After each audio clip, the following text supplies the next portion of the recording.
Chapter 563.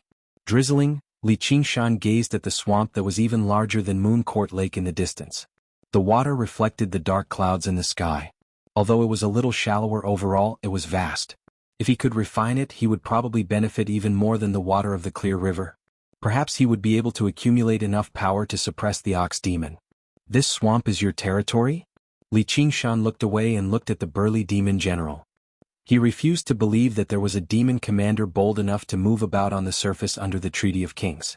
The Rui Commandery was adjacent to the Dragon Province, a central region under the rule of the Great Xia Empire. It was not some remote place like the Mist Province. Piss off. The burly demon commander bellowed out. He did not explain at all. A mere demon general was actually questioning him. At the same time, he opened his mouth to an unbelievable degree and spat out a half-transparent bubble. As he flew through the air, it elongated into an oval shape and flew towards Li Qingshan. Li Qingshan raised his hand and spread his fingers, grabbing the bubble. He felt a tremendous force from his palm, which actually ached slightly. You really are a demon commander after all. You're quite something. That's impossible. The demon commander's eyes immediately bulged out. The bubble was one of his innate abilities. It was extremely powerful, such that even demon commanders would not dare to take it head-on, yet the North Moon had blocked it with a single hand. It surprised Li Qingshan instead. Don't make it as exaggerated as a character from a cartoon. The demon commander had no idea what he was talking about. The bubble whistled, but it was unable to advance any further. He suddenly smiled viciously and the bubble twisted violently. Li Qingshan sensed an explosive energy within it.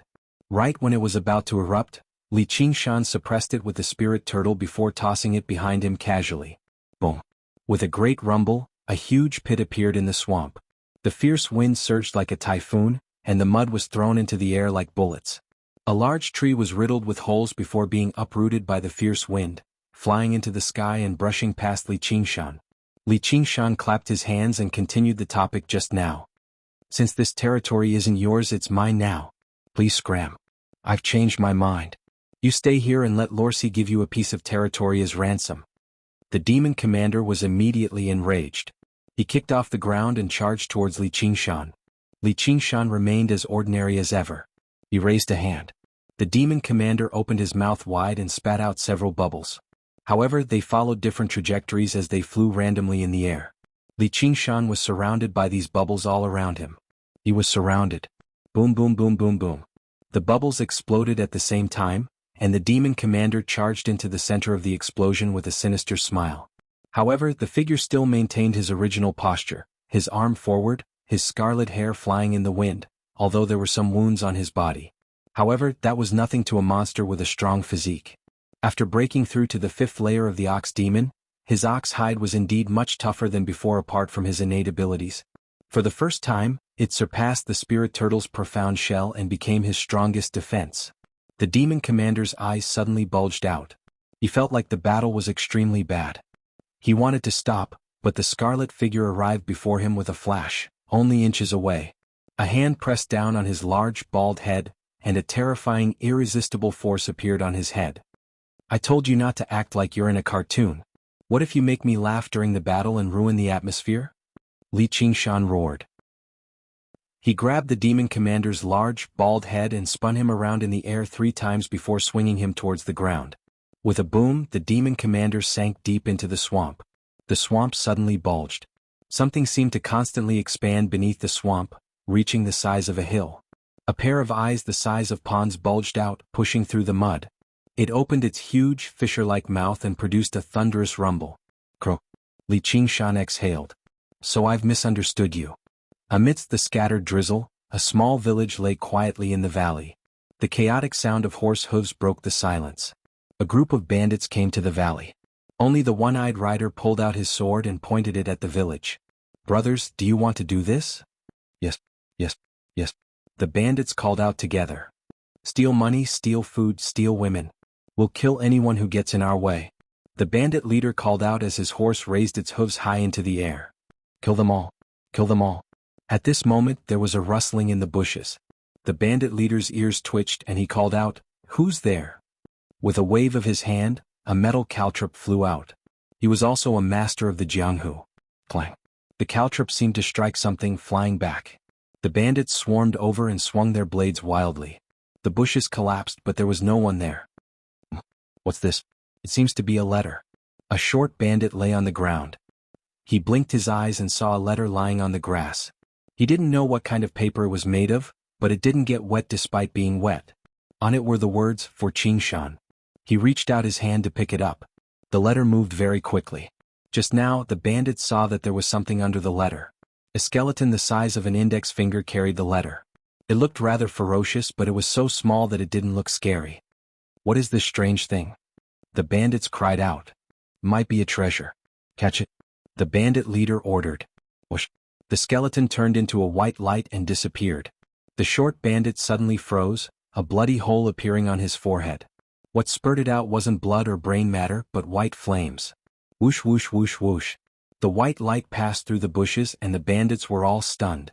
Amidst the neighing of the horses, the bandit leader pulled on the reins and retreated, waving the blade in his hand wildly. But the little skeleton stood still in front of him. This lowly one has offended the High Immortal. I deserve to die 1,000 times. Please forgive me, High Immortal. The bandit leader fell off his horse and knelt on the ground, kowtowing repeatedly. The skeleton swelled up, turning into a skeleton demon dozens of feet tall. It cackled strangely as it grabbed the bandit in its hand. It didn't use the samadhi flames of white bone to refine him, but instead stuffed him into its mouth and chewed on him. Blood splattered everywhere. Ah! The scream alarmed the small village in the Colonel Thump. The skeleton demon, who was eating heartily, tilted its head and fell heavily to the ground. It was as if an invisible hand had forcefully flicked its head. The skeleton demon crawled to its feet, its head spinning a few times. Its body rapidly shrank, returning to the size of an index finger. Carrying the letter, it burrowed into the bushes. Little and tapped her thumb and middle finger together gently. Her hand was like a lotus flower as she sat in the main hall of the Ansrava temple, gazing up at the Buddha statue and listening to the chimes of the bell quietly. One of the shiny, white prayer beads on her wrist hidden under her sleeve was missing. Once she was too far away, it would take even more effort to control the skull prayer beads. However, with the skeleton demon's strength, sending a letter was no problem. After recovering her past memories, her mind had become even sharper, especially when it came to the ways of the world. She understood a lot more, but she also gained a lot of distracting thoughts and worries. In terms of comprehension alone, she was not as good as the original Little Anne. Although she was muddle-headed, the purity of her thoughts surpassed her cleverness and cunning. She wanted to purge this cleverness and cunning before the Buddha, solidifying her resolve to destroy the Buddha. She did not want to be her original self anymore. She wanted to forget her past name. She only wanted to be his Little Anne. However, the second layer of the path of white bone and great beauty was still lacking something. It was difficult for her to break through. She could only comprehend the Buddhist Dharma that was even more profound. Little Anne murmured to herself, the Chan Monastery of Devanaga. A colossal bullfrog flipped over and laid on the swamp. Its white belly faced the sky, like a lone island in the boundless swamp. Li Qingshan laid on the lone island, basking in the sun and slowly recovering his demon chi. The bullfrog demon commander was slightly weaker than the spider queen, but it possessed an innate ability that could reflect external forces. Dealing with it was quite troublesome. The underbrush rustled and the skeleton demon leapt out, flying over. Li Qingshan swept his messy, scarlet hair behind him and accepted the letter from the skeleton demon. He recognized it as soon as he saw the words. Qiongji. He immediately opened it and read it carefully. His expression gradually grew heavy. It was not a long letter, but it was written intermittently. There were traces of tears on it. He read the last sentence. Qingshan, I really want to see you. Li Qingshan was taken aback for a while. He felt rather apologetic inside. He had underestimated the status Uncle Han held in Han Qiongji's heart. His parents had passed away when he was young, and he had grown up alone. He had never experienced the so-called familial love from his elder brother and sister-in-law, so he had unavoidably underestimated the word. He stood up and recalled her tearful and sorrowful face. He was tempted to see his current state immediately. All he could do was let out a long sigh.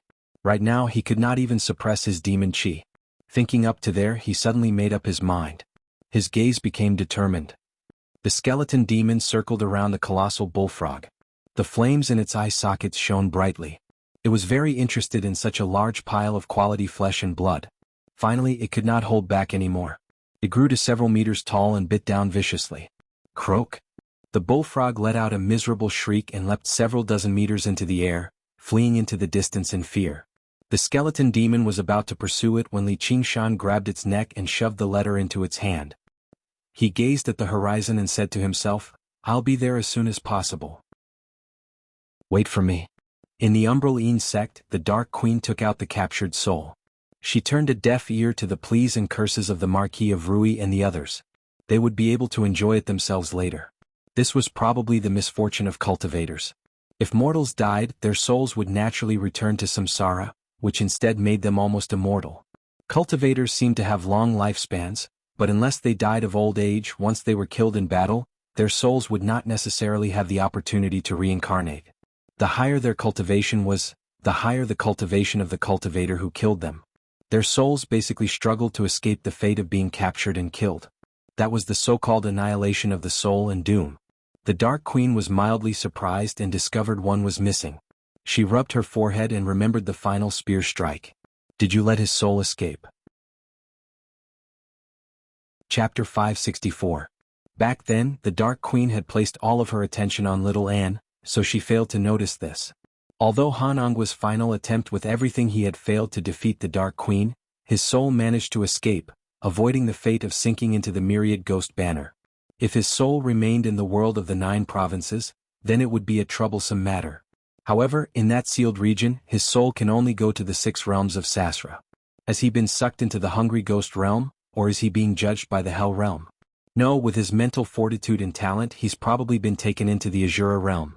Although the school of the military had a method to connect with the Azura realm was boundless. Finding a newborn Azura was impossible, so there was nothing to worry about. She made up her mind and began torturing and interrogating the souls of the Marquis of Rui and the others, obtaining the 3rd chapter of their cultivation method. Although it was useless to her, she could offer it up to the Umbraline sect in exchange for resources. To a sect, this was an indispensable accumulation. Sunlight shone through the window, shining into the gloomy hall. Han Qiongji stood by the window and finished reading the reply. She struggled to hide her disappointment.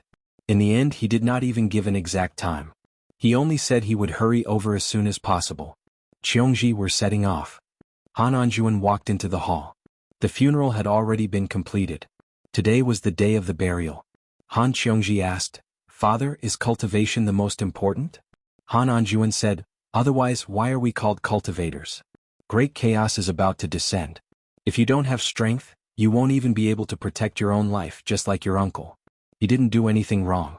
As a father, I don't like how he treats my daughter, but as a fellow cultivator, I can't help but agree with him." Han Qiongji shook her head gently and said bitterly, I understand. That's why women will always be in the minority when it comes to cultivation. Men are so cold. It's not that he's cold. It's just that his greatest passion isn't in love. He's enveloped in a layer of mist, such that even I can't see through him. However, his ambitions are anything but small. If you really want to become his partner, all you can do is try to understand his path.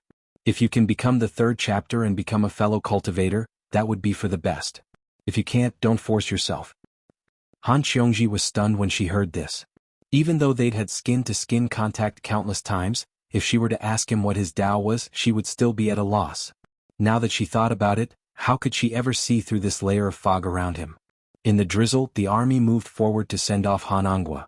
He was buried in the Han family's ancestral grave and a cenotaph was erected.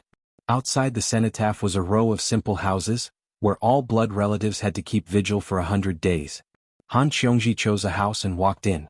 She looked back at the horizon and said, I will wait for you. I will understand your Tao. Light flowed on the water god seal. Another large swamp was added to it, making it even more resplendent. The water god seal drained away all the water spiritual chi that the swamp had accumulated for 1,000 years, pouring it into the spirit turtle's demon core endlessly. The spirit turtle's demon core was like a whale sucking in water, absorbing all the spiritual chi without holding back at all. However, it still seemed like it wanted more, showing no signs of breaking through to the 5th layer. Li Qingshan exhaled deeply. The spirit turtle transformation was the foundation that determined his cultivation. It had always been more resource-intensive than the ox demon and tiger demon. However, he had never thought breaking through to the 5th layer would actually be so difficult. But from another perspective, this was instead a good thing. The more he accumulated, the greater the benefits he would receive from breaking through. Right now, the quality of his demon chi was already on par with demon commanders, but it was still lacking in quantity. If he broke through to the 5th layer of the spirit turtle, the quality of his demon chi would completely surpass that of regular demon commanders. He would even have the confidence to speak to those kings. Li Qingshan continued on his way. What awaited him was obviously endless battles. Demon commanders were all extremely territorial. Not a single one of them could be resolved through words. However, not a single demon commander was his opponent either. No matter how powerful or ingenious their innate abilities were, Li Qingshan would defeat them with strength. Time passed. In the blink of an eye, 2 months had passed. Autumn passed and winter came. Snow filled the sky. A great, ice-sealed river meandered over from the horizon. Under the layer of ice, the river water surged away. A scarlet-haired man ignored the frigid weather, traversing the layer of ice. Wherever he passed by, the ice would shatter with a rumble. The slumbering river was like an awakened dragon, rolling about as he stood on the dragon's head. Li Qingshan glanced at the snow in the sky and let out a white breath. Then he gazed ahead. The river that was no smaller than the clear river had finally reached its end. He was about to refine it completely. Including this one, he had refined 4 great rivers and 8 great lakes. The rivers and lakes here were all on the same level as the Clear River and Moon Court Lake. There were countless other bodies of water too. This place was already far away from the Clear River Prefecture. He had basically traversed the entire Rui Commandery with the meandering river.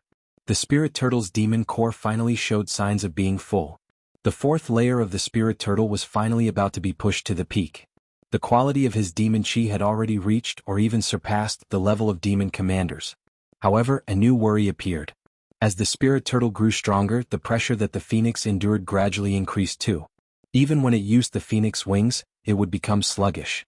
Once it really broke through to the 5th layer of the Spirit Turtle, the balance that it barely maintained would probably be destroyed. By then, the Spirit Turtle would probably completely suppress the Phoenix and expel this heretical power. By then, practicing the Phoenix's scripture of Nerva would become even more difficult. There was a hint of exhaustion on his face. The Water God Seal could recover demon chi, and the strength of the earth could recover strength. However, he was constantly fighting, refining the bodies of water and then fighting again. In order to meet up with Han Qiongji, he made every second count. He could not relax at all. Li Qingshan frowned and thought for a while before deciding to continue onwards. He would refine the river first. Right when he was about to refine the river, he suddenly failed. Li Qingshan turned around and looked in the direction that the river had come from. Someone's causing trouble upstream. That's strange. I've already defeated the demon commander in this territory, so who's stopping me? Don't tell me the humans have finally reacted and sent someone over? He flapped his phoenix wings and took off, arriving upstream very soon. His expression changed. It's you. The person who had destroyed his refinement was the bullfrog demon commander he had defeated first. It currently opened its mouth and looked at him with a mocking gaze. How bold of you. This isn't your territory, so why have you come here? Come out. Li Qingshan's heart skipped a beat. The Spirit Turtle actually sensed a hint of danger. Coupled with the bullfrog demon commander's arrogant attitude, he immediately understood what was going on and called out. The mist in the air twisted, and demon commanders appeared one by one. Li Qingshan was very familiar with this move. It was the innate ability of a demon commander he had defeated a month ago. In order to deal with him, the demon commander had gone to quite the effort. Looking at the demon commanders that had appeared, sure enough, there were quite a few familiar faces. Li Qingshan glanced past them. There were a total of 13 demon commanders, both those he had defeated and those he had never seen before. Most of the demon commanders in the Rui Commandery had appeared here. They all stared at Li Qingshan covetously. Powerful demon chi surged into the air. They had come with ill intentions. The bullfrog demon commander let out a strange croak. What do you think, North Moon? Are you afraid now? Hand over your water god seal and kowtow to all of us as an apology, and we'll spare your life. You're bold enough to kill me? Li Qingshan frowned. The demon commanders all occupied their own territories. Rarely would they work together like this. And there were a few demon commanders he had never seen before. They had not even fallen out with one another, yet they had come to attack him. You've offended your superiors and trespassed on our territory. Even if we kill you, Sir Dragon King won't blame us, said the bullfrog demon commander viciously. The law did not punish the masses. It was impossible for the Dragon King of the Sea to punish them for a dead, North Moon. I've defeated you and spared your life, yet you're still shameless enough to attack me? Battles over territory among demons had their own set of rules. A defeat was a defeat. This was why Li Qingshan had never gotten little and to help out in battle. It was to prevent defeated demon commanders from refusing to accept defeat and pester him endlessly. Their actions were a little against the rules. And, apart from water-type demon commanders, the rivers and lakes on the surface were not particularly important. They could not even be regarded as their territory, so there was no need for them to go to war. There were just far too many strange aspects to this. Cut the bullfrog. The bullfrog demon commander let out a strange roar and reverted to his original form, crouching on the ground like a mountain. He opened his mouth and spat out a huge bubble. Come. The exhaustion in Li Qingshan's eyes vanished, replaced by a blazing light. In an instant, over 10 divine abilities attacked him, filling his vision. Some were direct attacks, while others were used to trap and disturb the enemy. It was too much for the eye to take in, let alone dodge. Light illuminated the sky as air currents surged violently. Even if it was a demon commander, only death awaited them if they were sucked into it. Li Qingshan spread his arms and hammered the air. With him as the center, black shockwaves radiated outwards. Black cracks spread out like a spider's web, shattering countless divine abilities. The phoenix spread its wings. Wind and fire burned and danced. With a streak of fiery light, it broke out of the encirclement. Don't let him escape, roared a demon commander. Escape? Li Qingshan flapped his wings and instantly approached the demon commander closest to him. He used the tiger demon digs out the heart, that he had not used in a long time. When the demon commander assumed human form, he was a stocky, dark-skinned man. 2 sharp fangs protruded from his mouth as he lunged at Li Qingshan. He was a wild boar demon. He did not take Li Qingshan's attack seriously at all. One of his innate divine abilities was his thick skin. In terms of defense, he was even stronger than Helicoverpa rosa. With a clang, the horns on Li Qingshan's head extended and blocked the fangs. His slender, fair hand was covered in black cracks. He pierced through the wild boar demon's skin and dug out a bloody heart. He stuffed it into his mouth and chewed a few times before swallowing. Chapter 565. All the demon commanders who had fought against Li Qingshan in the past were filled with disbelief. He had become stronger, much stronger than when he fought against them. Text/text over the past 2 months, Li Qingshan constantly refined water. As he pushed the 4th layer of the spirit turtle to the limits, he gradually unleashed the true power of the 5th layer of the ox demon bit by bit. With every step forward, he became stronger. The wild boar shrieked, "If you kill me, the Dragon King will never spare you. Don't worry, I won't kill you." Li Qingshan's hand slid down and grabbed his wrists. He planted a foot on his chest and pulled hard. With a ripping sound, the 2 thick arms of the wild boar were forcefully ripped off. Blood gushed out like a fountain. The wild boar shrieked and fell down. Li Qingshan lunged over and grabbed the backs of his legs. He planted a foot between his legs and pulled hard again, ripping off his legs at the base as well. The wild boar's limbs were all severed, but Li Qingshan did not let him go. His fist turned into a claw and dug into his abdomen, pulling out a bloody clump of organs. Only then did he stomp on his head. His brain splattered as he flew up. The power of tremors erupted, and the wild boar's body crackled like firecrackers. Up until now, the wild boar's bones had been shattered, his limbs had been severed, and his organs had been hollowed out. He only had a sliver of life left in him. He only managed to survive thanks to his powerful life force as a demon commander. Piss off and cultivate for another century. Even for demon commanders, unless they possessed innate healing abilities, it would not be easy for them to recover from such severe wounds. Li Qingshan could vaguely guess who had set this up for him. If he killed any of the demon commanders here, he would definitely be charged with the crime of murdering his own clansmen. Due to the difference in relationship, it was impossible to distinguish between them. By then, the Dragon King of the Sea would not even have to do anything. All he had to do was chase him away.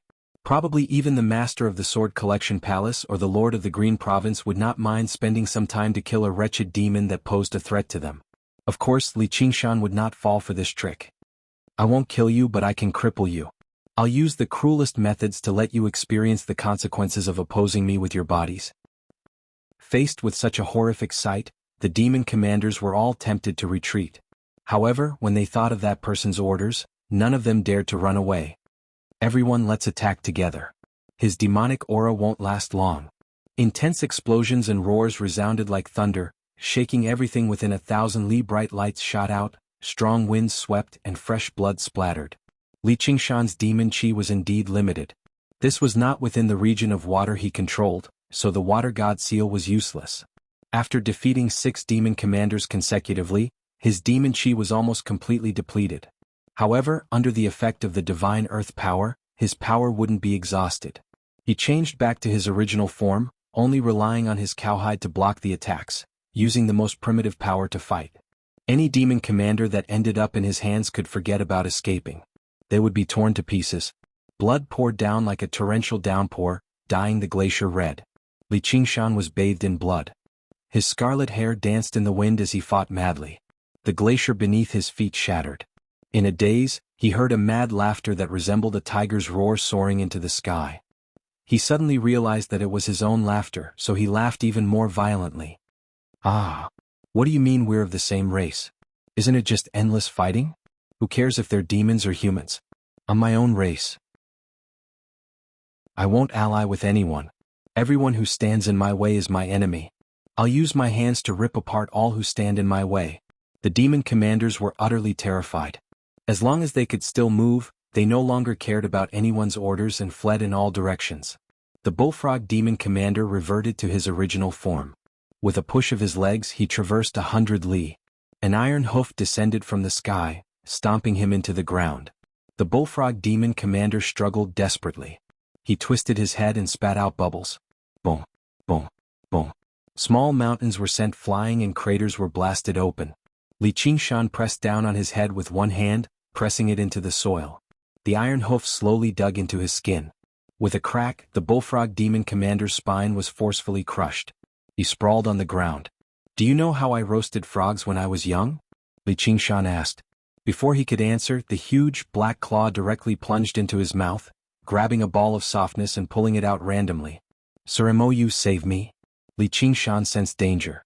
A black shadow enveloped him in the sky. He looked back and laughed madly. Mou, you've finally run out of patience and want to take action? North Moon, you've abused your own clansmen. Do you know the punishment for that? Mou unfurled his black wings and descended from the sky with a deathly expression. The face of the powerful and arrogant demon prince of the Green Province became even paler. Just as Li Qingshan had guessed, Mou had arranged all of this, but it was no longer just because of jealousy. He felt a great threat from North Moon. Not only did he cultivate startlingly quickly, but he was only a demon general, but he could dominate the demon commanders of the Rui Commandery. If he continued to refine bodies of water and became a demon commander, probably even he would not be able to keep him at bay. This also had to do with the struggle for the throne of the Green Province's demon king. As a demon you can say something so hypocritical. How disgusting. If you don't like me then come and kill me. Li Qingshan stood on the bullfrog demon commander and raised his arm, spreading his fingers. Mou stood in the sky and stared into Li Qingshan's eyes. Li Qingshan met his gaze without holding back. All he saw was black feathers drifting down from the sky, leaving behind black trails. Li Qingshan dared not be careless. Since Mou could become the demon prince of the Green Province, his strength definitely surpassed regular demon commanders. He would not be surprised at all if he possessed the ability to contend against regular demon kings. He was ready to strike, waiting to launch an attack at any time. However, the feathers did not fly over and attack him. They simply drifted through the air like the entire sky had been dyed black, filled with an ominous feeling. The vegetation on the ground immediately died, losing all signs of life. However, they still maintained the illusion of verdure. Only after a few years would they completely wither away. The wild rabbits hibernating underground would never wake up again. Li Qingshan suddenly felt a bone-chilling coldness. He clearly possessed endless strength, but he felt like he could not support his body in that moment. With a boom, he dropped to one knee as if his soul had been separated from his body. His heart slowed down and his breathing gradually stopped. His brain stopped thinking too. This was the smell of death. Gaze of death. This was one of Mou's innate abilities. He could directly bypass all of his opponent's defenses and extinguish their flames of life. Those he killed would all be completely unscathed as if they had suddenly died of their own accord. You're actually foolish enough to meet my gaze. I'll kill you right here and then apologize to the king. Although demons had an ironclad rule that forbade them from killing one another, and anyone who broke it would be severely punished, rules and laws had always been used to restrain the weak. Suddenly there was a cry that went from weak to high-pitched. Its beauty was indescribable with words. The phoenix's wings suddenly unfurled several dozen meters wide. Under the threat of death, the phoenix that had become rather haggard from the spirit turtle's suppression burst forth with the dazzling flames of life. The sky full of feathers vanished together. As it turned out, it was just an illusion. Moyu was mildly surprised. He had never seen a demon general that could struggle against his gaze of death. The North Moon's body contained a powerful life force that was endless. However, do you really think you can avoid your inevitable death like this? Moyu's black pupils flowed like liquid, filling his eyeballs. In the blink of an eye, there was no longer any white left in Moyu's eyes. They were filled with a terrifying and strange aura. The blazing flames of life immediately dimmed, as if they were covered by a black veil. They were suppressed and extinguished. Black feathers fluttered in the air, like a black snowstorm. This was a struggle between life and death, a battle between the phoenix and the crow. Although the phoenix was a divine bird, it was still too young and weak. It was instead weaker than the crow in terms of strength. "Please stop, the two of you," a voice rang out. With a flash, Gu Yenying stood between Mou and Li Qingshan, cutting off their line of sight and their confrontation. "Yenying, move aside," Mou said with a frown. Gu Yenying raised her hand, and a round ink dragon talisman descended. The ink dragon talisman that seemed to be coiled by an ink dragon suddenly came to life. It opened its eyes and glanced at Li Qingshan first. Li Qingshan felt an intense pressure. That was the dignity of a king. Then it looked at Mou. "Stop before you go too far." It was unknown who he was talking about, but the boss of the Green Province demons had said that they should stop before they went too far. Whether it was Li Qingshan or Mou, they could only stop fighting. "You'll die." The corner of Mou's lips curled up, revealing a strange, masked smile. Then he let out a strange, shrill caw like a crow. Caw. The demon chi in his body decreased sharply. Li Qingshan felt a chill run through his body, but he did not feel that there was anything wrong with it. Mou saw how Li Qingshan was fine and frowned again. He unfurled his black feather clothes and vanished into the twisted, collapsing darkness. Gu Yenying stowed the ink dragon talisman away and yawned. She said through her soul sense, "Oi, I'm the White Hawk commander of the Rui Commandery after all. It's time for you to run." What did he do to me? The Deathbringer curse. That's his most terrifying innate ability. It can reduce the lifespan of the target according to their strength and race. That caw earlier should have reduced your lifespan by 100 years at the very least, but looks like your lifespan is very long. Li Qingshan was stunned. Mou's ability really was strange and powerful. If it was a demon, then so be it, but if it were a human cultivator, having 100 years of their lifespan deducted was basically even more terrifying than being stabbed 10 times. In particular, some elderly cultivators would probably lose their lives on the spot. However, as it seemed, Mou had to pay a price for using this move. He could not use it consecutively, or he would be invincible if he cried out as soon as he saw people.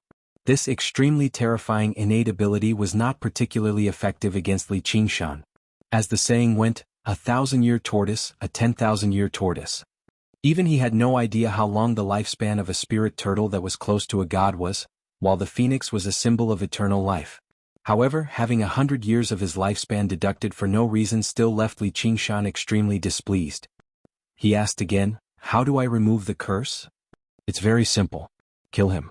"If it weren't for you, I would have been able to kill him," Li Qingshan said, but he also knew that just the innate ability Mou had used when he left made him very difficult to kill. Chapter 566. Alright.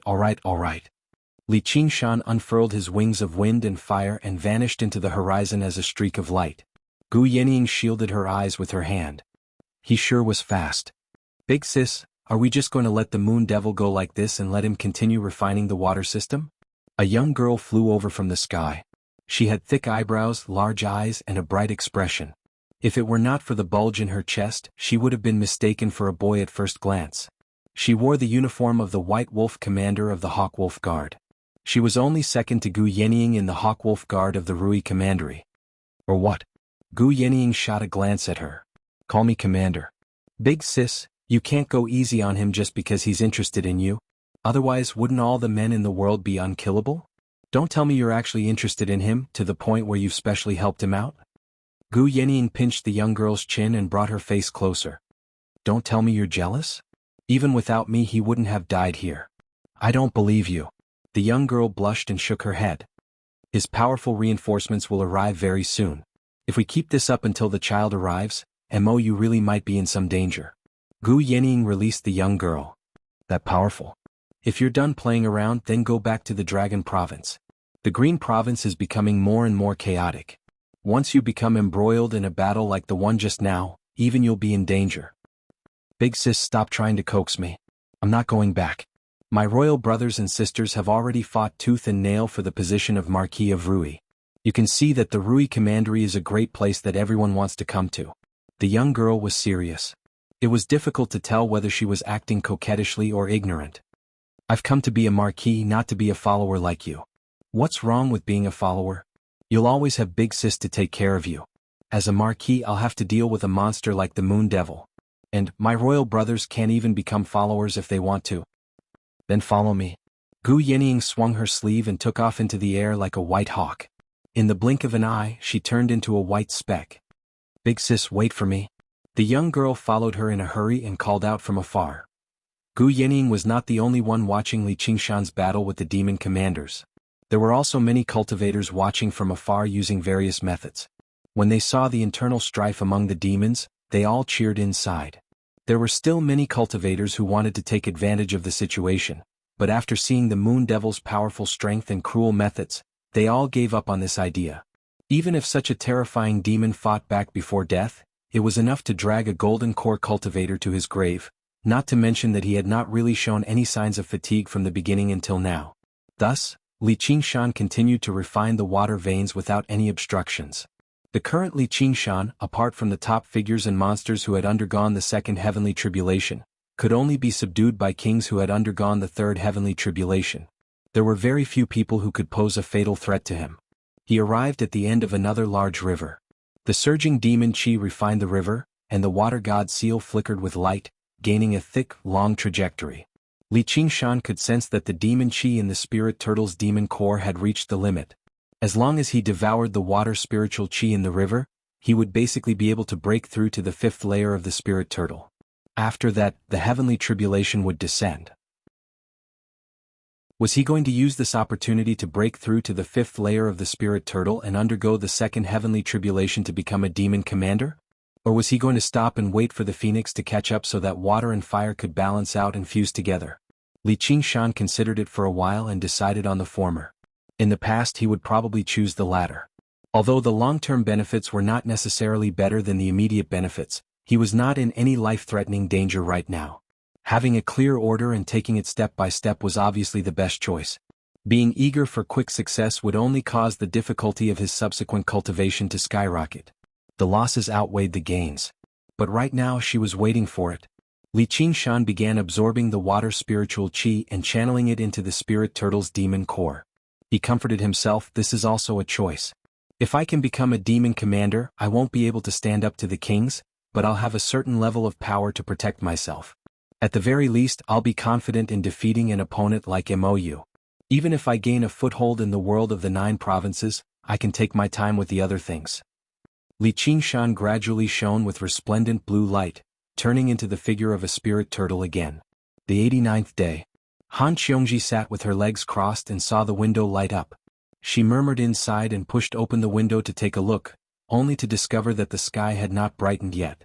Only the light from the snow shone on the window. She had actually made a mistake. Sister, don't wait for that heartless guy anymore. He won't be coming. The young girl walked over from behind. The time when she played around with Han Qiongji in the garden was gone forever. The pain of losing her father had made her much more mature all of a sudden. I'm going out for a walk. Han Qiongji did not reply. She pushed open the door and left. All she saw was white. Heavy snowflakes were still drifting down from the sky. The tombs were covered in snow, turning into mounds of snow. A tall figure walked over from afar, stepping over the snow. The way he walked was so familiar. Han Qiongji's eyes softened as she murmured, Qingshan. The tall figure quickened his pace. Han Qiongji could not help but quicken her pace as well, turning from walking to running. The two figures overlapped and embraced each other tightly. Sorry I'm late. Han Qiongji buried her head in his chest, tears already falling like rain. The descendants of the Han family walked out from the row of simple houses, watching this scene. Han Anjuan and Han Tie were among them as well. They remained silent as the snow fell. Under Han Qiongji's guidance, Li Qingshan arrived before Han Anghua's cenotaph. He held the incense and bowed respectfully. He thought to himself, Uncle Han, I am truly sorry that I could not save you back then. I will do my best to assist with the matters of the Han family. May your soul in heaven rest in peace. His breakthrough to the 5th layer of the spirit turtle had still failed in the end. As the water spiritual qi gathered, he pushed the demon qi in the spirit turtle's demon core to the limit, but he encountered a bottleneck that was both unexpected and expected. Breaking through to the ox demon required him to devour various pills and resources, while breaking through to the tiger demon required him to fight to the death. At the very least, it was not something that Li Qingshan, who was filled with all sorts of distracting thoughts, could achieve right now. He tried using the strength of the peak 4th layer of the spirit turtle and the support of the water god seal. Finally, he suppressed the ox demon and the tiger demon, returning him to human form. However, this suppression was extremely forceful, directly preventing him from using any of the spirit turtle's abilities. He was unable to sense danger, nor was he able to conceal his aura. As a result, he was unable to hide his spiritual qi and demon qi, regardless of whether he was in human form or demon form. As for innate abilities like the spirit turtle's profound shell, he could not even use them. The projection clone he created with the water mirror's image directly collapsed when he made this choice. And he could not switch between Li Qingshan and the North Moon freely either. Once he released his demon qi, it would take quite a lot of effort to suppress it again. He could imagine the scene of the spirit turtle using all of its strength to suppress the ox demon and tiger demon. Li Qingshan let out a long sigh of relief inside. He had finally made it in time. He did not feel any regret over failing to break through to the 5th layer of the spirit turtle. Instead, he relaxed. To him, this was the best choice. He could slowly improve the phoenix transformation. Don't you think you're too late? A young man in black clothes could not help but question. His appearance was rather similar to Han Tie's. He was one of Han Anghua's sons. The other descendants of the Han family were not in a good mood either. Han Anghua had died in battle. Even some of his close friends and relatives who were not particularly close to him had rushed over early to pay their respects. As the son-in-law of the Han family, Li Qingshan had actually left Han Qiongji to keep watch over him alone when he encountered something like this, dragging it out until the watch was about to end. He had rushed over only now. He was extremely rude and he felt that it was not worth it for her. Han Qiongji wanted to say something, but Li Qingshan had already made his way over. He said, I won't apologize nor will I explain myself. The school of the military doesn't seem to care about eloquence either. If you have any dissatisfaction, feel free to take action. You. The young man in black was stunned. What, you're afraid? Before Li Qingshan had even finished speaking, the young man in black had already sent a palm strike over. With a bang, Li Qingshan allowed the palm strike to land on his chest. How can such a feeble attack be considered a descendant of the Han family? The young man in black was furious. He no longer held back, unleashing a battle skill. His attacks rained down like a storm. The force of the attack swept up thousands of snowflakes in the air. Qingshan. Han Qiongji cried out in alarm, but was stopped by Han Anjuan. He knows what he's doing. Are you done? How useless. Why don't you all come at me together? Li Qingshan was like a reef in the middle of the ocean. After enduring countless grievous injuries, the attacks of a Foundation establishment cultivator were like scratches to him. Hearing this, the other descendants of the Han family could no longer hold back. They joined in and began to attack. Li Qingshan also began to retaliate. After experiencing so many battles, he turned around and fought with the identity and power of a Foundation establishment cultivator. At first, he felt somewhat unfamiliar and uncomfortable, but he quickly became skilled and at ease. He used the two complementary cultivation methods and battle skills to their fullest. The sky brightened, and the sunlight shone on the sparkling snowy ground. The descendants of the Han family lay on the ground, panting. Li Qingshan sat on the snowy ground, looking somewhat exhausted. This exhaustion was not an act. After several months of fighting and refining, his mind was indeed very tired. When he finally saw her, he relaxed and stood up with his hands on his knees. Han Anjuan nodded slightly at Li Qingshan. These descendants of the Han family didn't really hate Li Qingshan that much. It was just that they had suppressed their emotions for too long and needed a battle like this to vent. However, Li Qingshan had given them a battle, using his own method to resolve this discontent. He had also proven his strength. He didn't care about how the Han family looked at him. He just didn't want Han Xiongji to receive too much suspicion from her family because of him. After all, they were her family. In the gloomy hungry ghost road, Han Angua held an ancient blade made from the rib of an unknown animal. There was not a trace of confusion on his face, and he was still as determined as before. He raised the blade and cut off the head of a corpse beast. At this moment, a blood-colored vortex appeared in the air. It grew larger and larger until it looked like a large door. A voice came from inside, "True warrior, your soul shouldn't have fallen into this land of death. Come, endless bloody battles await you." Han Angwa's eyes shone brightly, and he dived into the blood-colored vortex without looking back. Chapter 567. Qingshan, you've changed a lot. In the dark room, Han Xiongji's hand caressed Li Qingshan's face. Unknowingly, the flamboyant youngster from before had completely turned into a man. The edges of his face became more defined and his gaze was as firm as steel. Just as her father had said, she couldn't see what was hidden in it. Why was he so determined? It was like a mystery. She had a feeling that in the few years they were apart, he had experienced many things, far more than she knew or imagined, to the point that she felt a sense of unfamiliarity. Like a statue, although there didn't seem to be any difference on the surface, only by carefully touching it could one feel that the material was completely different, to the point that every detail was different. Li Qingshan held her hand and said softly, Chapter 6. The sky is so far away, you are the same, you've lost a lot of weight. And also matured a lot. Han Xiongji responded with an N, and leaned weakly in his arms. Li Qingshan hugged her tightly and said in his heart, Xiongji, I've become very strong, I can protect you. On this road to the 9 heavens he might have to give up a lot, but he wasn't willing to give up on the person in his arms. He remembered a line from a movie from his previous life. Who said that a man can't travel the world with his wife? The room was silent as they listened to the snow falling outside the window. That night, the two of them laid down in their clothes and listened in silence. Li Qingshan didn't have any desire in his heart, but he felt very peaceful. At this moment, the bloodthirsty north moon seemed to be far away from him. The long-lost human heart returned to his chest, emitting waves of warmth. When the sun was about to rise, Han Xiongji hesitated and said softly, Qingshan, are you hiding something from me? Li Qingshan put his hand on her shoulder and distanced himself from her. He looked into her eyes and gently nodded, N. Under his gaze, Han Xiongji felt suffocated and a faint sense of fear. Li Qingshan took a deep breath and decided not to hide it anymore. At this moment he couldn't say anything to deceive her. Even if she couldn't accept it and ran out to spread this secret, he was willing to accept the result. Just as he was about to open his mouth, a hand pressed against Li Qingshan's lips. He was slightly startled only to hear Han Xiongji say, I'm a little scared. She felt that if she heard this secret, it would break the peace and quiet between them. Li Qingshan did not know what to do. Han Xiongji said, I don't want to hear it anymore.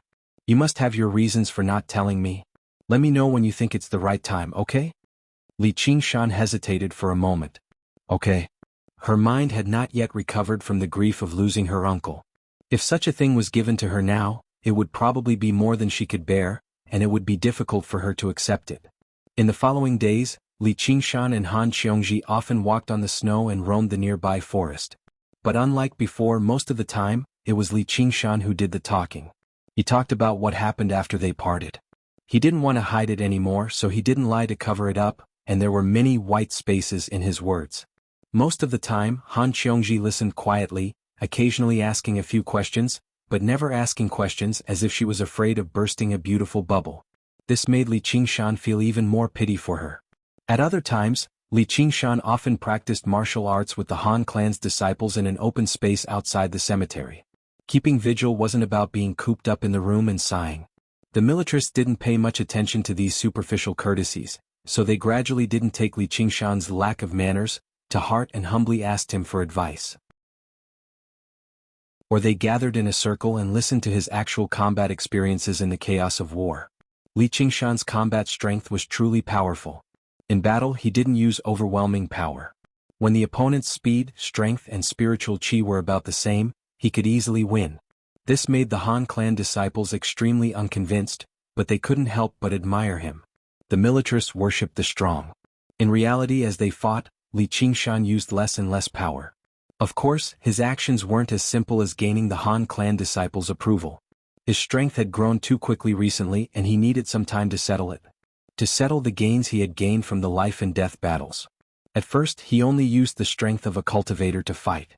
Later, he kept suppressing it and only used the strength of an early-stage foundation establishment cultivator. He completely gave up on the powerful physique brought by the fiendish demons, all for the sake of honing his combat skills. Although his father-in-law Han Anjuan was far weaker than Li Qingshan in terms of strength, he was born into a powerful family like the Han clan. His many combat skills and philosophies also benefited Li Qingshan greatly. After the 100th day of the vigil, he could take off his mourning clothes and return to his daily life. With a bang, Han Che flew far away and slid on the ground for more than 10 feet. Just now he stopped, causing snow to fly everywhere. Looking up, he saw Li Qingshan extending his hand with a smile. Li Qingshan grabbed Han Che's hand and stood up. Han Che had to admit that on the path of cultivation, Li Qingshan had already left him behind. Without the support of his clan, without the guidance of a master, without any decent inheritance, and with an incomplete arts of the boundless ocean, he was still in the school of novels. There really were talented geniuses in the world. It seemed like there was a reason why he could be so close to the monstrous little and, Qingshan, you went too easy on him. Han Xiongji shouted from afar, causing the Han clan disciples to laugh and make noise. Big Sister Han is really cruel. A biological brother can't be compared to a biological man. After all, no one could be immersed in sorrow forever. This was not the spirit advocated by the militarists. Otherwise, if they lost their comrades in real war and became heartbroken, unable to continue fighting, would they still be considered disciples of the school of the military? Han Che was unfazed.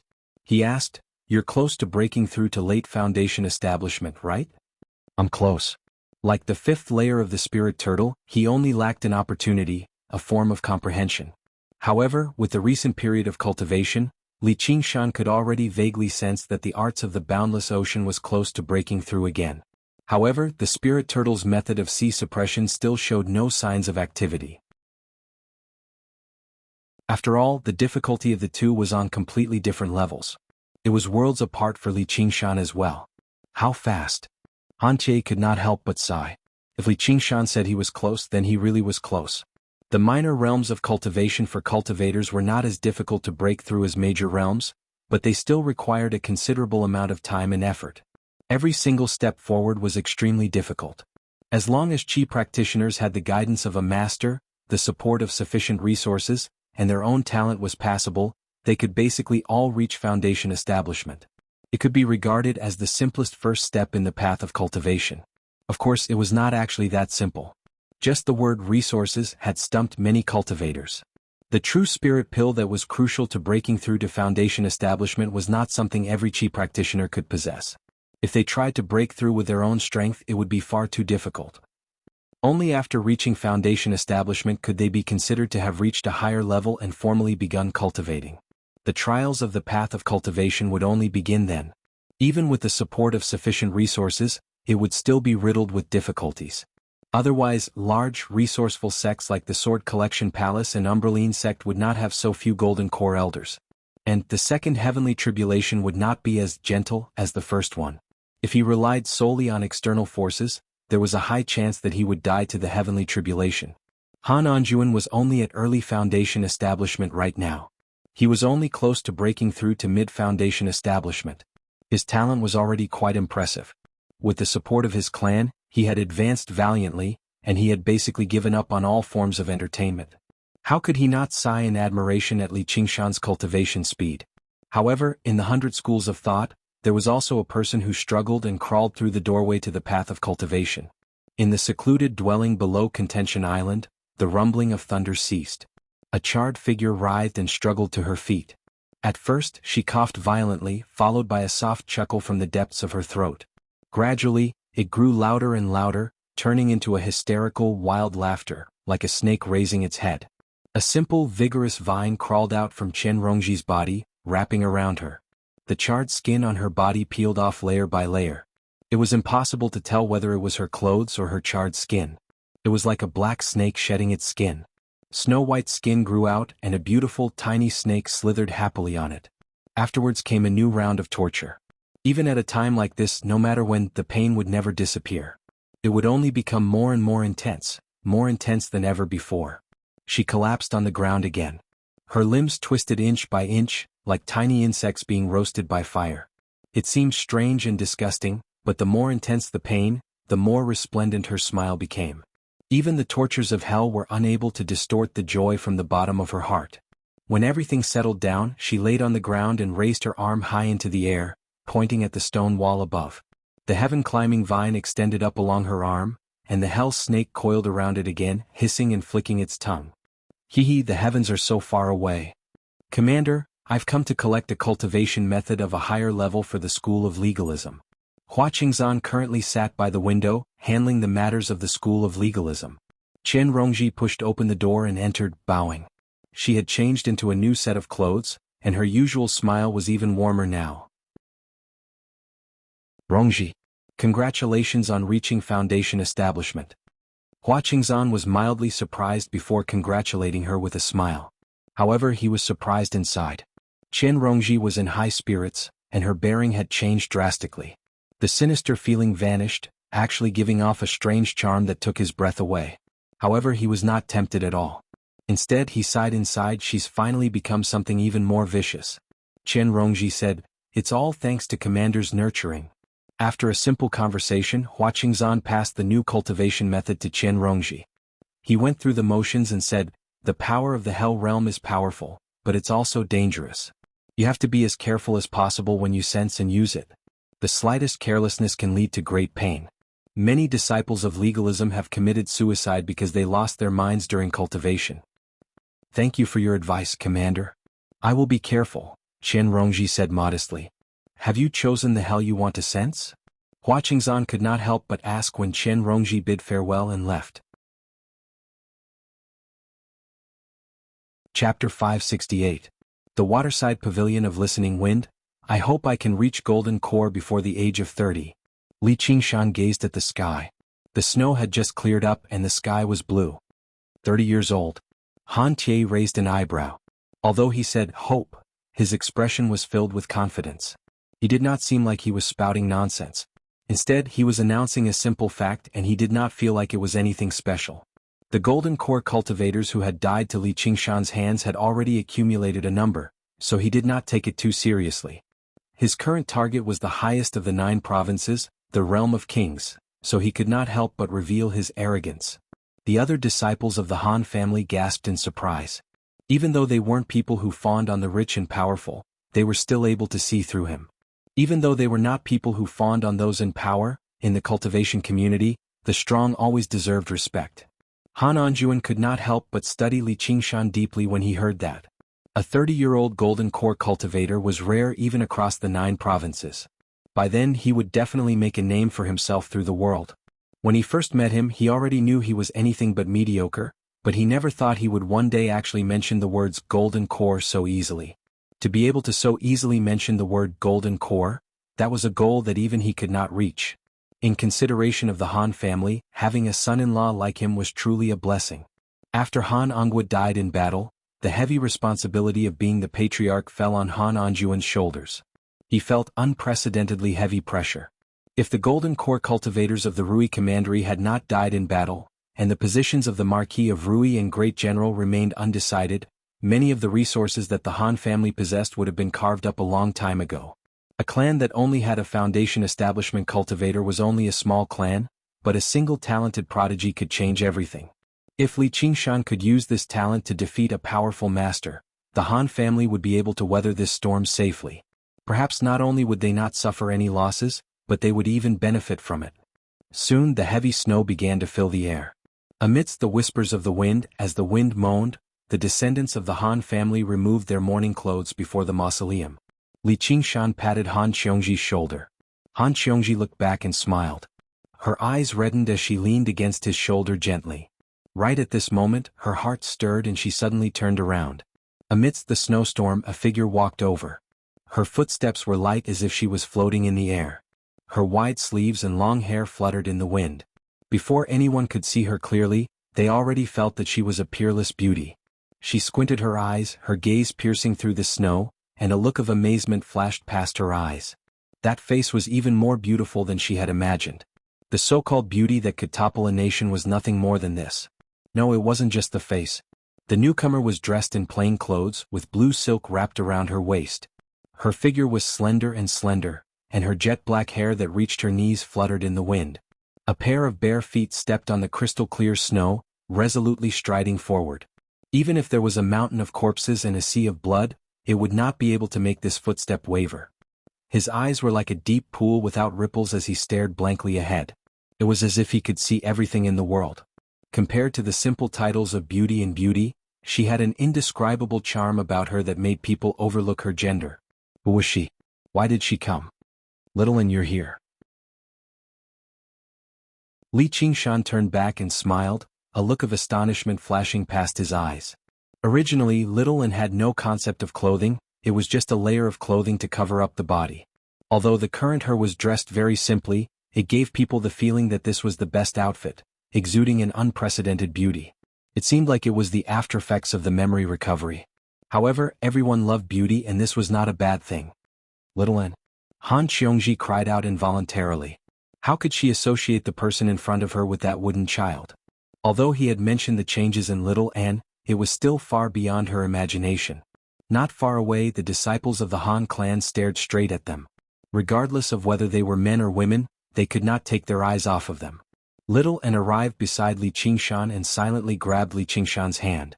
Although he remained expressionless, his blank eyes lit up in that instant, as if he could express everything in 1,000 words. Han Qiongji felt like she was being ignored. Afterwards, she discovered that she was not just being ignored. Instead, she was ignoring everyone or even the entire world. Only he existed. Alright, it's time to go. Li Qingshan seemed to understand everything. He nodded with a smile and rubbed her head naturally. She lowered her head slightly, and her red lips curled into a smile. The snow and ice melted away. Where are you going? Han Qiongji asked, breaking through this feeling of being cut off. Oh, I told you before. Didn't the Annihilum Light Chan Master specially come once? Li Qingshan explained. Little An's path of white bone and great beauty had reached a bottleneck. The Chan Monastery of Devanaga was the perfect opportunity, as well as fulfilling his promise to the Golden Cicada. You're leaving right now? Han Qiongji asked in surprise, but she let out a sigh of relief inside for some reason. Disciples of a Buddhist sect like the Chan Monastery of Devanaga clearly could not have thoughts of love, or she really would have no idea what she would do. Yeah, don't worry. I'll return as soon as possible. Li Qingshan hugged Han Qiongji and spoke about parting again. Seeing how reluctant she was to part with him, his heart skipped a beat. He said to Han Anjuan loudly, General Han, once Qiongji's 3 years of mourning are over, I'll come to the Han family to ask for her hand in marriage and complete our engagement. Han Anjuan was speechless. Things were different now. The present was different from the past. No matter how he looked at it, he could not turn it down again.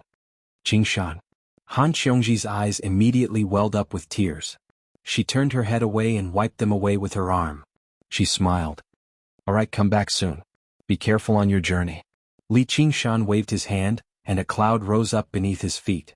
He vanished into the wind and snow with Little Anne. Before making his way to the Chan Monastery of Devanaga, Li Qingshan still had to see someone, which was Gu Yenying. He was still a Scarlet Hawk commander after all. It was fine if he slacked off normally. However, without this superior's permission, he could not leave his post without permission. And he had something else he wanted to ask her for help with. The white cloud landed outside the Rui Commandery, in front of a steep, towering mountain. The steps led straight up. Li Qingshan raised his head and gazed up. At the top of the mountain, the silver hawk unfurled its wings as if it was clashing with the wind and snow. Li Qingshan made Little and wait below as he made his way up the mountain alone. As soon as he touched the formation, he heard a bellow, "Who goes there?" The steps before him twisted, and a man in white emerged out of nowhere. Li Qingshan clasped his hands. I'm the Scarlet Hawk commander of the Clear River Prefecture, Li Qingshan, and I've come to see Commander Gu. So you're Li Qingshan. Commander Gu has told me that if you come, you can go find her in the waterside pavilion of Listening Wind. The White Wolf Guard who watched over the mountain studied Li Qingshan curiously. The waterside pavilion of Listening Wind was where Commander Gu cultivated and rarely received guests. He rarely received guests, so why was he so fond of Li Qingshan?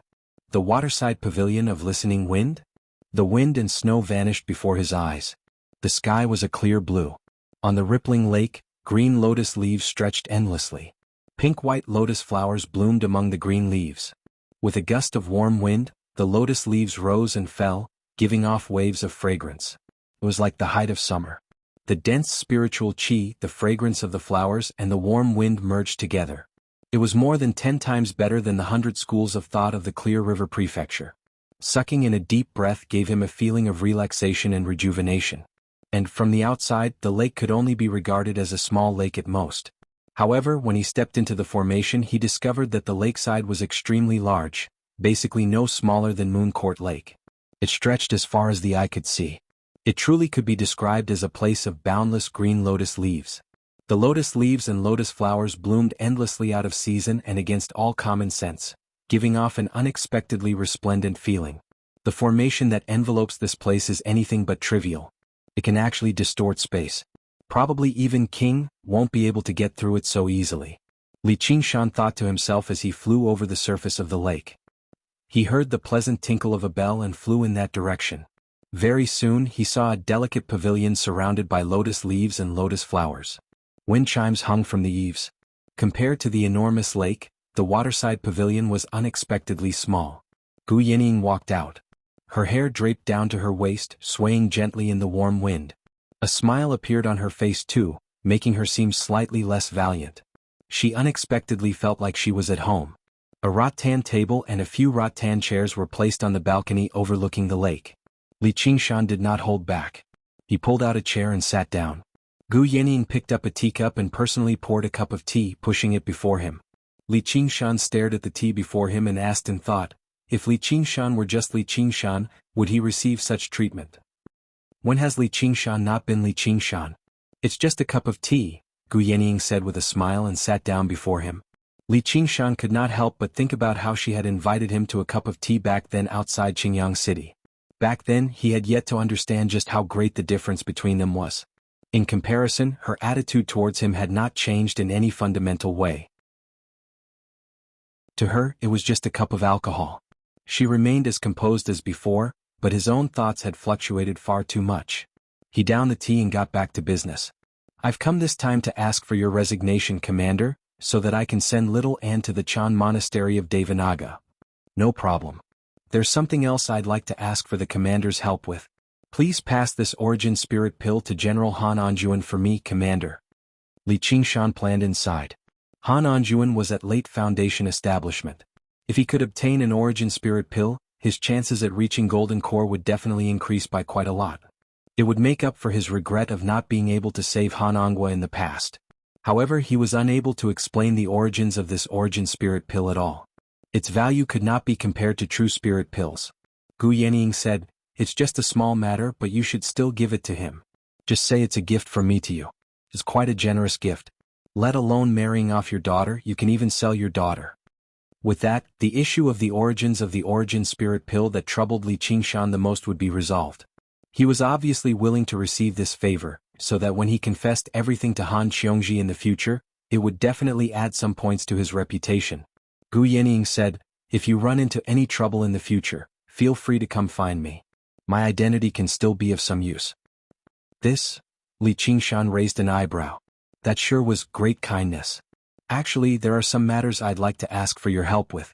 Li Qingshan probably won't be able to receive treatment like this. Gu Yinying stood up and paced around, looking back with a smile. You can just ask for it, Commander. Sure enough, there was no such thing as a free lunch in the world, but Li Qingshan instead preferred this kind of equality and mutual benefit. Chapter 569. Ding ding dang dang. A gust of warm wind blew, causing the wind chimes to sway and the lotus leaves to undulate. Li Qingshan had never seen Gu Yinying show such an expression. Of course, they had not seen it many times, so he was curious as to what it was that made her so serious. Gu Yinying came to the side of the balcony and stood with her hands behind her back. In the past, at Bronze Cauldron Mountain, someone once said something to me. I did not reply at that time because that person did not particularly care about my answer. But now I feel that it is better to give a clear answer.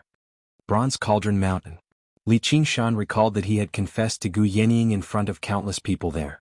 At that time, there was still a huge gap in strength between them. But now the gap between them had never been so close. Even if there was still a gap, it was not insurmountable. In fact, Li Qingshan was confident that he could eventually surpass her and become stronger than her. So what was her answer now? Li Qingshan could not help but look forward to it. Looking around, he had a feeling that he was infinitely close to success. Gu Yenying bowed slightly. Thank you for your kind intentions, but unfortunately, I cannot accept it. So she called me here just to give me a good person card. Li Qingshan grinned, not knowing whether to laugh or cry. Although he had vaguely guessed this result, he was still a little disappointed. It's okay, I am still too weak. Weak to the point that you can compete with the Zombie King with just one heavenly tribulation. The depth of your opportunities far surpasses mine, and the speed of your growth is even more shocking. I believe that in the future your strength will definitely be above mine, but Gu Yenying spoke extremely sincerely without any intention of brushing him off. She paused and dipped her index finger into the tea, writing down 4 words on the table. Forget your emotions. Li Qingshan muttered. Gu Yenying said, helping each other in difficult times is better than forgetting each other in the pugilistic world. Today we support each other. In the future, no matter who leaves who behind, there is no need to worry too much. Even if we are separated by life and death, we can smile at it. That makes sense. Li Qingshan nodded. So it wasn't heartlessness but forgetfulness. It's not a question of whether it's reasonable or not. If you're not willing to accept it, then there's nothing to talk about. It will be more convenient for us to work together if we have a good impression of each other and acknowledge each other. However, if there are too many feelings mixed in, it will be very disadvantageous and I will not be able to work with you. Gu Yenying's eyes were like an eagle's as she stared straight at Li Qingshan. For a moment, Li Qingshan didn't know what to say. This woman clearly wanted to ask him for help. Even if she wasn't willing to agree, she didn't have to expose him. She could make use of his good impression. However, she insisted on separating the two of them, leaving no room for ambiguity. In fact, if he refused to give up on that idea, they might as well stop working together. She could not help but feel sad for Hua Sengzan. His unrepentant infatuation might be able to move any woman in the world, but it was useless for her. Although you have opportunities and inheritances, your foundation is too shallow. For example, the many resources in the underground, it's difficult for you to transform them into your own strength. Another example is the problem of your identity. There's a possibility that it could be exposed at any time. In the end, you can't hide it from those who have intentions. I believe that I can help you in many ways. Gu Yenying saw that Li Qingshan didn't say anything and thought that he was hesitating. Thus, she added more bargaining chips and seriously persuaded him to give up on meaningless feelings and pursue the path of cultivation. I agree, but not for the benefits you're talking about.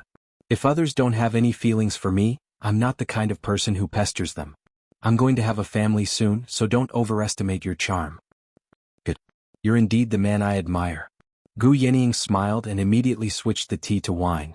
She filled their glasses to the brim and clinked them with Li Qingshan's before downing them.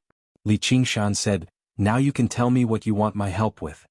It's not the right time yet. You'll know when the time comes. I feel that as long as you're given some time, you'll become stronger. At that time your chances of success will be higher. If you help me with a bunch of small matters, but you want me to risk my life, won't it be hard for me to refuse? There shouldn't be any danger to your life. If there is, I'll explain it to you. You can refuse as much as you want. There's no need to feel embarrassed because I don't always agree to everything. If you're restrained by your emotions and do something against your will, you can't blame anyone else. Fine. Li Qingshan didn't suffer any losses. Instead, he gained a strong ally. The method of cooperation was that she would deliver the goods first and receive the payment later. If she felt that it wasn't worth it, she could even refuse to pay. There was nothing to be dissatisfied about. However, he still felt a little unhappy that she didn't look at him as a man. The two of them stood side by side, gazing at the endless lotus leaves. Gu Yenying suddenly said, I won't fall in love with anyone if that makes you happier. Much happier. Li Qingshan glanced at her. Gu Yenying smiled and said, that's good then. Alas, as a female cultivator, I can't be compared to a man. The tribulation of love is the heaviest, and it's extremely easy to damage my cultivation.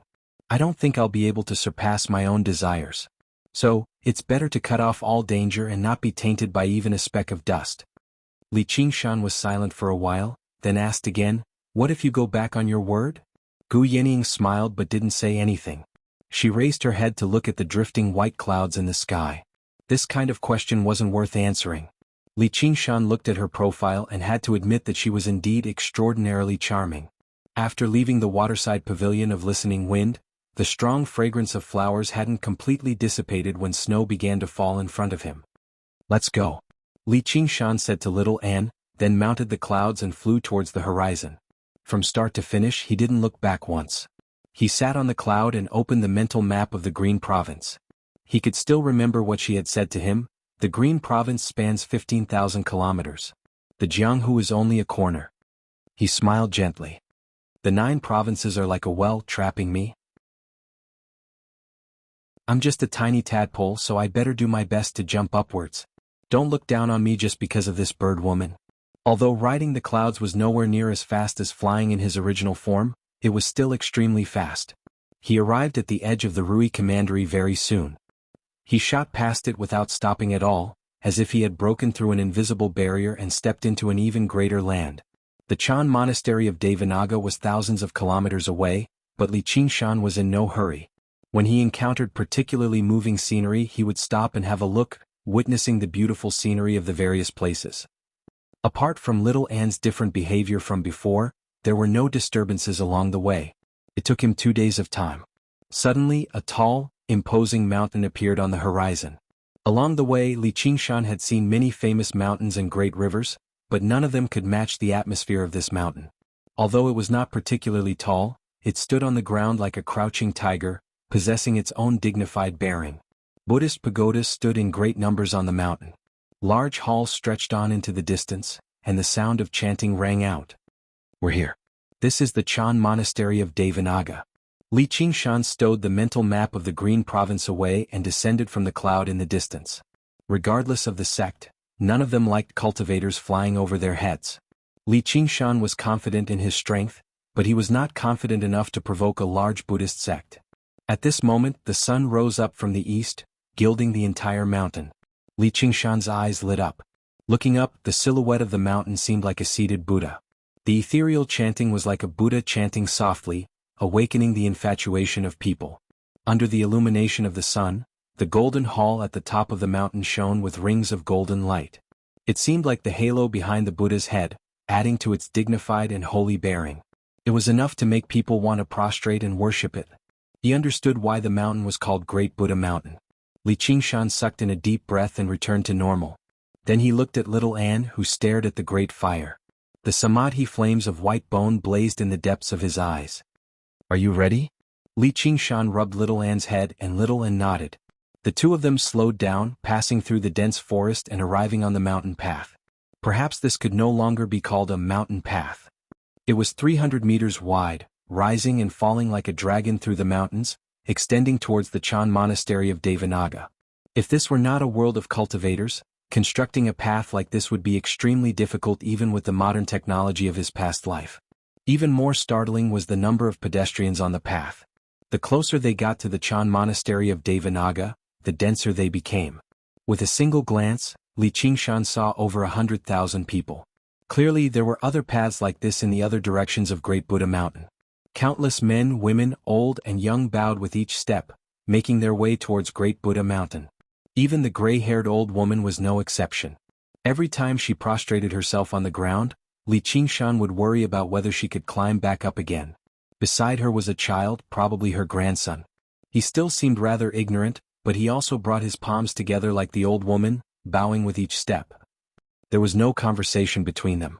They were silent and solemn, yet they were also as harmonious as brothers and sisters. The sunlight shone on their faces, pious and firm, radiating with a glow of happiness and peace. That was the light of faith from a determined mind. Even non-believers would be infected by such a scene. Li Qingshan also brought his palms together and bowed towards Great Buddha Mountain in the distance. As a transmigrator he did not believe in anything but he respected the faith of others. The lives of mortals were filled with pain. Not everyone had the opportunity to become a cultivator and attempt to break free from the shackles of fate. Having a faith like this was not necessarily a bad thing. People always needed some consolation. Non-believers would always underestimate the word faith. However, getting drunk and partying, becoming addicted to the internet, eating, drinking, and gambling were not necessarily any smarter than bowing to a Buddha statue. Not to mention that Buddhas actually existed in this world. They were experts who possessed great wisdom and strength. The world of Pure Land and the Hell Realm also existed. Accumulating virtue, doing good, and being reborn in the world of Pure Land were all real. Reaching there, Li Qingshan gained an even clearer understanding of what the word Buddha meant here. It was an unimaginably powerful existence. Then he glanced at Great Buddha Mountain in the distance and said to little Anne with his soul sense, "If he doesn't provoke us, there's no need for us to oppose him." Chapter 570. Li Qingshan warned little Anne again and again. The two of them made their way up the mountain path together. They obviously did not bow with every step like mortals. They passed by everyone quickly and arrived below Great Buddha Mountain in the blink of an eye, right before the entrance of the Chan Monastery of Devanaga. They were unable to advance any further here. Two protector generals that stood 30 meters tall stood on the left and right of the entrance. They held their chests and bellies, each wielding a weapon. At first glance they even seemed like two statues. But suddenly their eyes swiveled and landed on Li Qingshan. Li Qingshan's breathing halted slightly. It really is the Chan Monastery of Devanaga after all. Just the two protector generals at the entrance can actually make me feel threatened. Looking back, there were thousands of houses built at the foot of the mountain. There were regular monks who specially guided believers into the houses, arranging their meals and even distributing silver. Unlike the temples of his past life, a sect like the Chan Monastery of Devanaga did not need the money of mortals, nor did they rely on invading land to survive. They only needed mortals to offer up their faith. Over thousands of years, just how terrifying of a force would they become? Who is below the steps? Why aren't you bowing? A receptionist monk asked loudly from the high walls that resembled city walls. He was no longer a regular monk. Instead, he was a chi practitioner, a true disciple of the Chan Monastery of Devanaga. Several tens of thousands of people worshipped on the square at the foot of the mountain, so Li Qingshan and the young man's figures stood out particularly. In particular, everyone who saw little Anne along the way was stunned. The young man even forgot to kowtow and looked straight at her. The receptionist monk saw little Anne and could not help but be taken aback. Afterwards, he lowered his head in a hurry and chanted, "Amitabha." Li Qingshan said, "We're not believers. We've come to see the Annihilum Light Chan Master. Junior Uncle Annihilum Light is in secluded cultivation. He doesn't receive visitors, so you better return." Before the receptionist monk had even finished speaking, a streak of golden light suddenly rose up from a majestic hall on Great Buddha Mountain, landing at the entrance and turning into an old monk. He was the Annihilum Light Chan Master himself, gazing at little Anne in delight. "Well, you're finally here. Junior Uncle Annihilum Light." The reception monk was surprised and bowed in a hurry. The Annihilum Light Chan Master often occupied the position of head monk in the Bodhi courtyard. He was indifferent and liked peace and quiet. Even if he was a direct disciple, it was extremely rare to see such a change in expression. Today he had personally come out to welcome two insignificant Foundation establishment cultivators, and he even revealed such an expression. It was truly rare. Little Anne put his palms together and bowed, "Master. Follow me." The Annihilum Light Chan Master waved his hand, and the huge entrance behind him opened loudly. Sunlight passed through, landing on Li Qingshan's face. He squinted his eyes slightly. "The door is open. The door is open." Calls rang out from below the mountain. The main entrance of the Chan Monastery of Devanaga was not usually open. The disciples of the monastery also entered and exited through a small door below. Only when the main entrance was open like this would they be welcoming esteemed guests. The Annihilum Light Chan Master glanced at little Anne before waving his hand. A melodious bell rang out from the top of the mountain. At first it was just one, followed by 100 bells ringing across the entire mountain, drowning out the chanting and ringing through the entire mountain. The receptionist monk was dumbfounded as well. He studied Li Qingshan and little Anne. Let alone two Foundation establishment cultivators, even two Golden Core cultivators did not have the right to receive such treatment. This woman seemed to be the final disciple of his senior uncle Annihilum Light, but she was only a disciple, so she was even less qualified. Golden light shone brightly as the bell chimed together. It was a grand sight. Li Qingshan eased up slightly. As it seemed, the Annihilum Light Chan Master still valued little Anne very much. That way she would not be bullied. Actually, this was just him worrying for nothing. With little Anne's current strength, Just how many people could bully her across the entire 9 provinces? The Annihilum Light Chan master walked at the front, and Little and followed closely behind. Li Qingshan followed as well. The Annihilum Light Chan master glanced back at him and Li Qingshan smiled. The Annihilum Light Chan master said nothing more. Little and welcomed the light and stepped into the Chan monastery of Devanaga. Her seaweed-like hair and her plain clothes were all coated with a layer of golden light. The entire mountain was alarmed. The various head monks emerged from their doors and gazed at the entrance in the distance. Among the head monks, the Annihilum Light Chan master had always kept a low profile, indifferent to the affairs of the world. Yet today he had done something so high profile which truly surprised many people. He represented the entire Chan monastery of Devanaga, expressing his politeness and respect towards a new disciple, as well as expressing how much the entire monastery valued her. He told everyone, including the abbot of the monastery, not to underestimate her. But was she worthy of him? The towering pagodas were like a forest, blocking out the sunlight and radiating with faint, golden light. They possessed a wondrous power. This power was not powerful, but it was like sunlight and rain, nourishing everything silently. It was filled with warmth and benevolence, enough to make people submit. There were the Sariras of past eminent monks. Sariras were equivalent to the golden cores of regular cultivators. They could only be condensed after undergoing the second heavenly tribulation. Just from the endless forest of pagodas, it was possible to sense just how much the Chan monastery of Devanaga had accumulated. From afar it did not seem like it, but he could sense the dignified feeling when he was there. The pagodas were all over 30 meters tall, and many of them were even taller than Li Qingshan's original demon body. Li Qingshan thought, these pagodas probably aren't just for commemoration. Instead, they've become one with the entire mountain. They're probably some kind of defensive formation. Little and did not look around.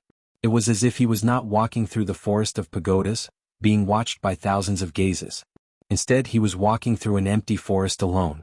The Annihilum Light Chan master smiled. Many of the observers in the monastery secretly praised him as well. The spirit of one will was truly extraordinary. As for Li Qingshan, he looked around like a tourist visiting a historical site, but he was also unfazed by the forest of pagodas. The golden peak of Great Buddha, the Grand Hall. Li Qingshan had never seen such a majestic hall before. It was like another mountain had risen up on the mountain. He understood that this was the Buddha head of Great Buddha. Gazing into the hall, the Tathagata Buddha sat in the center, standing several hundred meters tall as he overlooked the masses. Bodhisattvas and arhats stood to the left and right, as well as guardian deities, blue deities and dragons and elephants. There were many of them, depicting the appearances of the various Buddhas and living beings. A monk brought his palms together as he stood before the Buddha. He was bald and beardless, wearing a great red kasaya. He seemed to be in his 40s, but his eyes were as deep as the ocean. They differed from Li Qingshan's impression of the benevolent, peaceful and virtuous monk. Although the middle-aged monk remained calm and collected, he gave off a sense of sharpness and dignity. He was less than 7 feet tall, but he did not seem short when standing before the 300-meter-tall Buddha. Instead, he possessed a fearless spirit that stood shoulder to shoulder with the Buddha. He was the current abbot of the Chan monastery of Devanaga, the dauntless monk, as well as one of the monk kings revered by the great Xia Empire. Beside him were the various head monks.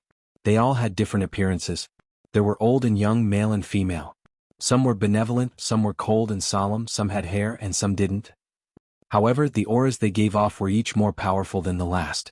Although Li Qingshan had killed a few golden core cultivators in the past, he dared not be careless when he faced any one of them, let alone the dauntless monk. If it were not for his determination, he basically would not have been able to look him in the eye.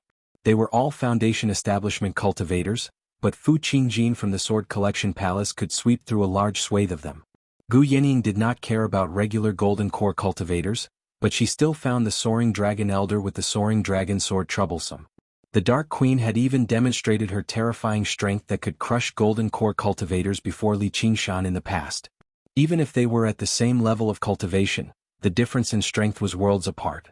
None of the 3 great sects of the Green Province had an undeserved reputation.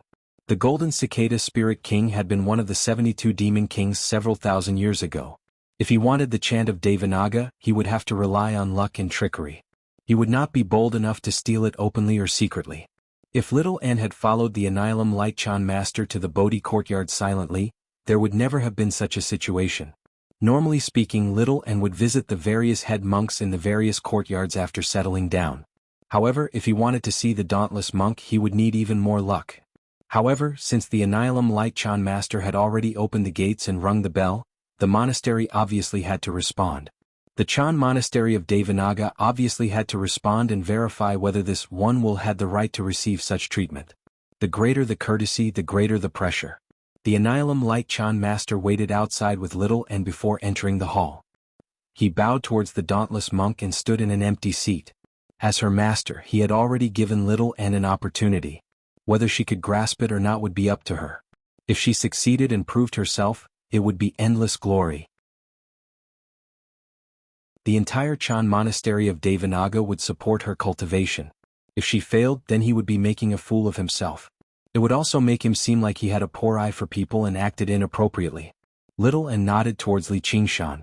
Li Qingshan gave her a thumbs up, encouraging her. She stepped over the high sill with a bare foot and stepped into the hall. She raised her head to look at the Buddha, lowered her head to look at the dauntless monk, and then lowered her head to look at her own figure on the shiny floor. She slowly made her way over and sat down on the empty cushion under the watchful gazes of the monks. A monk said, "You don't bow before the Buddha. You're insolent and rude." Little N said, "Clay sculptures and stone sculptures. Where is the Buddha?" The Buddha's light illuminates all, bringing salvation to all living beings. It exists everywhere. Seeing me is me. Seeing no living beings. Li Qingshan knew that the debate had already begun. Although he did not quite understand it, he could tell how forceful Little N was. He secretly panicked inside. Joining the Chan monastery of Devanaga safely is the right thing to do. Why must you confront them head-on? The dauntless monk is just like his name. You can tell with a single glance that he's not a good person. If you anger him, it'll probably be bad for you. The various head monks took turns to ask questions, raining down on him like a storm, lashing out and scolding him loudly. Little N was expressionless as she answered them all. She did not panic at all. Suddenly, Li Qingshan discovered that the Annihilum Light Chan master was standing there silently with a smile on his lips. He seemed to be extremely satisfied. Then he looked back. Many disciples of the monastery stood outside the hall silently, listening attentively. It's like they've gained something and it's like they've lost something. As a result, he stopped worrying. So that's what these monks fall for. Late in the morning, the great hall was filled with words, constantly bombarding him with questions. Little N answered freely like pearls falling onto a jade plate. The head monks all secretly admired him. With such a root of wisdom and comprehension, he was worthy of such a great gift. The dauntless monk who had remained silent the entire time suddenly took a step forward. He shone with golden light, turning into a guardian king that was 300 meters tall. He glared at Little N, wielding the pillar-like staff of demons, subduing and suddenly coming to a halt in the hall. With a clang, the hall caved in, covered in cracks. Clearly he had truly lost his temper. He swung down the pillar-like staff. Exorcism. To be continued. Legends of the Great Sage welcome readers to log in. Chapter 571.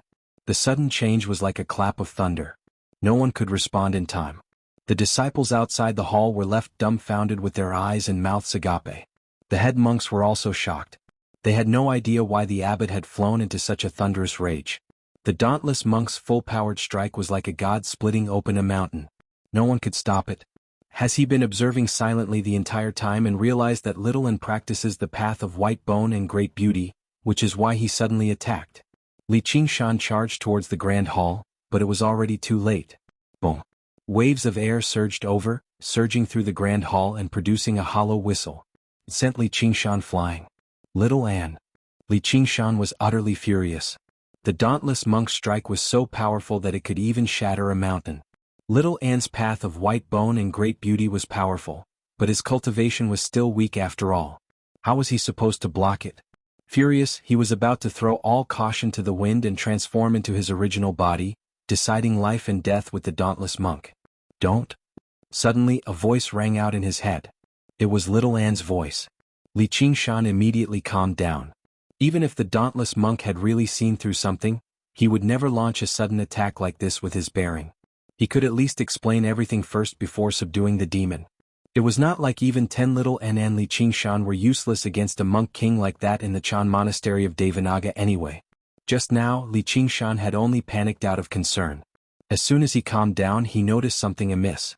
The violent wind subsided, and the colossal pestle that resembled a heavenly pillar stopped above little Anne's head. The murderous aura in the air vanished, like the thunderstorm had cleared up the sky in a single instant. It was rather abrupt.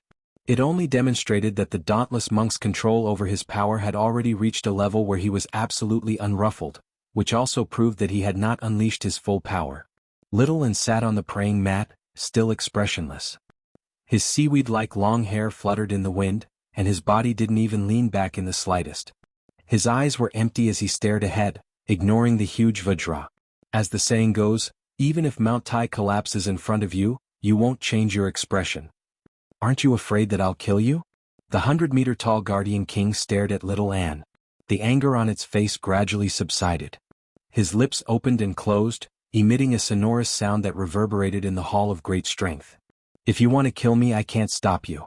It's useless to be afraid. If you don't want to kill me, why should I be afraid? Little Anne said calmly. Great wisdom begets great courage. It's rare. My fearless Vajra Sutra can only be cultivated by those with great courage. Are you willing to learn it? The dauntless monk asked. However, his true objective with his strike just now was not to test whether little Anne had great courage or whether he had the right to teach her the fearless Vajra Sutra. The talent and ability to comprehend that little Anne had demonstrated was basically unbelievably high. Even when he was young, he was left in the dust. As a matter of fact, she might have been the most outstanding disciple the monastery had ever seen since its founding. However, there was something that even he could not see through in her empty eyes, which made him feel a hint of wariness. She seemed completely empty. He was unable to tell what she wanted, much less tell what she was thinking. If a figure like her devoted herself to Buddhism, she would definitely be an eminent monk of Buddhism. However, if she harbored demonic thoughts, the consequences would be so great that no one could stop her. As a result, he tested her. Apart from purging demons, the dauntless Guardian King's demon-subduing pestle also possessed the power to subdue demonic thoughts. This move was called Severe Warning. It was a secret technique of Chan sections.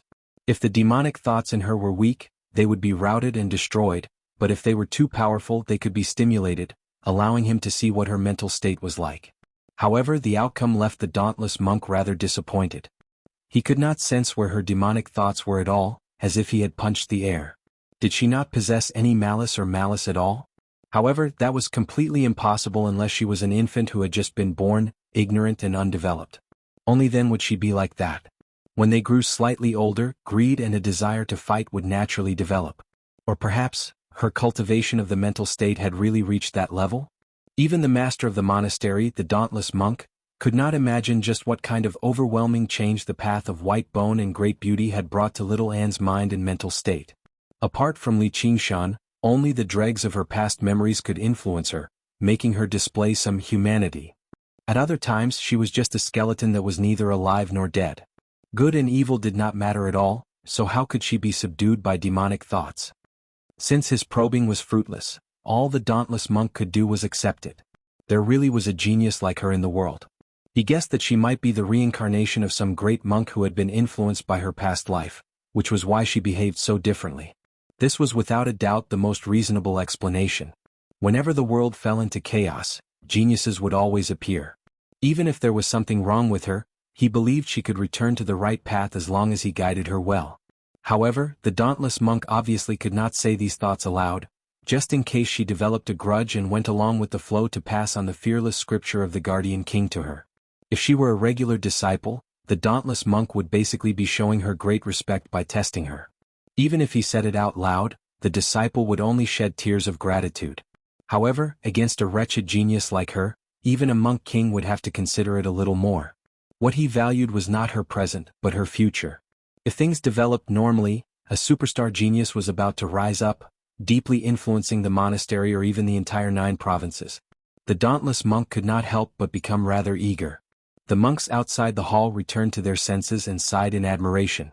She had gained the dauntless monk's recognition as soon as she joined the monastery, personally being taught the fearless scripture of the Guardian King. Just what kind of honor was that? He was basically raising her as a future abbot.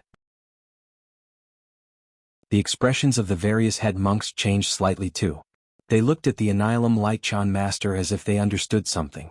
I never thought that the Annihilum Light who only cares about Buddhism and doesn't care about mundane matters would actually have such deep plans. I've truly underestimated him. The Annihilum Light Chan master closed his eyes gently and smiled in relief. He had achieved his objective. From now onwards, no one in the monastery would dare to do anything to her again. Yes, although they were all Buddhist disciples who valued benevolence, there would be conflict as long as there were people. Apart from conflicts of interest and power, there were also conflicts of ideology and orthodoxy. The monastery was not all harmonious either. There were quite a lot of disagreements between the various head monks. The Bodhi courtyard possessed quite a high status in the Chan monastery of Devanaga, but the Annihilum Light Chan master hated taking part in these battles the most. They were all alone. As the saying went, the tallest tree in the forest will be the first to be destroyed by the wind. It was very likely for Xiao En's talent to incite jealousy and attacks. Although he disliked conflict, the Annihilum Light Chan master still possessed great wisdom. As a result, he came up with a method that would settle things once and for all, allowing her to enter the monastery in endless glory before gaining the dauntless monk's recognition in front of everyone, allowing her to obtain a supreme identity and status in the monastery. The Guardian King's scripture of demon subdual that little and practiced right now was a foundation. Further up were the Guardian King of Flames, the Guardian King of Great Strength and so on. They all had their own uses. What the dauntless monk practiced was the fearless scripture of the Guardian King. His Dharma name was not originally Fearless, but now people only knew him as the Dauntless Monk. They had already completely forgotten his original Dharma name. Cultivation methods at the third heavenly tribulation and above were the supreme cultivation methods of this world. They were secrets of the various sects and sections. And she would be taught by seniors who practiced the same cultivation method. This was basically a great fortuitous encounter that regular cultivators could only come across. However, after a moment of thought, Little N bowed gently. I'm willing to learn the chant of Devanaga. The chant of Devanaga. There was an uproar outside the hall. The chant of Devanaga was the supreme cultivation method of the monastery. Normally, only the head monks of the various departments had the right to practice it. Regular elders did not even have the right to practice it. She was a new disciple, yet she was still not satisfied with the fearless scripture of the Guardian King that the abbot had personally passed on to her. She even wanted to learn the chant of Devanaga. Even Buddhist disciples who were pure of heart and few desires could not help but burn with jealousy. They were displeased, feeling that she was too greedy and did not know what was good for her.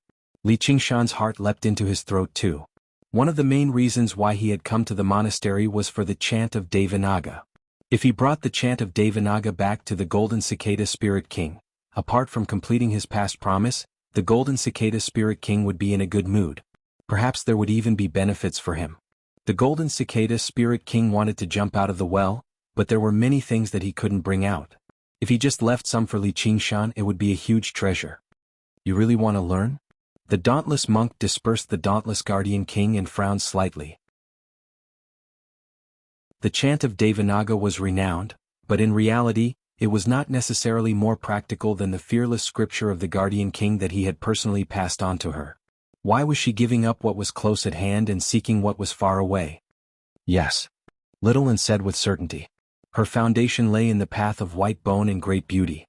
While the fearless Vajra Sutra was valuable, it paled in comparison to the former. It was dispensable to her. On the other hand, the chant of Devanaga was a technique that could be used, and it was even more useful to her. All right, I can agree. The dauntless monk said firmly, but he changed the topic. Though, you need to undergo the second heavenly tribulation and condense a Sarira. Only then can you unleash the power of the chant of Devanaga. By then, I'll pass on the chant of Devanaga to you. It was obviously impossible for him to pass on the sect's supreme technique to a new disciple right away, so he set up this as a barrier. No matter how great her talent was, breaking through the second heavenly tribulation was not something that could be achieved overnight. As a result, he could carefully understand her personality and nurture her loyalty to the monastery. Yes. Little N agreed firmly. She was only a step away from the second layer of the path of white bone and great beauty. As long as she cultivated for a while in the monastery and broke through this barrier, she would basically be able to undergo the second heavenly tribulation. By then, as long as she had the support of sufficient resources, condensing a Sarira would only be a matter of course. It was possible to imagine that she definitely would not lack resources in the monastery. Afterwards, the dauntless monk specially arranged a place for her to cultivate, isolating her from the other disciples, just in case they were influenced by her beauty. Originally, Buddhist cultivators would be better off directly jumping off Great Buddha Mountain if they could not even control the tiny things in their bodies. However, her beauty was far too great, just like the legendary Heavenly Maiden.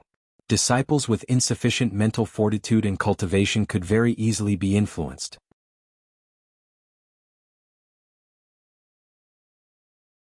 Chapter 572. Li Qingshan strode into the grand hall and clasped his hands. I am the Scarlet Hawk commander of the Clear River Prefecture, Li Qingshan. Greetings to the abbot and the head monks. Sensing the dauntless monk's hostility, he purposefully mentioned his identity as a hawk-wolf guard so that the monks would have some qualms. The dauntless monk asked, Who allowed you to enter this place? It's the Annihilum Lightchan Master. Li Qingshan looked at the Annihilum Lightchan Master, but he never expected the old monk to completely ignore him. He lowered his head obediently and said nothing. His heart leapt. Oh no, I've fallen for this monk's tricks. The Annihilum Lightchan Master did not allow him to come with them, so he obviously would not admit to it right now. Little An said, He came with me so he doesn't know the rules of the Chan Monastery of Devanaga. Please forgive him, abbot. The dauntless monk could not help but glance at Little An deeply. That was the longest thing she had said after entering the grand hall apart from when she was debating with him. Just now, even when she was talking to him, she still treated her words like gold. Li Qingshan clasped his hands. Ignorance is not a crime. Please don't blame me, masters. I'll be leaving right now. The dauntless monk glanced past the Annihilum Lightchan Master and Li Qingshan and seemed to understand something. He said, This is the inner courtyard of the Chan Monastery of Devanaga. Only disciples of our Chan Monastery of Devanaga have the right to enter. Outsiders without an invitation will be treated as trespassing and will be killed without mercy. Li Qingshan was alarmed. These monks can't be so vicious, right?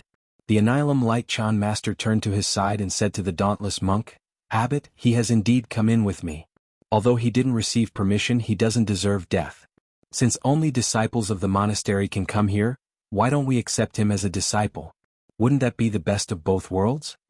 Li Qingshan's eyelids twitched. He finally understood the Annihilum Light's intentions. He's clearly afraid I'll affect Little An's cultivation, so he just tricked me into becoming a monk in the Chan Monastery of Devanaga.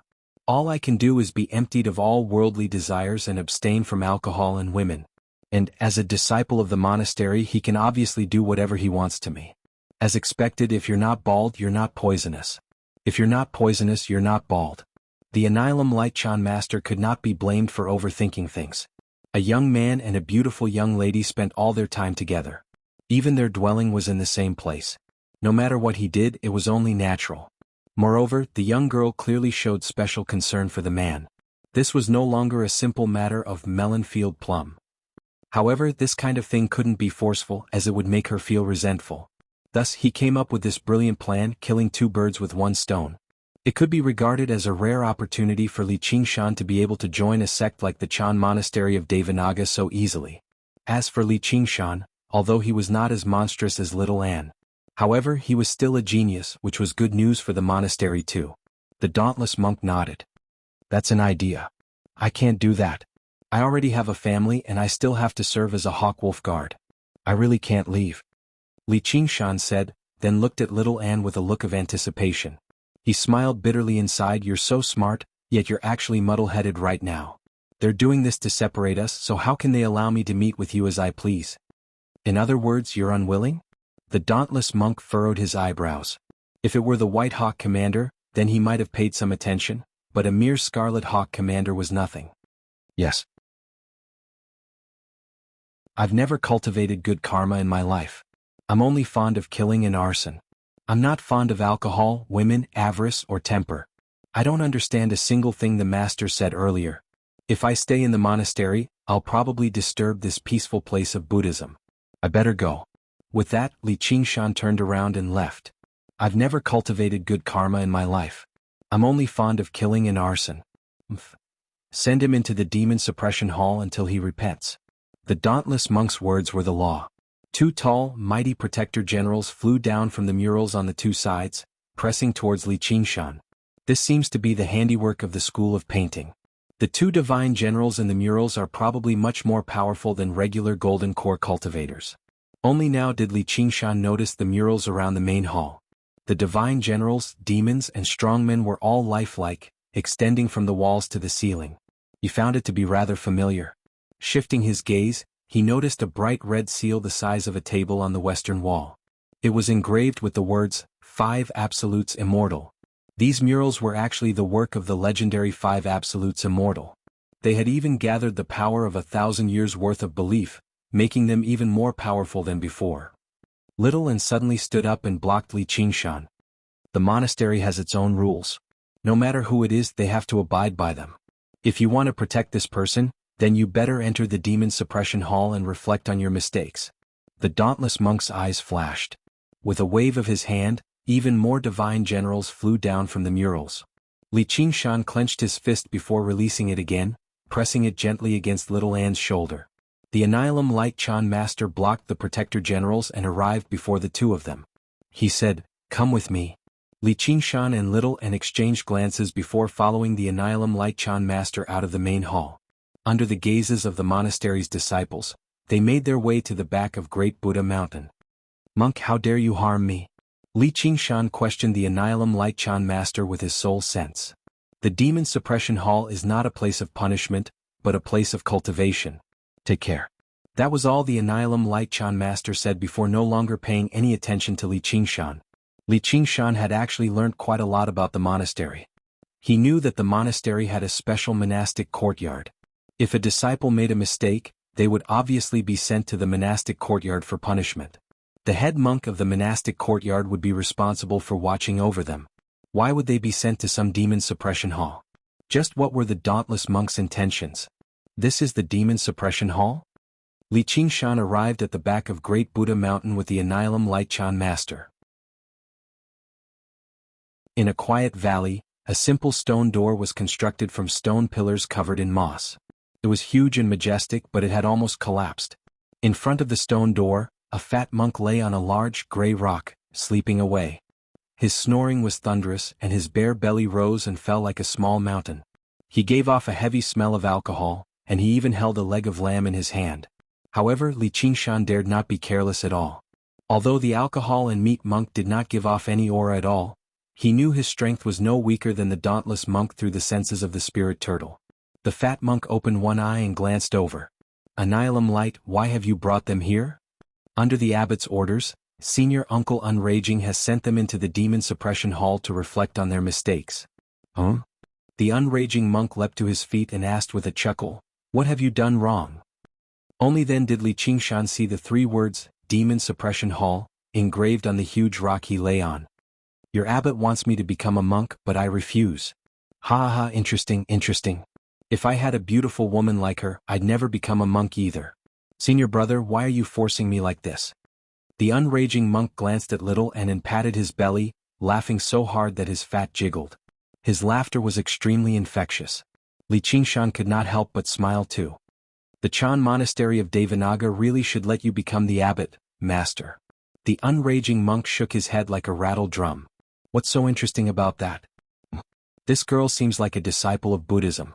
The Annihilum Light Chan master gave a rough explanation of what had happened, and the unraging monk studied the two of them in thought. His smile remained on his face the entire time as he muttered to himself, "You're not born with good karma, only fond of murder and arson. You sure do have some courage to say that before my senior brother. Why don't you become my disciple instead? That way you can save yourself a trip to the demon suppression hall.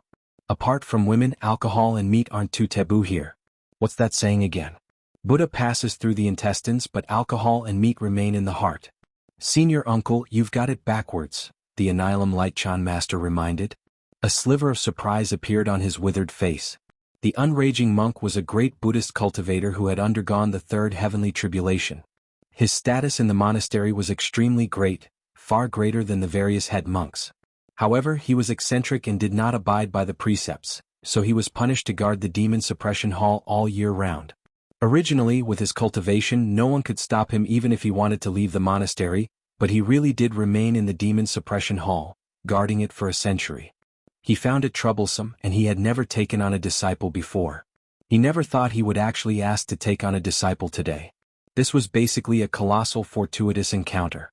If he had a master like that, he might not be able to do whatever he wanted in the 9 provinces, but anyone who wanted to touch Li Qingshan would have to consider the consequences. It's all the same. As the unraging monk said that, he fished out a great gourd of alcohol and gulped down a few mouthfuls before passing it to Li Qingshan. Li Qingshan smelled the fragrance of the alcohol and tried taking a sip. He felt like a scorching flame had spread from his throat to his stomach, burning with pain, but also indescribably refreshing. He had actually never tasted such strong alcohol in his life, and it contained extremely dense spiritual qi. Li Qingshan could not help but take a deep breath, but the alcohol in the gourd flowed endlessly. He drank over a dozen liters in a single gulp, but he still did not finish it. Fine alcohol, but I don't want to be a monk. Li Qingshan drank 50 liters of alcohol before putting down the gourd and wiping his mouth. He was hiding a great secret. Although even great cultivators of the third heavenly tribulation could not see through it with the divine strength of the spirit turtle, it was difficult to be certain that he would not discover it once they spent some time together. By then, master and disciple would become enemies. You damn brat. You're only telling me after drinking. Then forget it. You better pay a visit to the demon suppression hall. The unraging monk had only done this on a whim. He did not mind Li Qingshan's refusal, so he pointed. The stone door opened with a loud bang, revealing a pitch-black cave that emitted a gloomy cold air. Looking into the cave, it was so deep that the bottom could not be seen. It felt a little like the gate of hungry ghosts, as if it led to another world. The unraging monk swung his hand, and a tremendous gentle power surged over from behind. Li Qingshan flew into the cave involuntarily, and little and was no different. In the air, the two of them clasped hands and dove into the demon suppression hall. Don't go too deep or too far. The unraging monk's voice rang out from behind, growing further and further away as if it came from thousands of kilometers away. The stone door slammed shut loudly. The sound stopped and the light vanished. Senior brother, aren't you afraid that this once-in-a-thousand-years genius will run into some danger in the demon suppression hall? The unraging monk yawned and turned around. Before he knew it, the dauntless monk had already stood beside the rock with his hands behind his back. As long as she doesn't venture too deep into the demon suppression hall, what danger will she run into?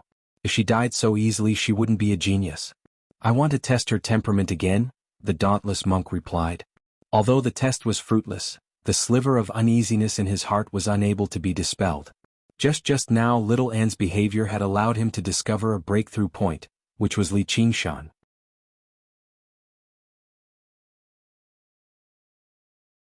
Chapter 573. The influence of a supreme prodigy like that was far too great.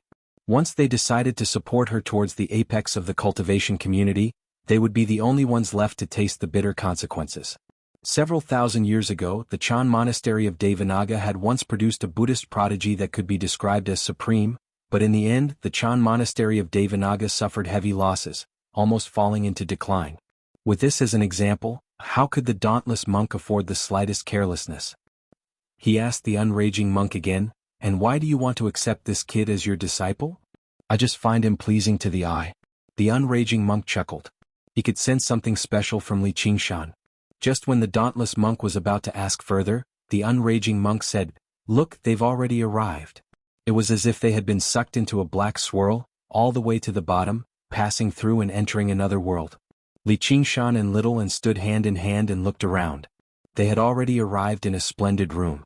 The floor was paved with golden bricks, and the walls were covered in golden foil, detailed with graceful patterns. It was like an imperial palace, forming a sharp contrast with the dilapidated stone door of the demon suppression hall. However, when Li Qingshan studied the surroundings carefully, he discovered this was not an imperial palace, but a prison. The room they were in was a cage. Before them was a row of glistening golden bars, sealing off the path out. On the other side of the bars was a similar room. Li Qingshan went up and gave it a gentle push. With a crack, the cell door opened. They arrived in a wide passageway which was also splendid. However, on the two sides of the passageway were cages of various sizes. Li Qingshan asked in confusion, "Why is the demon suppression hall built like a prison?" When the demon suppression hall was first established, it did indeed serve the purpose of a prison. The monks of the Chan monastery of Devanaga captured and subdued demonic cultivators, throwing them into the demon suppression hall to watch over them and give them an opportunity to turn over a new leaf. However, during the millennia since the founding of Great Xia, the world had been at peace. The demonic cultivators had retired, and the conflict between righteousness and evil no longer existed. Even if there were cultivators who committed crimes, the Hawkwolf Guard would kill and capture them. It was not the Chan monastery of Devanaga's turn to take action. As a result, the cultivators of the demonic Tao who were suppressed at that time either put down their butcher knives and converted to Buddhism or died of old age in there. The original purpose of the demon suppression hall gradually fell into disuse, but a new purpose was born. It became a training ground for disciples. The truly great sects always maintained vigilance at all times. They understood the nature of fighting and killing in the cultivation world, and they would never be corrupted by the illusion of peace in the world. They would sharpen their blades at all times, preparing to face the fighting and killing. If they had only relied on scriptures, Buddhist dharma, and benevolence, the monastery would have been destroyed countless times over a long time ago. Although the internal competition could maintain a sense of competition, it was far from a real fight to the death. As a result, whether it was the Sword Collection Palace or the Shenin sect, they all built similar places. A mournful scream came from the end of the corridor, filled with pain and unwillingness. His voice reverberated in this dazzling prison, causing people to feel a chill in their hearts. Li Qingshan narrowed his eyes and restrained his aura. He flew to the end of the corridor and was slightly surprised. All he saw was a group of people lying on the ground, huddled together. Blood flowed out from between them, dyeing the golden tiles red. A child around 7 or 8 years old in the middle had been disemboweled. They were currently taking out his organs and shoving them into their mouths. The child was still not dead. He struggled as hard as he could, screaming out in pain and hatred. "Stop!" Li Qingshan bellowed, and the group of people turned around. They were all covered in blood and their faces were twisted. It was just like a classic scene from a zombie movie in his past life. However, to Li Qingshan's surprise, they did not lunge over immediately. The bulliest man even wiped away the blood on his face and asked, "Are you new?" His tone was rather strange, but he was clearly intelligent, not a mad beast. However, he did not feel like there was anything wrong with what he was doing at all. The child was still shrieking. It was an extremely strange sight. "Release him."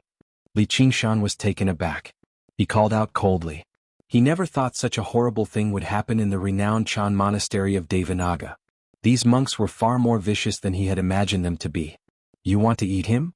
The burly man's expression changed, but his tone seemed like he was talking about a pig or a sheep, not a child. At this moment, Little and caught up as well, arriving beside Li Qingshan. The burly man's eyes lit up, shining with undisguised lust. His lower body immediately changed and he stood up without the slightest hint of shame. The other men were the same. They opened their mouths and drooled. They were clearly human, yet they suddenly seemed like wild beasts in heat. "Is that woman yours? Give her to me or die." The man pointed at Little An and said to Li Qingshan. Before he had even finished speaking, there was a bang, and his head exploded like a watermelon. Blood and brain matter splattered across the golden wall on the side. "Use your head before you speak."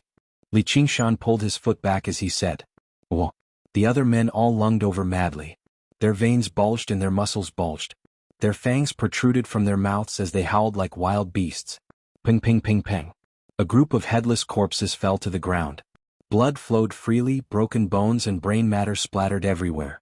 Li Qingshan found it strange. These people were far stronger than normal humans, but they did not seem like cultivators. They could not even be considered wild beasts. Wild beasts would always hide in the face of danger, but these people seemed to be driven by their own desires. The child no longer screamed. He propped himself up and stretched out his hand to cover his stomach, stuffing the organs and intestines that had been pulled out back into his stomach. His vitality was unbelievably strong. He then pounced on the headless corpses beside him and began to gnaw on them. He was not whipping the corpses for revenge, but simply eating because he was hungry. Li Qingshan felt a sense of absurdity and did not know what to say. After the child had his fill, the wound on his stomach had mostly healed. The child asked shyly, "Thank you for saving me. Can I follow you?" "What's your name? Who are they?" "What?" Li Qingshan paused. "Eat you? I'm Duoj and this is my father. I don't know anyone else, so why do you want to eat me?" "It's obviously because I'm hungry." The child called Duoj pointed at the first man whose head Li Qingshan had blown up with a kick and said in a serious manner. Afterwards, he waved his arms and promoted himself, "I can help you fight. If you're hungry you can eat me too. My flesh is very tender. He swiveled his eyes slyly and pointed at the corpses on the ground, including his father's. These can be eaten for many days. Li Qingshan felt like his brain was lacking. These people were not powerful, but the things they did and the things they said were terrifying. This was the ultimate proof of the evil nature of the people. They were so repulsive that they could not look at them directly. The father led a group of people to eat the child, and the child treated the father as food. If regular people were here, their outlook on life and values would probably be severely impacted. In reality, there were indeed many disciples of the Chan monastery of Devanaga who were unable to endure the tremendous pressure of the mind during the trials of the demon suppression hall, going mad and suffering from chi deviation. Disciples with such weak wills were not worth paying attention to no matter how talented they were. Don't tell me they're slaughtering and devouring one another just because they're trapped here and have nothing to eat? No, it's not that simple. These people are basically doing these things as a matter of course. They don't feel any remorse from their conscience at all, much less any so-called mental torture. The dauntless monk had been observing the situation in the demon suppression hall the entire time. He discovered that little Anne's gaze did not even waver at all the entire time. That was no longer simple coldness or callousness. Instead, it was disregard. It was disregard the bloody sight, disregard the horrific devouring. The dauntless monk was unable to tell whether he should be happy or worried. Everyone wanted their disciple to have a firm will, but to be so firm to such a degree was slightly strange or even terrifying. It had completely exceeded her age.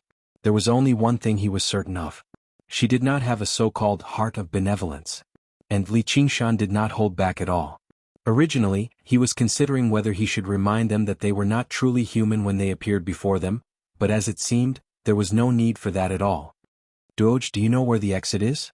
Li Qingshan asked. Although he knew the dauntless monk would not spare them so easily, he still had to try and find an exit himself. Doge said, "There's no exit. Once you enter you can't leave anymore." Li Qingshan said, "Is there really nothing special about it?" Doge hesitated. Li Qingshan immediately said, "Take us there." Doge dared not turn him down. He picked up a corpse and pointed at the other corpses. "It's very far. You can eat along the way too." He was worried that Li Qingshan and the others would run out of food and try to eat him. "Leave the corpses behind. Let's go." Doge left the corpses behind and quickly led the way. He glanced back reluctantly, not because of his father, but because he was reluctant to part with the food. "There's meat. There's food." Soon after they left, another group of people entered, crouching on the ground and munching away. They ate happily. The prison was like a maze. The paths twisted and turned, constantly branching off. Its surface area was even larger than that of the Great Buddha Mountain. This was definitely not an ordinary palace built underground. He constantly came across people along the way, and basically all of them were young men. As soon as they saw little Anne, they lunged over like bulls in heat. They were all extremely strong, moving like the wind. They were roughly on par with iron plate corpses. Li Qingshan obviously slaughtered his way over without holding back. He discovered that some of the people clearly possessed some deformities that were not human, such as the huge lumps on their foreheads, their protruding backs, their disfigured skin, and their sharp claws and teeth. Normally, the more obvious the deformities, the more powerful they were. Li Qingshan's doubts grew deeper and deeper. Just who were they? Why had they become like this? And why were they trapped in the demon suppression hall? The further he ventured, the stronger the enemies became. Some of them even vaguely surpassed the level of corpse soldiers, approaching the strength of corpse generals. He could not help but recall the unraging monk's warning.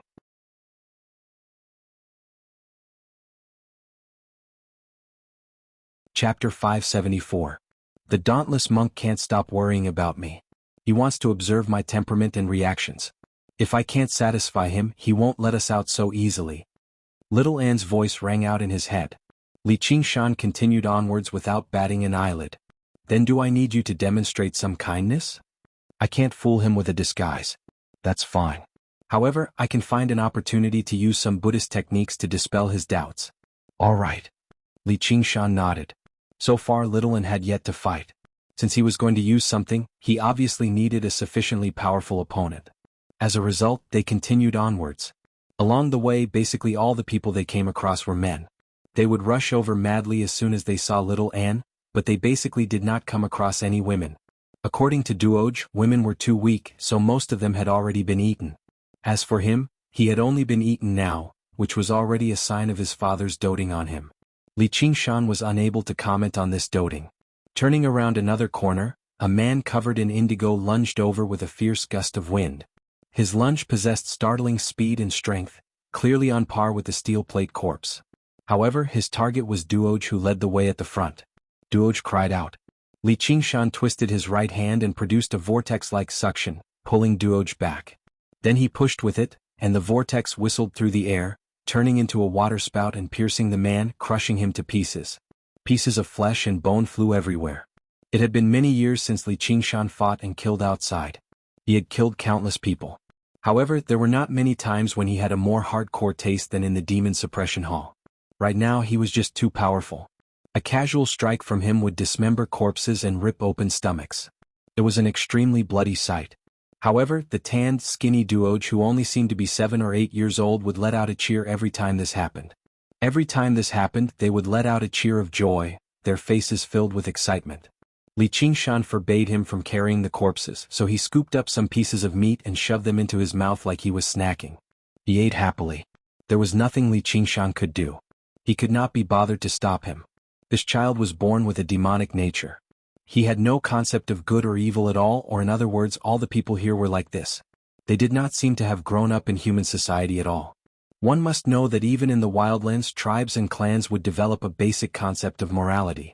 Unless it was due to certain customs and traditions, or if they were forced to do so, they would not devour their own clansmen, let alone father and son. But if they were savages who grew up in the wild, he shouldn't be able to think and speak so clearly. Even wild beasts wouldn't be so crazy. He really had no idea where the Chan monastery of Devanaga had found them.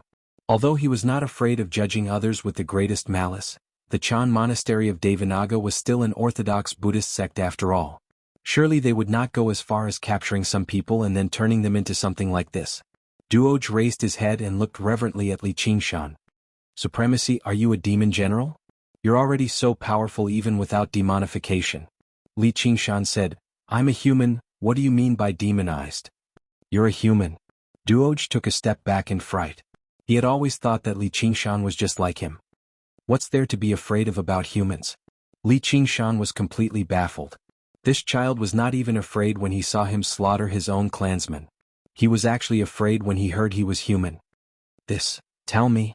I heard that humans are all extremely kind and lowly. They like doing stupid things like helping others for free, and they're not ashamed of it. Instead, they take pride in it. They constantly attack us under this reason. They'll only be satisfied when we become as stupid and lowly as them, Duoj mumbled. How did kindness and lowly become derogatory terms when they were put together? Li Qingshan rubbed his head and felt his head ache slightly. This was no longer just evil but a complete reversal of the concept of right and wrong. It was as if in their minds, anyone who did good deeds like Lei Feng and sacrificed themselves for others would be utterly humiliating and extremely stupid. He vaguely understood the meaning of the demon suppression hall. If these people were not suppressed here and made it outside, they would all be extremely vicious and evil. Didn't I just save you earlier? Isn't that supposed to be helping others? Acting bravely for a just cause? No. Definitely not. I can lead the way for you and help you fight. If you're hungry, you can even eat me. This is all within your calculations. It's definitely not supposed to be helping others. It's very clever and very powerful, a demon among humans of great evil. Duoj was frightened out of his wits. He trembled and explained himself in a hurry. In the end, he even raised his thumb and gave Li Qingshan the glorious title of demon among humans. This was like someone asking you, do you think I'm a whore, an idiot, or a piece of trash? It was very difficult for you to not treat it as an angry threat. The corner of Li Qingshan's lips twitched, and he barely managed to make a happy expression. He sucked in a deep breath and raised his head, yelling at the ceiling, "Let me out. I don't have the right to enter the demon suppression hall at all." He felt like he could already be regarded as an extremely kind person compared to this child. Alright, he was cursing. The unraging monk laughed aloud. The dauntless monk shook his head. These demon folk are still as thick-headed as ever. They don't know how to repent. Even this little demon folk is filled with evil from the bottom of their hearts. Demon folk are born with a demon heart. Their 5 skandhas flourish, unable to distinguish between good and evil. Right and wrong are inverted. Probably only the Buddhas of the Western paradise can purify them. It's not something we can do, so there's no need for you to get angry, senior brother. Junior brother, we might not be able to purify them, but we can destroy these enemies of Buddha, just in case they grow up and cause even greater trouble. We can't be soft-hearted just because they look human or because they're young. The dauntless monk said that, vaguely warning the unraging monk. The unraging monk laughed aloud, but he said nothing. His voice reverberated through the corridor, but there was no reply at all. Li Qingshan sighed and said to Duoj, "Then what's the demonification you speak of? All demon folk can demonify just like this." Duoj clenched his fists. His little face was bright red from holding back, and he even let out a gasp. In the end, only the color of his eyes changed slightly. His body relaxed, and his eyes were filled with anticipation. "I'm still too young.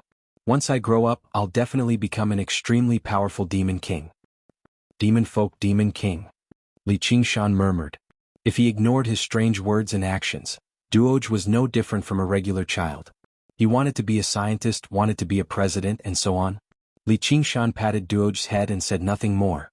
"Let's keep going. Are there no stronger opponents here?" "Venerable, you really are a vicious and brutal demon among humans. The place we're going to has a lot of powerful experts for us to kill." Duoj's eyes lit up in admiration. Then he said, "I heard grandfather say that actually, it doesn't matter if you're human. As long as you have a demon heart, everyone can become a demon. You'll definitely become a powerful demon king in the future." He seemed to be trying to comfort Li Qingshan. Li Qingshan shook his head with no idea how to react. With a gentle wave of his right hand, a rolling cloud rose up, lifting up Duoj as well. Afterwards he said, "All you need to do is point the way. Let's get to the place you're talking about quickly." The cloud took off with a swish. Duoj lay at the front, constantly pointing in a certain direction. The cloud soared through the maze-like demon suppression hall. Flying past thousands of prisons, Li Qingshan imagined the dignified manner in which the Chan monastery of Devanaga suppressed demons when this place was filled with prisoners in the past. After several millennia of recuperation, they would only become even more powerful. If his identity was exposed, he would probably struggle to avoid being suppressed. Demon folk appeared before him one by one. If they did not come to obstruct him, Li Qingshan would not pay any attention to them, but if they dared to block his path, he could not be bothered with doing anything either. He just rammed over with a cloud. Under his control, the cloud-treading mist subdued the soft and the hard, and it moved with startling speed. Everyone he rammed into would suffer broken bones and spurt out blood. However, these demon folk were all tough and possessed great vitality, so he had no idea whether they would die or not. The path gradually widened and the twists and turns and branching paths decreased.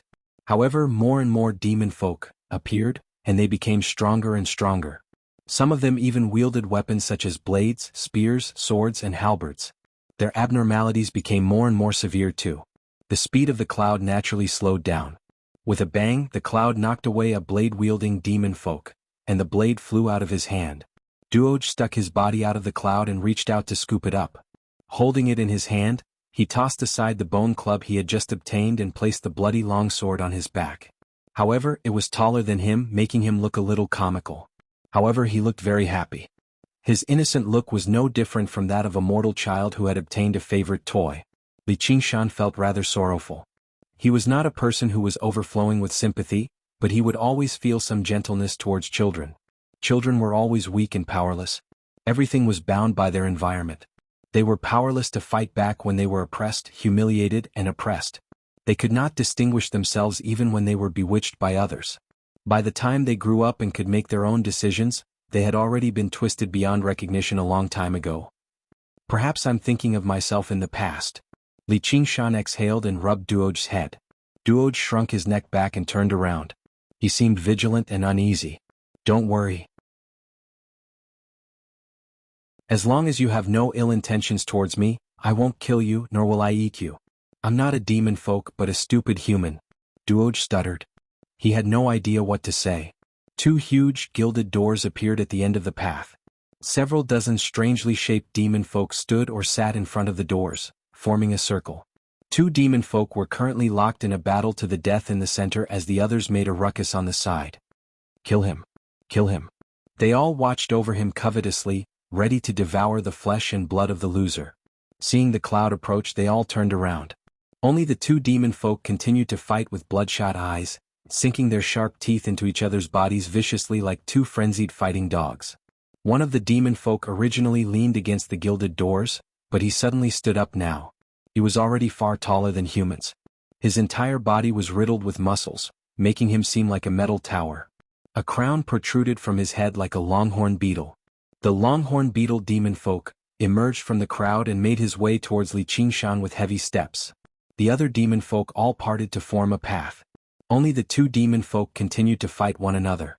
The longhorn beetle demon folk did not even look at them. He stepped over them and with a spurt and crack, blood sprayed and bones broke. The two demon folk were crushed in half, but their upper bodies still wrapped tightly around each other, tearing at one another furiously. The longhorn beetle demon folk arrived before Li Qingshan. His eyes were filled with lust as he stared straight at little N, dripping with sticky saliva.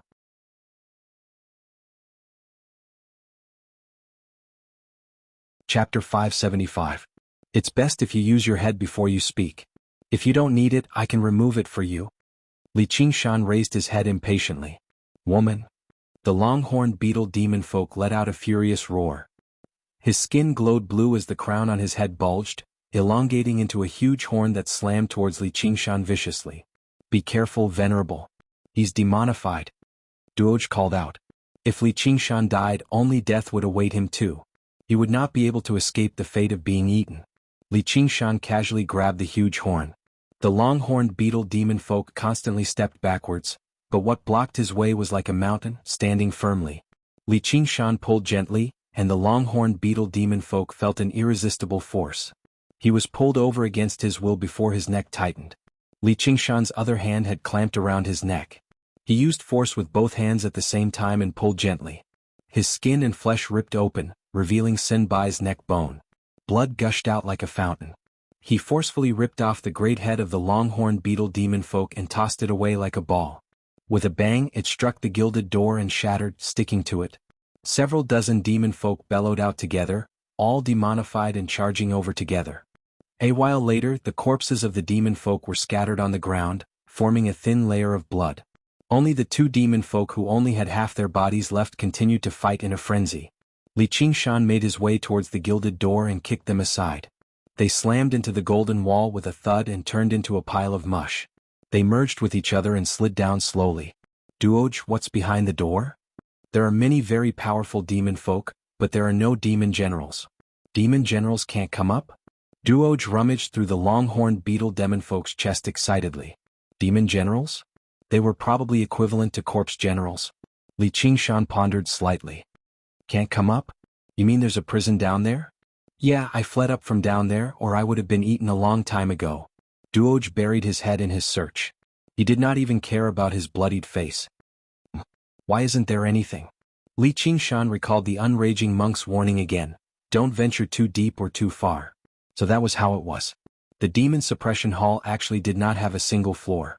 According to Duoj, the weaker demon folk had fled to the very top floor out of fear of being eaten. As for those experts, they were probably suppressed at the very bottom. How many more floors are there? 9th floor. It's here. Duoj said in surprise and joy. He found something from the head of the longhorn beetle demon folk stuck to the wall and offered it to Li Qingshan with both hands. Venerable, please enjoy. What is this? Li Qingshan saw that Duoj was holding a black tumor-like object in his hand. It was suffused with traces of green, and at first glance, it looked like a condensed, hideous skull. It exuded a strange aura, and the stench was mixed with a hint of sweetness. He couldn't help but feel disgusted. It was as if he could see the blasphemy, corruption, and pollution and smell the real sin. This is a demon heart. Duoj licked his lips. I don't want to.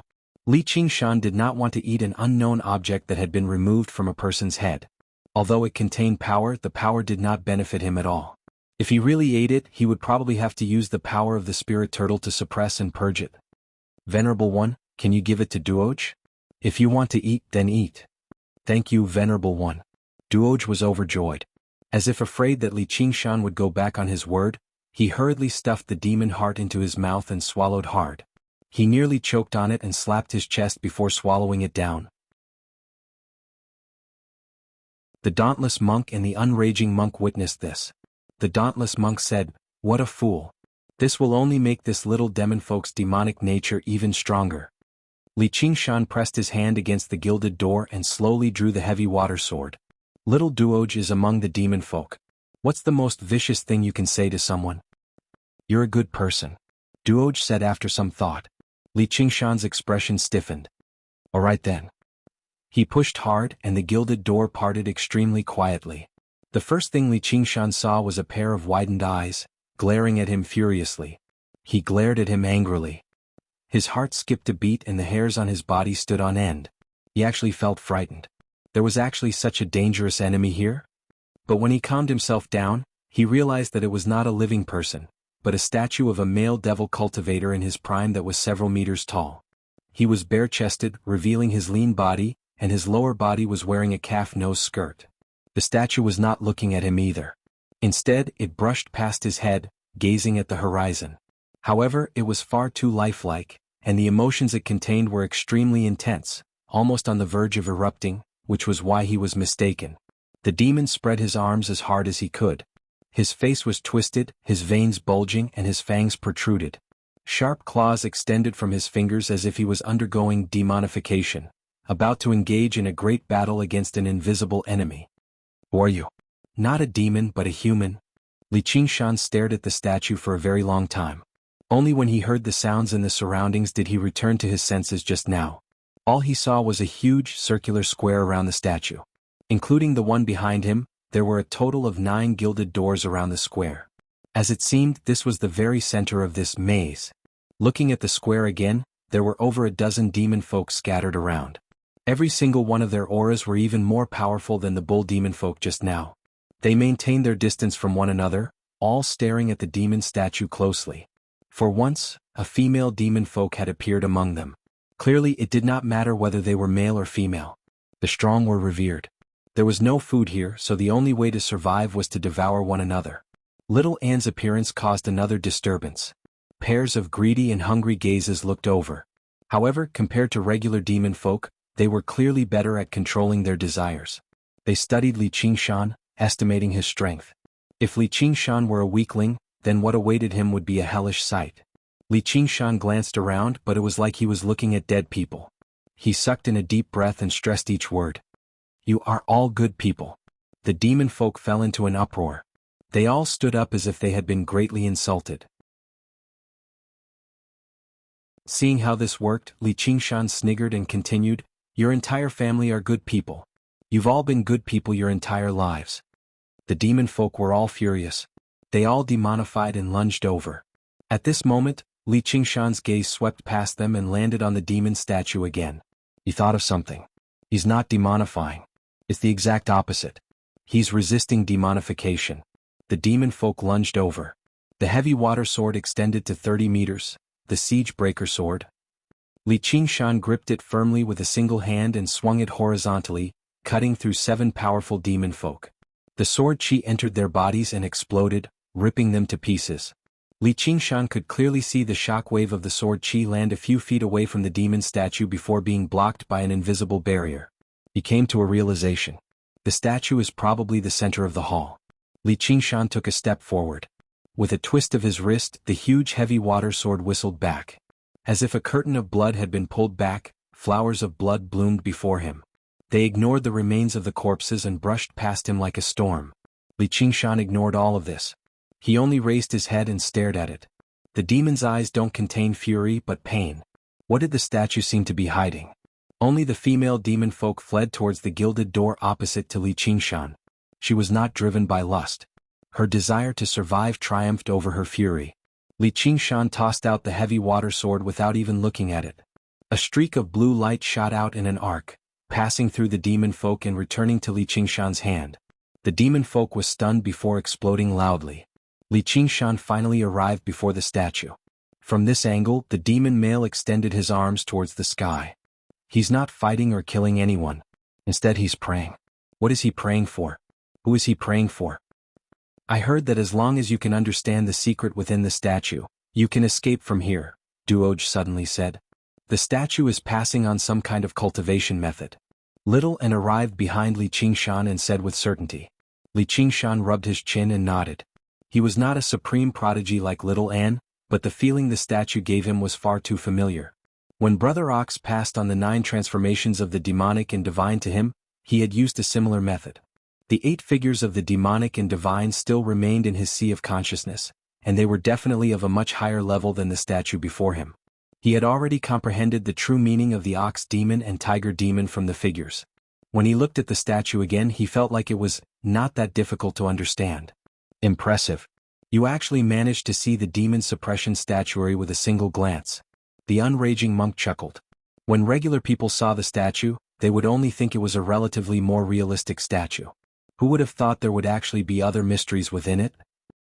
Seeing it is one thing. Whether you can comprehend it or not is another. The dauntless monk said disapprovingly, but he was rather confused inside. Li Qingshan did not seem like a person with exceptional ability to comprehend, so how did he manage to see the mysteries hidden within the statue with a single glance? The existence of the demon suppression statuary was not a secret in the Chan monastery of Devanaga.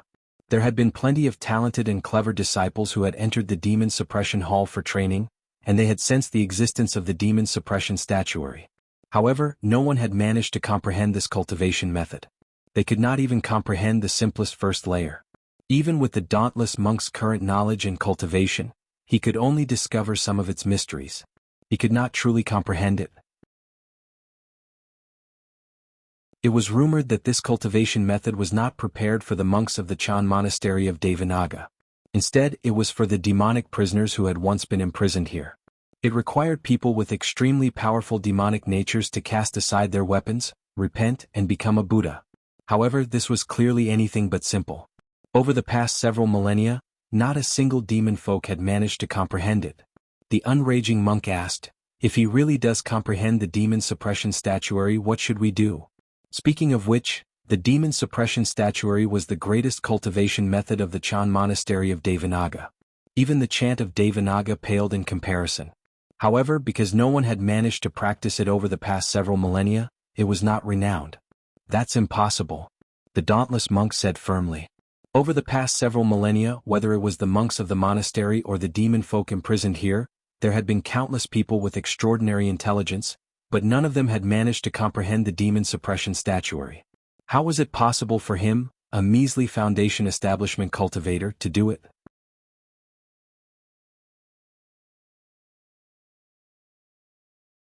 Chapter 576. The unraging monk shook his head with a smile. The human heart is mysterious and deep. Normally, it only shows the tip of the iceberg, and it's restrained by the customs of the secular world, making it even more unpredictable. Just now he's acting so viciously and brutally. It's no longer just for victory. Everyone has a Buddhist nature in their hearts, but everyone also has a demonic nature. You can't deny that, can you, senior brother? I won't deny it, but if his demonic nature really is unbearable, why would he be so lenient to that cannibalistic little demon folk? The dauntless monk pointed out. Duoj currently had his head lowered, searching for the scattered demon hearts on the square. The demon hearts were made of extraordinary materials. They were the only parts that could not be destroyed by Li Qingshan's sword qi. Perhaps he has always been suppressing the demonic nature in his heart, the unraging monk said. Even he found it to be rather unlikely. If demonic nature could be suppressed so easily, then the world would be filled with kindness. What was the point of the demon suppression statuary then? They never imagined that Li Qingshan was constantly using the spirit turtle's method of sea suppression, a cultivation method even more wondrous and powerful than the demon suppression statuary, to suppress the demonic nature in his heart at all times. Otherwise he would have become a demon a long time ago. Little Anne stared at the demon suppression statue, and shook her head before long, giving up on comprehending the demon suppression statuary it contained. What, even you can't comprehend the cultivation method inside? Li Qingshan asked curiously. He had never seen anything that could trouble Little Anne said, "The statue has merged with the entire demon suppression hall.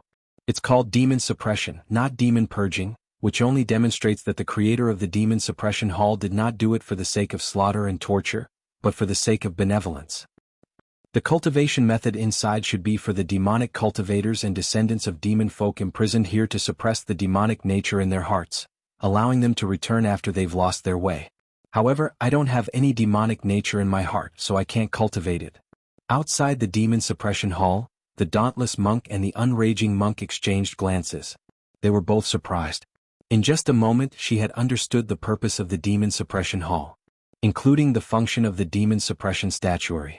It was truly unbelievable. All those years ago, all the cultivators of the Devil Tao that were imprisoned in the Devil Suppression Hall were formidable figures that ran amok through an area.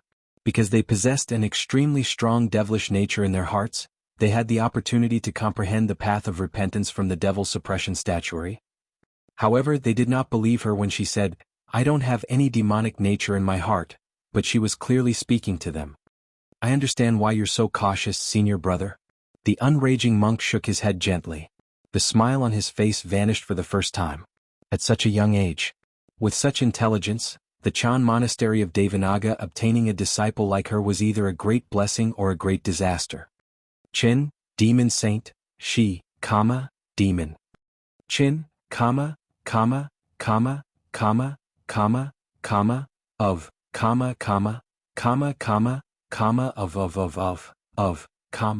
The path of white bone and great beauty could be regarded as a path from Buddhism to the demonic. It could be described as the exact opposite of the demon suppression statuary. In her heart, there had never been any demons that could be suppressed, but Li Qingshan was different. Suppressing demonic nature. I wonder if I can use it to suppress the ox demon and tiger demon? Li Qingshan thought of something. After reaching the 5th layer of the ox demon transformation, he often felt like he was struggling to suppress it. Forcefully suppressing it took quite a lot of effort. If he could learn the demon suppression statuary, he wondered if he could obtain some assistance. And the grade of this cultivation method did not seem low. At the very least, it was much better than the arts of the boundless ocean. Those bald donkeys had casually locked them up here as a test. Learning a cultivation method like this was not exactly a bad harvest. Li Qingshan circled around the demon suppression statue, before turning around. With his back to the statue, he probed it with his soul sense. He changed his posture. He assumed the exact same posture as the demon suppression statue. He probed the demon suppression statue with his soul sense. In the beginning he did not sense anything special. Thinking about what little N had said, he tried relaxing the spirit turtle's suppression on the ox demon and tiger demon slightly. In that moment his expression changed. His eyebrows rose, and his eyes widened as he raised his head and gazed at the empty space. His lips were pressed firmly into a line. The ox demon's demonic nature was unshakable. The tiger demon's demonic nature was surging with viciousness. He spread his thickened arms and his muscles bulged. His chest let out a soundless roar, as if he was clashing with an invisible enemy. Duoj, who was currently picking up demon hearts and stuffing them into his mouth, leapt in fright. He took a step back and collapsed on the ground. His mouth hung wide open, forgetting to swallow the demon hearts. He stared straight at Li Qingshan, feeling an urge to bow down and worship him. Originally, although Li Qingshan had saved him, he did not feel any gratitude. There was no such thing as gratitude in the hearts of demon folk. Only good people knew how to repay a debt of gratitude. After learning Li Qingshan was a human, he feared his strength and said a lot of praise, but that was not what he thought inside. In particular, after Li Qingshan expressed his kindness to him, he found it strange. He believed humans were just as baffling as the legends described them to be. But in that moment, Duoj was filled with sincerity, prostrating himself on the ground like a monk worshipping an eminent monk of great virtue. The Venerable truly is a demon among humans. Even those demon generals are nowhere close to him. He's already so powerful without a demon heart. If he obtains a demon heart and becomes a demon folk, wouldn't he be even more powerful? Even with the dauntless monk and the unraging monk's mental fortitude and cultivation, they were surprised right now. How could he possess such a powerful demonic nature as a mortal? The demonic nature in Li Qingshan's heart was so powerful that it was beyond anyone's imagination. Even the gods and Buddhas were unable to enlighten the ox demon's stubborn persistence. The tiger demon's will to battle the world was like a madman. The demonic nature of demon folk seemed powerful, emotionless and ignoring all morals, but that was only because they had been infected by their demon hearts.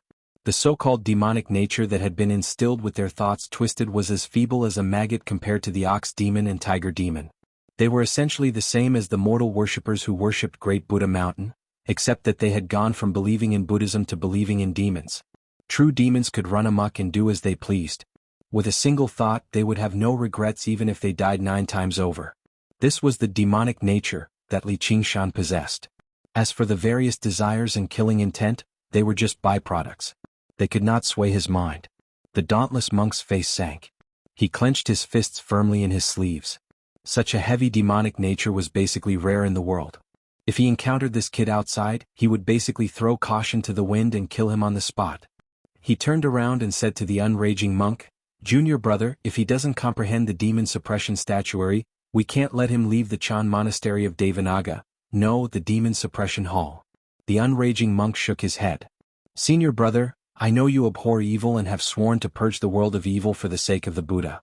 However, even if our Chan school emphasizes seeing one's true nature, since he hasn't committed any sins, how can we punish him because of the demonic nature in his heart?" The dauntless monk frowned. "You want to protect him?" The unraging monk dodged the question. All he said was, "Since he has such a demonic nature in his heart, yet he can keep it to himself, it's impossible unless he possesses supreme willpower. Perhaps he's the best person to practice the demon suppression statuary, the fated person the demon suppression hall has been waiting for." That's not necessarily the case. The dauntless monk said that going from the path of kindness to the path of evil only took a single thought, but if he wanted to realize his error and repent, it was easier said than done. So many demon folk and demonic cultivators had entered the demon suppression hall, yet not a single one of them had emerged with the demon suppression statuary. It could be said that the demon suppression hall had never been able to unleash the function that its benevolent creator hoped it could unleash. In the end, it was just a prison, a trial ground. Can he become the first person to practice the demon suppression statuary in the Chan monastery of Devanaga for the first time? Li Qingshan carefully controlled the delicate balance between the spirit turtle and the ox demon and tiger demon, just in case he accidentally released demon chi. The dauntless monk did not seem like a soft-hearted person, but little did he know that just the demonic nature he gave off had made the dauntless monk make up his mind to kill him. At this moment, the demon suppression statue lit up slightly, shining with an unprecedented faint, golden light. The entire demon suppression hall trembled gently. It was exactly within this struggle and hesitation between suppression and release that the will hidden within the demon suppression statue coincided with it. The unraging monk's eyes lit up. That's right. Sure enough. The dauntless monk eased up slightly. Li Qingshan locked onto the demon suppression statue firmly with his soul sense. He could vaguely sense the existence of something inside like a form of comprehension, but also like a scripture. However, a barrier remained. A while later, the demon suppression statue dimmed, and Li Qingshan's body eased up. Ba. Sure enough, it still ended in failure? The dauntless monk brought his palms together and chanted the Buddha's name softly. However, the unraging monk knew that this was the dauntless monk making up his mind to purge demons. Li Qingshan asked Little N, "What do you think? Doesn't really seem like it." "Really? I also feel like something's missing." The will in Li Qingshan's heart did not completely match with the will in the statue.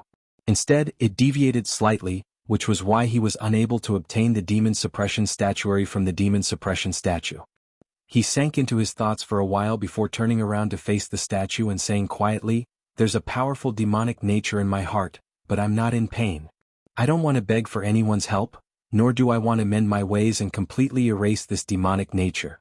If this demonic nature doesn't exist, Li Qingshan will no longer be Li Qingshan." Suddenly he bellowed out, "No matter what you're hiding, hand it over." The demon suppression statue suddenly erupted with unprecedentedly resplendent light, as if all the light in the entire demon suppression hall was gathering towards it. The light reached the limit, and its eyes shone with two streaks of golden light, landing in Li Qingshan's eyes. Li Qingshan shuddered all over as if he had been struck by a powerful blow. He took a step back and an image suddenly appeared in his head, constantly spinning around. It was the demon suppression statue before him. The first form of the demon suppression statuary, initial repentance of the demon heart.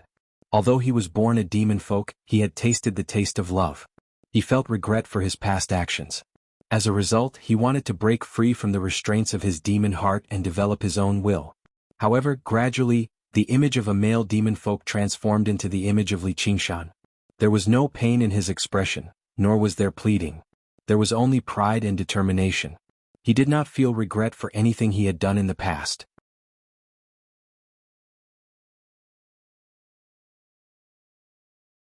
Chapter 577. After the demon suppression statuary shot out two beams of light, it rapidly dimmed. Li Qingshan stood silently in front of the statuary for a long time. After completely mastering the first form of the demon suppression statuary, he opened his eyes just now, a hint of surprise on his face. Although he had guessed that the cultivation technique hidden within the demon suppression statuary would definitely be extraordinary, he had not expected the demon suppression statuary to be so miraculous. Furthermore, it did not clash with the arts of the boundless ocean. The demon suppression statuary could also be considered a cultivation technique that could greatly strengthen one's strength and physique. However, the cultivation method was something Li Qingshan had never heard of before. It actually required one to use the demonic nature in one's heart to transform it into one's own strength through endless suppression and battle. In other words, if a demonic cultivator cultivated the demon suppression statuary, they did not need to give up on their original cultivation technique. They still had to use their own cultivation as the foundation. However, on top of this, there was an additional cultivation method. It was equivalent to adding wings to a tiger, and there was even a chance to obtain great power that surpassed their current realm. Just based on this point alone, this cultivation technique was rare in the world. The 9 transformations of demons and gods that Li Qingshan cultivated had a similar function. However, not only was this cultivation technique extremely difficult to learn, cultivating it was also fraught with difficulties. It was definitely not something that could be comprehended in one go. In the process of cultivation, if one's demonic nature was too weak, it could easily be completely suppressed. Then, they would no longer have the chance to learn the remaining cultivation techniques. At most, they would be able to cultivate the demon suppression statuary to the 3rd or 4th layer. Ordinary evil people would repent, and at most they would become ordinary good people.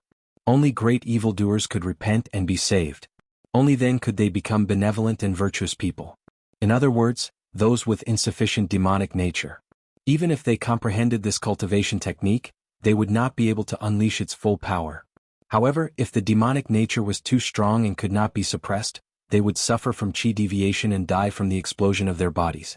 There would definitely not be any demonic cultivators who could use the demon suppression statuary to commit crimes after cultivating it. Once they failed, only death awaited them. It could be imagined that in this cultivation process that was like walking a tightrope, there were probably not many people who could cultivate the demon suppression statuary to the 9th layer. Li Qingshan clenched his fists, the corners of his lips curling up into a smile.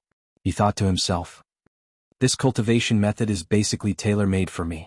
My demonic nature is definitely enough, and it will become stronger and stronger as I cultivate. The most important resource for practicing the demon suppression statuary is almost endless, and with the spirit turtle's method of chi suppression, I won't face the so-called danger of chi deviation at all." Whether it was Demon Heart's first repentance, or Demon Heart without regrets, they both required a Demon Heart first. This first demon suppression statuary also contained the method to condense a demon heart. Li Qingshan thought of the things Duoj had eaten. He wanted to form something like that in his body. He felt disgusted, but for the sake of cultivation he couldn't care less. He sat down cross-legged and began to gather his demonic nature to form this regretless demon heart. What does senior brother think? The unraging monk stared at Li Qingshan. His eyes shone brightly, and his face brimmed with a smile, like a Maitreya Buddha. Only now did he demonstrate his great power equivalent to a monk king. Amitabha. He'll have to take care of himself from now on. The dauntless monk brought his palms together and closed his eyes, chanting. He could not practice the demon suppression statuary, but he did understand a few things about it. He knew that once he practiced this cultivation method, it was equivalent to wearing invisible shackles. All he could do was constantly suppress his demon heart and demonic nature, preventing him from deviating from the correct path. Otherwise he would be reduced to ashes. The senior who created the demon suppression hall had a benevolent heart and a meticulous mind. It was truly astonishing. It had only been a few thousand years, yet a successor like this had arrived. I've been waiting for a successor like this. Don't tell me Li Qingshan really is fated with the Buddha? Then the unraging monk asked, "If I want to accept him as my disciple, will you agree to it, senior brother?" If he were willing to join the Chan monastery of Devanaga, there would be no need for him to pay a visit to the demon suppression hall. The dauntless monk was implying that he recognized Li Qingshan's qualifications. Reaching mid-foundation establishment in his 20s was already proof of his talent, and he had comprehended the demon suppression statuary that no one had been able to comprehend for several millennia. He was fated with the Buddha, so he would definitely be extraordinary in the future. And in comparison, the dauntless monk instead trusted Li Qingshan more than little Anne. Although Li Qingshan said he liked killing and arson, he clearly drew a clear line between his likes and dislikes. And, with the demon suppression statuary as a restraint, there was even less need to worry about him harming the Chan monastery of Devanaga. The unraging monk smiled. But he has practiced the true secret technique of our Chan monastery of Devanaga now. Even if he doesn't want to join the Chan monastery of Devanaga, senior brother probably won't agree to it. The dauntless monk pondered for a moment. Do you really want to accept him as your disciple? There's always room for negotiation. Let's just keep watching for now. Li Qingshan used the demon suppression statuary and released the spirit turtle suppression bit by bit at the same time, allowing the ox demon and tiger demon to stretch out their muscles. Extremely dense demonic nature gathered in his chest, condensing without dispersing. Demonic nature was originally an invisible will that could only be sensed. However, under the power of the demon suppression statuary, it was converted into a visible aura that gushed out. A dark red aura coiled around Li Qingshan. As it surged and danced about, it turned into hideous faces filled with greed, anger, stupidity, anger, and resentment. At a closer glance, they all resembled Li Qingshan, while his face was sunken like water, sitting in meditation like an old monk. The demon chi was like a wisp of smoke, rushing towards the ceiling of the demon suppression hall. The cries and roars of fury and the cold sounds of slaughter could be vaguely heard. They became louder and louder like the cries of an army. Duoj lay firmly on the ground, afraid to move at all. He constantly said, "Please calm down, Venerable. Please calm down, Venerable." Li Qingshan no longer dared to allow the ox demon and tiger demon to unleash their demonic nature. He was afraid that the demon suppression statuary would not be able to suppress it and expose him. As a result, with a thought, the surging demon chi began to revolve, worming into Li Qingshan's head like a tornado, dispersing in the blink of an eye. Li Qingshan's eyes flickered with dark red light. His chest puffed up high as the surging demon chi gathered towards a single point, constantly condensing and condensing. There was a great rumble in his head, and all the demon chi dispersed. Li Qingshan could not help but stand up. He calmed himself down and looked into his body. He discovered that a dark red crystal had appeared in his head. It had many facets, roughly shaped like a rhombus. So this is a demon heart. It seems a little different from the ones Duoj ate. It's like Buddhist Sariras. He did not know that only the demon hearts of the weakest demon folk would look like this, filled with filth and repulsiveness. As for the powerful of the demon race, the demon hearts they possessed were all condensed like stone. It was extremely rare even among the demon race to be able to crystallize with such clarity and sharpness, and most of them were powerful demon race cultivators with powerful wills. If Li Qingshan possessed a demon heart like this with his strength, he could be regarded as a supreme genius among the demon race. However, as long as he possessed a demon heart, he would be able to use the methods within the demon suppression statuary. The method of vanquishing enemies with the demon suppression statuary was far too interesting. Li Qingshan was eager to try it out. The demon suppression statuary had a total of 9 floors. There should have been a demon suppression statue on each floor. Together, they would form the complete demon suppression statuary. Duoj, how do we get to the next floor? Before Li Qingshan had even finished talking, the huge pedestal below the demon suppression statue flashed, and a door appeared. A few people barged in frantically. When they saw Li Qingshan blocking their way, they yelled, "Piss off!" This was the highest floor of the demon suppression statuary. Powerful demon generals could not come up here, and they were all powerful cultivators close to the realm of demon generals. Li Qingshan blocked their way here alone, so they obviously did not take him seriously. Li Qingshan licked his lips, and his eyes immediately turned dark red. The figures of the demon folk were reflected in them. Demon suppression. Spurt, spurt, spurt, spurt. The demon folk stiffened as if a huge, invisible hand had slammed down, smashing them into a bloody pulp. Duoj was so shocked that his mouth was agape. He had no idea what had happened. The demon suppression statuary did not just suppress the demonic nature in one's heart. It suppressed the demonic nature of others too. The method of attack was extremely special. Not only did its destructive power depend on the strength of Li Qingshan's own demonic nature, but it also depended on the demonic nature in the enemy's heart. The stronger the enemy's demonic nature was, the greater its destructive power would be. If he used this move on an infant, it would not even be able to harm a single hair on them. If he used it on these regular demon folk, it basically possessed overwhelming power. Originally, he was afraid of using demonic techniques in the demon suppression hall, so his strength was greatly limited. However, with the demon suppression statuary in hand, he just happened to be able to suppress these demon folk. Let's go. Li Qingshan made his way towards the open door. Duoj hesitated and said to Li Qingshan, "Venerable, you better hide your woman. There are many very powerful demon generals down there." Because Little N had never fought, Duoj also believed she was just Li Qingshan's woman. With the great strength that Li Qingshan had demonstrated, he would not be in any danger even if he reached the next floor. However, walking among demon folk with a woman like that was basically like walking into a pack of wolves with fresh meat. He would definitely be attacked by the entire group. My woman? Li Qingshan was taken aback. He rubbed Little An's head and smiled. She's not my woman. Little An lowered her head and avoided Li Qingshan's hand. Her lips pouted slightly, seeming unhappy. It left little Duoj, who had no idea about the relationship between a man and a woman, dumbfounded. Li Qingshan was taken aback too. It was extremely rare for her to show an expression like that. He extended his hand and wrapped it around her shoulder and smiled. I'm her man. Can't you tell?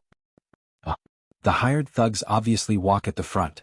She doesn't fight only because there's no opponent worthy of her fighting here. Li Qingshan said. If it were not for the demon suppression statuary, Little An's battle prowess would indeed be greater than his when he could not unleash his powers as a demon. However, against these demon folk, even if she fought, it would not prove anything. It was better to find some more powerful fellows down there and kill them.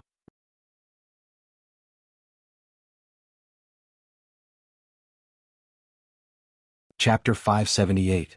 The Unraging Monk laughed aloud. The two of them are both fated with the Buddha, and they've entered our Chan monastery of Devanaga together. It's truly fated, a match made in heaven. It won't be easy for senior brother to separate them. You need to keep your disciple in check. The dauntless monk was displeased, but he instead felt slightly relieved inside. Little An's behavior had always been far too perfect, far too flawless, which instead made people uneasy. Now that she was behaving like a regular young girl, she seemed much more normal. As long as he guided her slowly, the feelings between a man and a woman could naturally be eliminated. Li Qingshan made his way towards the open door and suddenly asked, Duoj, don't you like women? Duoj said, I'm still young. I don't like women or who knows what would happen. Only after I become very strong can I control myself. Yes, you need to learn to control yourself. Don't let the demon hearts twist your true heart. Duoj nodded in confusion, muttering the two words true heart. If an eminent monk of Buddhism had tried to persuade him like that, he might not have accepted it. However, even a venerable had said that, so it must have been a good idea. Li Qingshan took a step through the door, and the surrounding light twisted as if he had been sucked into a vortex.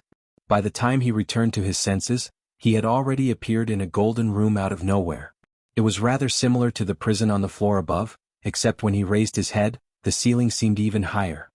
He became even more certain that the origins of this demon suppression hall were anything but simple. Just the height of these two floors was not something that Great Buddha Mountain could hide. If he followed this logic, the height and area of the demon suppression hall would probably be much higher than Great Buddha Mountain and much larger than the Chan monastery of Devanaga. He waited in the prison for a while, but he did not see Little An and Duoj appear. Oh no, I didn't think they'd actually not be on the square on the floor below. Instead, they'd been randomly transported here, but I forgot to hold Little An's hand.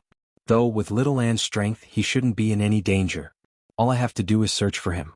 Seeing Li Qingshan and Little An walk through the door one after another, Duoj picked up the demon hearts scattered on the ground and shoved them all into his mouth, but he began to hesitate. The demon folk on the next floor were much stronger than the ones on this floor. With his current strength there was no guarantee of his safety at all. And after eating these demon hearts, he felt the blood and chi in his body boiling, and his strength greatly increased. There was not much danger on this floor and it was a good opportunity to escape from them. One by one the demon hearts entered his body. Like water droplets, they merged with his own demon heart and pulsed with vitality. A creepy smile that did not match his age appeared on his face. If I follow them, I'll be able to obtain more demon hearts and become stronger. It's worth it to take some risks. Before entering, Duoj looked up at the towering demon suppression statue again and found it rather strange. He's clearly not injured. Why is he in so much pain? There was a hint of confusion on his face. He thought back to the time when he was almost eaten just now. It was also very painful. It wasn't just his body that was hurting. There was also a very, very deep place that was aching. He subconsciously touched his chest, his heart pounding. Was this his true nature?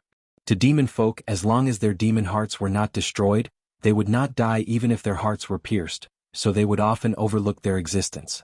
It was said that once he understood the secret within the statue, he would be able to return home. Return home? He shook his head. His mother had already been eaten. She no longer had a home. Suddenly he pressed his hand against his chest. The strange feeling appeared again, and his nose became rather sore. His small dark face scrunched up into a ball. He hated this feeling. Fortunately, at this moment, another voice rang out in his heart, "Hurry up and follow them, or there won't be any demon hearts to eat." It's rare for such a good opportunity to appear. You have to make good use of them. He let out a sigh of relief. The strange feeling had finally vanished. However, when he stepped through the door, the demon suppression statue remained firmly imprinted in his heart. A pair of pained eyes stared right at him. As soon as Duoj touched the ground, he felt his body weigh down, and he was pushed to the ground viciously. "Look what I've caught. It's a little guy. He seems to have come down from above. How courageous. He's just enough for me to eat." A fierce-looking fatty stepped on Duoj. He held a bloody butcher's knife in his hand, showing it off to his companions. He waved it around on Duoj's body, and as he laughed, he revealed his mouth full of sharp teeth. "Venerable, venerable, save me." Duoj cried out in fright, but no one paid any attention to Duoj's cries. That was only the wail of food. "What do you mean enough for you to eat? Everyone who sees it gets a share. Cut it down the middle and we'll split it half." Beside the fat demon folk was a tall demon folk as thin as a bamboo pole. His arms were abnormally long, almost reaching the ground like a gibbon. He grabbed one of Duoj's arms with one hand and called out in dissatisfaction. "What are you doing? Let go. I was the one who caught him, so why should I split it? I'll give you an arm at most to have a taste." "An arm? You wish?" "No, I'll give you half at most." The fat demon folk stepped on Duoj firmly, while the thin demon folk extended his other hand and grabbed Duoj's other arm, tugging it firmly and refusing to let go. Duoj felt like his body was about to be ripped apart.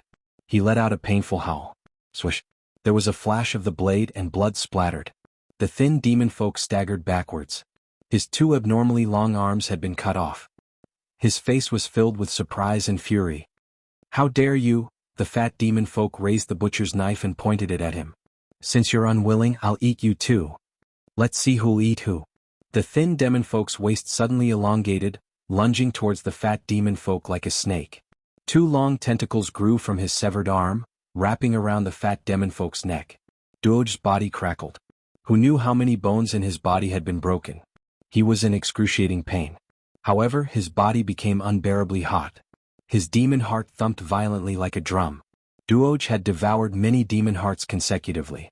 The demonic power in each one was several times greater than his own. It should have erupted a long time ago. However, just now he was beside the demon suppression statue, constantly radiating with the power of demon suppression. Now that he was far away from the statue, this power immediately erupted. And he was far too young. He did not understand the dangers of recklessly devouring demon hearts. Filthy demon chi surged out, coiling around his body. His small, thin hands completely turned into pitch-black claws, clawing at the golden ground and producing a sharp, ear-piercing screech as sparks flew. Bone spikes burst out of his body as his joints extended backwards. His eyes completely turned violet as he roared out, "I'm going to eat you." In the end, it completely turned into a wild beast's roar as he struggled violently. "He's completely demonified. Kill him." The fat demon folk felt a violent resistance from beneath his feet. He actually struggled to suppress it with his strength. The thin demon folk cried out, "How can he possess this kind of power?" Demonification was the most basic power of demons. Once it was unleashed, their strength would multiply. However, demon folk focused on becoming one with the demon. If the power of the demon heart was too great and they were unable to control it, their bodies would be invaded and they would lose their minds, turning into violent beasts and completely demonify. Even vicious demon folk were unwilling to become like that, which was why they were extremely careful when devouring demon hearts. Normally, devouring the demon hearts of demon folk weaker than them was completely useless. It would only make their own demon chi become impure. Although devouring the demon hearts of powerful demon folk could increase their strength, It was very easy for them to lose control and completely demonify. The butcher's blade swung viciously towards Duoj's neck. With a clang it missed, striking the ground. Duoj broke free from the suppression and lunged at the fat demon folk violently.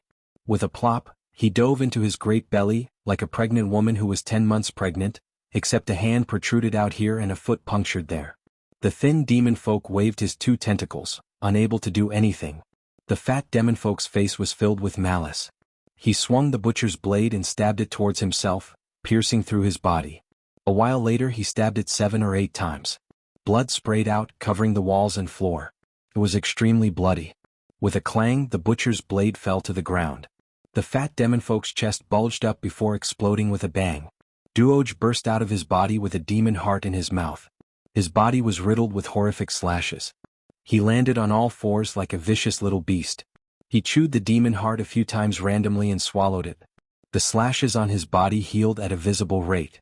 Another 3 bony spikes protruded from his head like a sharp horn, and his body swelled up as well. His mouth split open to his ears, revealing a row of blade-like teeth. He no longer seemed human at all. He turned his head and stared at the thin demon folk with his purple eyes, lunging over. The thin demon folk turned around and fled, but it was already too late. He was pushed to the ground. With a crack, his mouth opened to an unbelievable degree before suddenly closing. A semicircular gap appeared on the thin demon folk's shoulder. At the same time he clawed around with his claws, spraying blood all over him. The tentacles wrapped around him loosened, and Duoj tossed aside the remains and leapt to one side. After eating the 2 demon hearts, his body became even larger. His small, skinny body became as agile and sturdy as a black panther, but he was several times larger than the black panther. His body was covered in sharp spikes, which made him seem extremely vicious. He lowered his head and sniffed the ground before turning around and leaping onto the wall, running off into the depths of the corridor.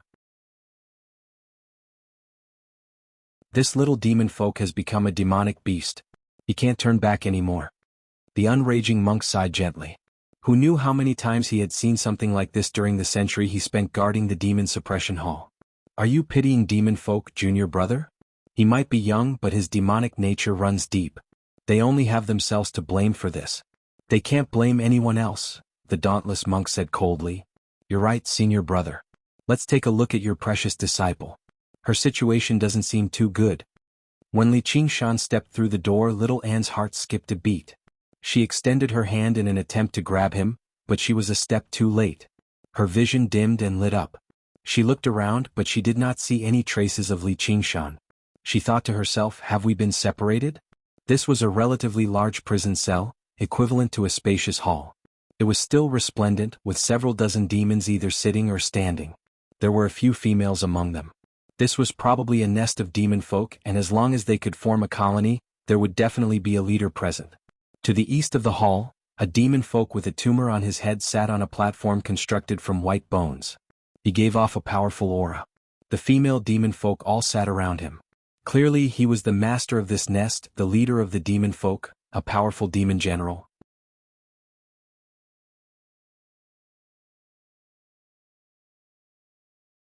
Chapter 579. FF37, FF18, XFF33, FF23, OMU85C0F, 8BF4, 66F4, 65B0, 6700, 5 February, 5C0F, 8BF4, 9605, 8BFB, 7F51. The dauntless monk became cautious. The world that demon folk lived in was filled with cruelty and slaughter. Although the cultivation of demon generals was only equivalent to Foundation establishment cultivators, their battle prowess was far greater than regular Foundation establishment cultivators. Under the control of the demon heart, there were extremely few vital points on their bodies. Even disciples of the school of the military who practiced both chi and body might not necessarily be able to match them. The inner courtyard disciples of the Chan monastery of Devanaga would often suffer losses in trials as well. As a matter of fact, some of them had even been slain due to a moment of carelessness. He thought, one will is supremely talented and possesses a deep understanding of the Buddhist Dharma, but she's still young after all. She might not necessarily be this demon general's opponent. And in the demon suppression hall, even a monk king like the dauntless monk was restricted by the rules, going down floor by floor. If little N was in danger, he probably would not be able to save her in time. However, a life-threatening situation like this was the perfect opportunity to observe a person's temperament. Whether it was bravery, timidity, calmness, or panic, none of it could be hidden. As a result, he observed patiently. One will, don't disappoint me. Did you come down from above? A demon folk extended his forked tongue and licked his face as he asked with ill intentions. I never thought there would be such a beautiful woman among the humans. A demon folk drooled. Look at how delicate her skin is. She must taste quite good. The female demon folk on the throne of white bones snorted coldly and said with jealousy. That's a pity. Of course I'll eat after I've played enough. Ah. Lust, jealousy, and wicked laughter. Surrounded by the menacing gazes of the demons, little N remained emotionless. Her eyes stared ahead blankly, ignoring all of this. She turned around and made her way out of the door, which made the demons even more complacent. You want to leave? An extremely large demon folk blocked in front of little N like a wall. Little N did not slow down or hesitate at all. In the moment he collided with the demon folk, there was a flash of golden light, and a bloody door emerged from the wall. The huge demon folk widened his eyes. He lowered his head and stared at the huge hole in his body in disbelief. A vicious light flashed through the demon general's eyes, but before he could even do anything, the demon general's face changed. Without even looking back, little N took out an item and raised it high above his head. It was like a round wheel at the top and a lampstand at the bottom. It shone with golden light. This was the wheel of the Wisdom King's glare that the Annihilum Lightchan Master had given him. There was a closed eye in the middle of the wheel of the Wisdom King's glare. It suddenly opened and shot out a ray of golden light that pierced through the demon general's chest. The unraging monk said with a smile, "So still light has already given her the wheel of the Wisdom King's glare. Senior Marshal Brother can rest assured." The wheel of the Wisdom King's glare was a purely offensive magic item, and its destructive power was extremely strong. The golden light that shot out was nearly indestructible. The dauntless monk shook his head gently. If she becomes careless because of this, she'll be screwed. The demon general lowered his head in some surprise, as if he never expected her to possess such a powerful weapon. He sneered inside, "Do you really think you can kill me like this? I've seen plenty of idiotic monks like you." Just when he was about to lunge over and take her by surprise, the ray of golden light suddenly dispersed, multiplying from 1 to 10, and from 10 to 100. Moreover, it spun rapidly, cutting through the demon general's body like a piece of paper. Just now it dispersed. You dash. The demon general took another step forward before collapsing forward, turning into a pile of minced flesh. Some of it even wriggled slightly. However, no matter how powerful his life force was, he could not piece it back together. The other demon folk were all stunned. Their expressions were still frozen with greed and lewd smiles. Platter. Platter. It fell to the ground in several pieces. The nest of demon folk immediately fell silent, devoid of all life. Blood flowed and the smell of blood permeated the air. Little Anne's footsteps did not falter at all. The throne of white bone behind her collapsed loudly. The dauntless monk was slightly taken aback. He was not surprised by how great the strength Little Anne demonstrated was, but by how she could actually use the wheel of the Wisdom King's glare to such a degree. Logically speaking, it was already very difficult for her to unleash its full power with her cultivation, yet she could easily split a single ray of golden light into 100, and every single ray was so precise and effective. The unraging monk sighed. With this move alone, not a single demon folk can harm her on the second floor of the demon suppression hall. Little Anne arrived in the corridor. There were 7 paths in front, back, left, and right. It was impossible to determine one's bearings in the demon suppression hall. The concept behind its construction was not to make it easier for the prisoners trapped here to find their bearings. Sometimes, even if they chose the right direction, it was very likely for the end of the path to be a dead end. Without any guidance, it would truly be a labyrinth. However, Little Anne glanced around and chose a path, heading towards the demon suppression statue. With a stomp of her right foot, she took off with a whistle. Although the architecture of the first floor and second floor was completely different, she had already grasped the pattern. The 2 monks sighed in amazement at her sharp rationality. Soon after Little Anne left, a nimble black shadow lunged into the hall. The completely demonified Duoge had been drawn over by the heavy smell of blood, so he came looking for it. His body had become even larger.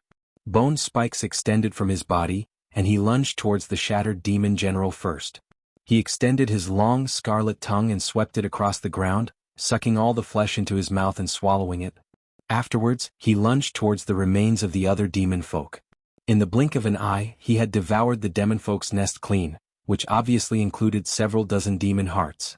The black demon chi became denser and denser, wrapping around him in layers. With the sound of bones stretching, his body swelled and enlarged once again. The demon heart in his body became extremely large, throbbing like a drum.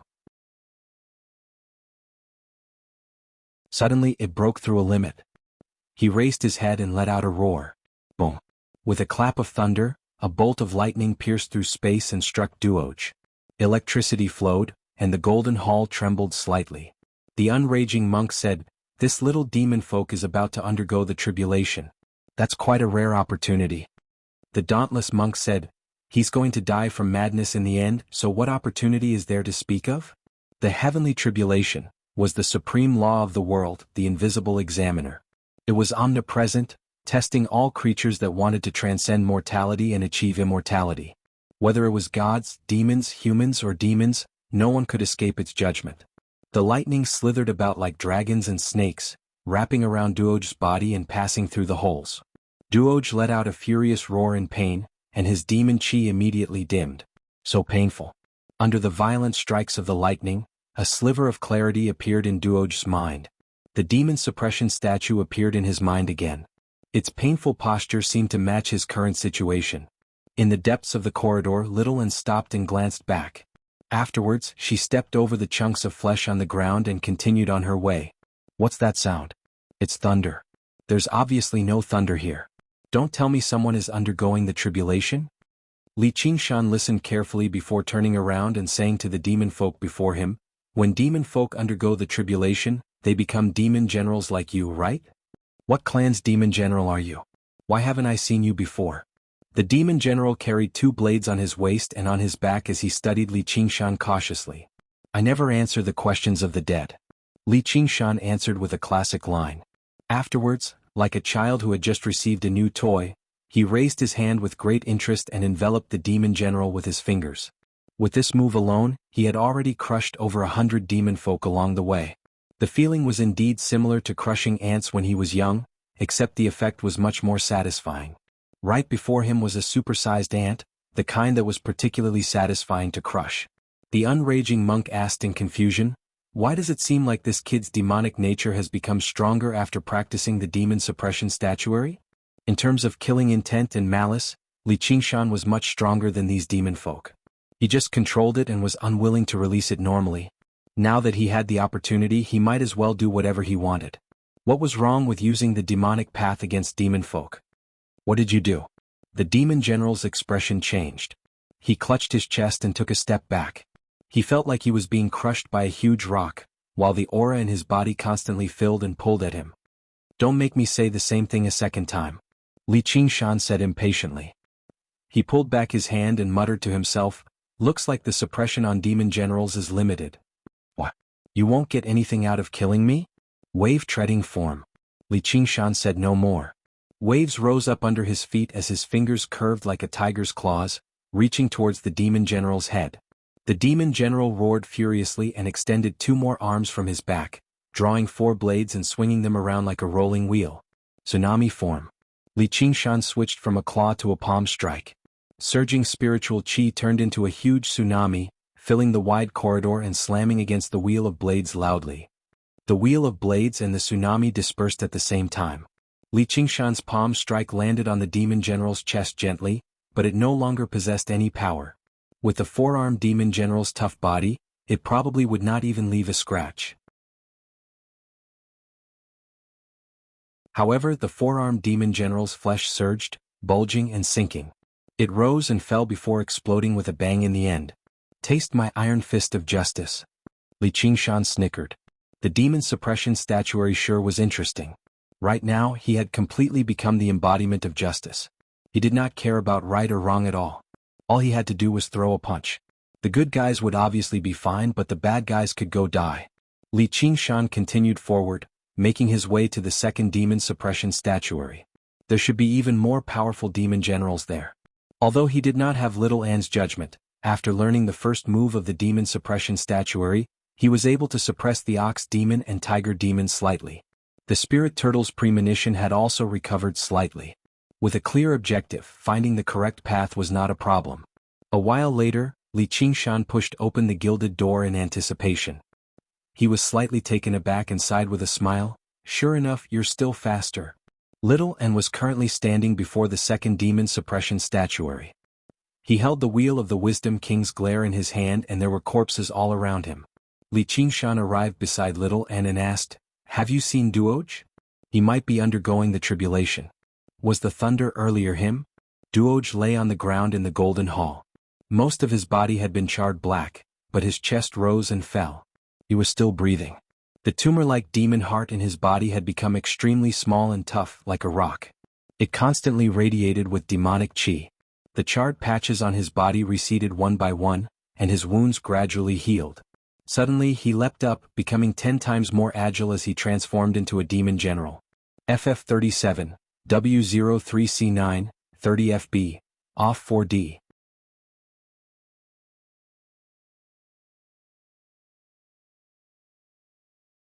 Chapter 580.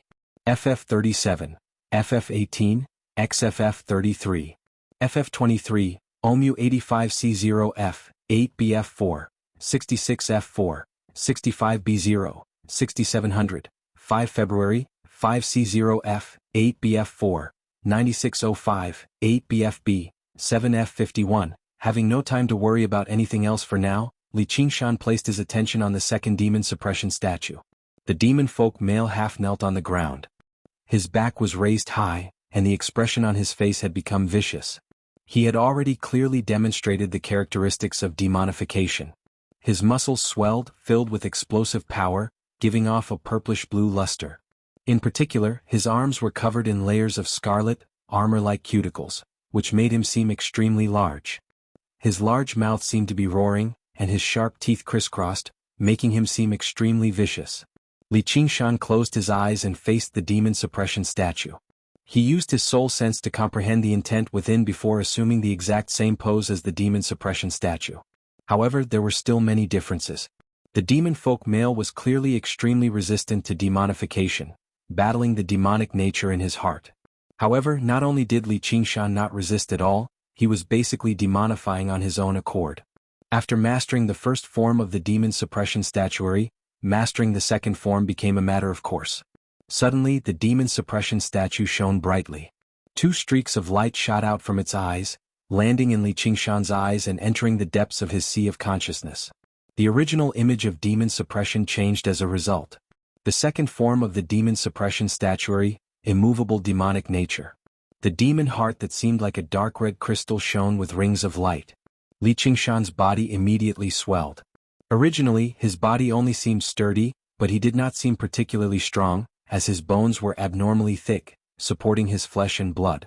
He even gave off the illusion of being thin. However, in the blink of an eye, he seemed like he was carrying a cauldron. He grew a foot taller, and his arms were even thicker and stronger than the thighs of regular people. His skin became slightly red, and an armor-like, dark red layer of cuticles appeared on his arms and shoulders. So this is demonification. Li Qingshan clenched his fist before unclenching it again. With a sudden thrust, there was a bang. The air exploded. Although it still couldn't compare to the demon's true form, it was already considered to be shockingly powerful among Foundation establishment cultivators. The unraging monk was secretly surprised. Originally, this move was extremely dangerous. It was very easy for him to lose control of the demonic nature in his heart when he first tried demonification.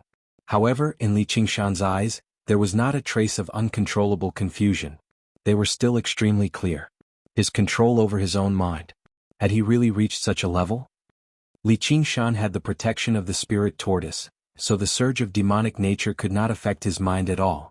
It was just a mere demonization which could not be compared to when he was in his fiendish demon form.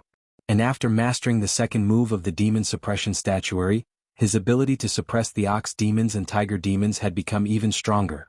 Instead, he felt much more relaxed. The spirit tortoise was also slowly liberated from the enormous pressure. Let's continue. Li Qingshan pulled himself together and said to little Anne. His ears twitched and he could faintly hear the roars of fierce beasts coming from the depths of the maze. Little Anne grabbed his hand, while Li Qingshan grabbed her hand firmly.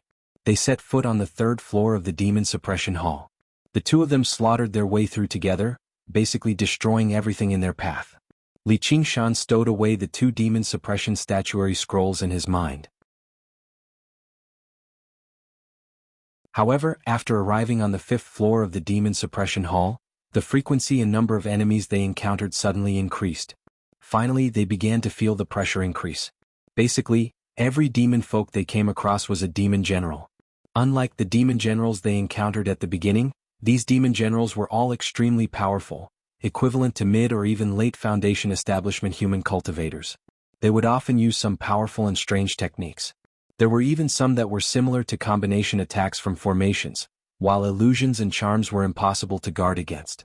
If he were a regular Foundation establishment cultivator, he probably would have run into danger time and time again already. He would struggle to advance. The wheel of the Wisdom King's glare shot out a streak of resplendent, golden light. It shot straight through the passageway towards a female demon general. The female demon general seemed like a woman in her 30s. However, her breasts were bare and her clothes were revealing. Her face was filled with a lewd smile, and there were a few male demon generals behind her. They all seemed like lackeys. The female demon general swung her arm, and the air before her distorted. The golden light landed in there, constantly twisting and turning before dispersing in the end. This was the first time Little Anne's ever-victorious wheel of the Wisdom King's glare had been nullified so easily, and that was before the opponent had demonified. However, Little Anne was not surprised. On the fourth floor there were already a few demon generals who could block this attack. The female demon general looked past Little Anne and landed on the huge black figure behind her. Right now, Li Qingshan had already demonified completely. He stood over 3 meters tall and seemed extremely sturdy. He seemed to be clad in a layer of dark red armor, while his head was wrapped in a helmet-like layer of keratin, only revealing a pair of dark red eyes.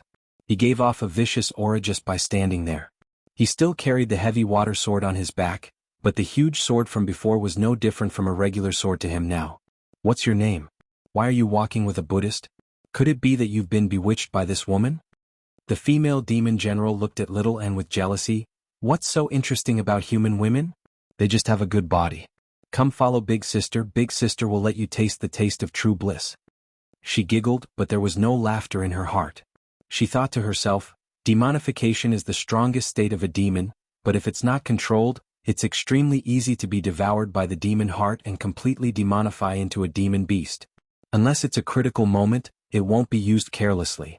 How can he maintain his demonified state at all times without showing any signs of losing control? Okay. Li Qingshan happily agreed, then changed the topic. But my tastes are a bit special. Normal women might not be able to adapt. Big Sister likes special tastes the most. That's good. Li Qingshan's eyes suddenly lit up as he extended his hands. With a rustle, black chains shuttled through the air, crisscrossing and binding the female demon general firmly. "So that's what little brother likes." The female demon general froze with a smile. Her expression changed and her smile vanished. Not only did the black chains bind her body, but they also bound the demon chi in her body.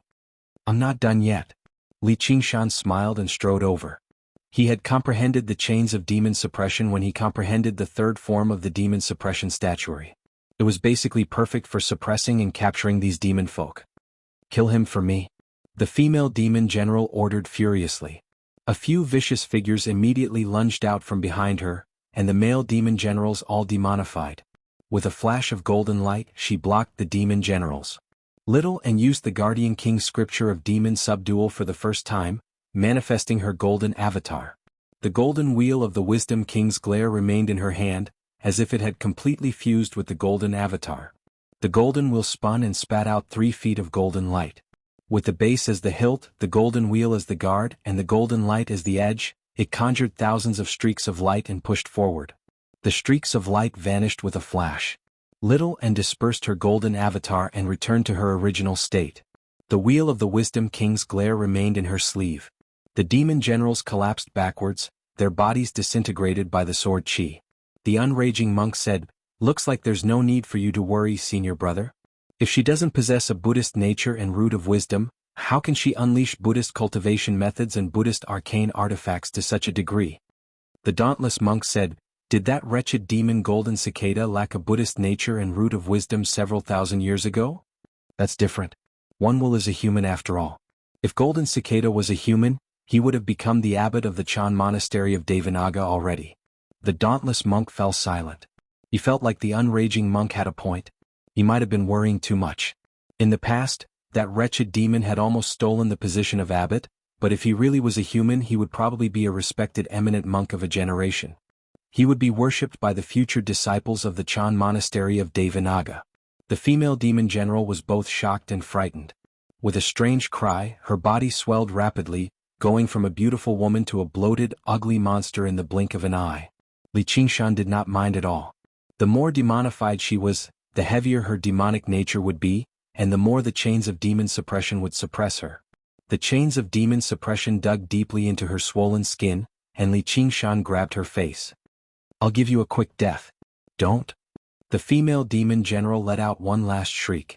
The demon chi in her body surged, and the chains of demon suppression wrapped around her madly. In the end she exploded to pieces with a bang. The two of them stepped over the dismembered corpse and continued onwards, killing everything in their path. Finally they arrived at the very center of the 5th floor of the demon suppression hall, before the gilded door. The structure of every floor of the demon suppression hall differed drastically. Only the gilded door remained the same. On the golden square, the demon generals were split into two sides, currently glaring at each other in an attempt to force them back. At this moment the gilded door slowly opened. The demon generals all looked back only to see two figures appear. One was a burly man shrouded in demon chi, while the other was a beautiful woman shining with golden light. They each wielded a strangely shaped sword in their hands. They had come with ill intentions. "If you don't want to die you can piss off." Li Qingshan had only said half of that when a streak of golden light shot out from beside him, piercing a demon general. Little An raised his golden sword and aimed it at the demon generals with the wheel of the Wisdom King's glare. Li Qingshan glanced at Little An and Little An stuck out his tongue. "It's the golden avatars of Buddhism. Kill them." The demon generals roared furiously and lunged towards them. "Forget it, I'm just saying it anyway." Li Qingshan opened his left hand, and black chains extended from the void, entangling the demon generals. His right hand gripped the heavy water sword tightly and he swung it backwards. Together with Little An he charged towards the demon generals. Roars, screams, angry roars, and the sound of weapons colliding intertwined into a chaotic and passionate melody. Severed limbs and blood continuously splattered out from the open door. A demon general's head flew out of the gilded gate, crashed into the wall and rolled to the ground. Long tentacles extended from the severed neck and rapidly crawled into the gate. They crawled past one strange foot, after another, and just as they found their own body, a giant foot came crashing down and crushed their head. Li Qingshan crushed it with force, and the heavy water sword extended to 10 zhang. With one move he swept away 1,000 troops, bringing about a reign of terror as he chopped off a few demon generals pouncing over. He said to Little N behind him, "This place is quite interesting. At least, chopping these demon generals was much more satisfying than chopping those corpse generals. Tearing and crushing all kinds of strangely shaped fellows was indeed more satisfying than killing those fellows who were originally dead." FF37, W03C9, 30 FB, off 4D.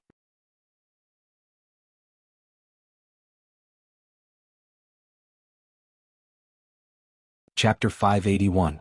FF37, FF18, XFF33, FF23, OMU 85C0F, 8BF4, 66F4, 65B0, 6700, 5 February, 5C0F, 8BF4, 9605, 8BFB, 7F51. Under the gaze of the demon suppression statue, the violent aura circulated wildly in the square, forming a spiraling storm that blew countless limbs and blood into the air. Li Qingshan and Little An stood back to back, standing in the center of the storm, dancing with the fierce wind that tore through everything. The wind subsided and the battle stopped. He swung the heavy water sword down diagonally, leaving behind a streak of blood. Holes appeared on the sword as cracks appeared, on the verge of shattering. This high-grade spiritual artifact was no longer enough to sustain a battle like this. Li Qingshan was covered in horrific wounds as well. Many of the wounds had already approached his vitals. Against so many, it was impossible for him to remain uninjured without using his powers as a demon. If it were not for the wondrous restraining effect of the demon generals from the demon suppression statuary, he would not have lasted more than 10 seconds even if he pushed his battle talent to the limit. On the other hand, Little An's golden avatar was also covered in wounds, but after dispersing he was completely unscathed. It's a pity that we can't stow these corpses away. Li Qingshan communicated with Little An with some pity. The two monks were not idiots. They definitely could not do anything strange that would draw suspicion. Little An said, "It's fine. It's no big deal anymore." Li Qingshan nodded. He turned around and faced the demon suppression statue, beginning to comprehend the fifth form of the demon suppression statuary. Outside the demon suppression hall, the dauntless monk stopped worrying. The unraging monk beside him had already vanished. He had entered the demon suppression hall, ready to provide assistance at any time. Although the slain geniuses were not exactly geniuses, this was the fifth floor of the demon suppression hall. Even if they sent out a group of the most outstanding disciples of the Chan monastery of Devanaga, it would still be difficult to guarantee that they would all be wiped out. But in the end, the battle prowess Li Qingshan and Little An displayed left him deeply surprised. Their teamwork was basically flawless.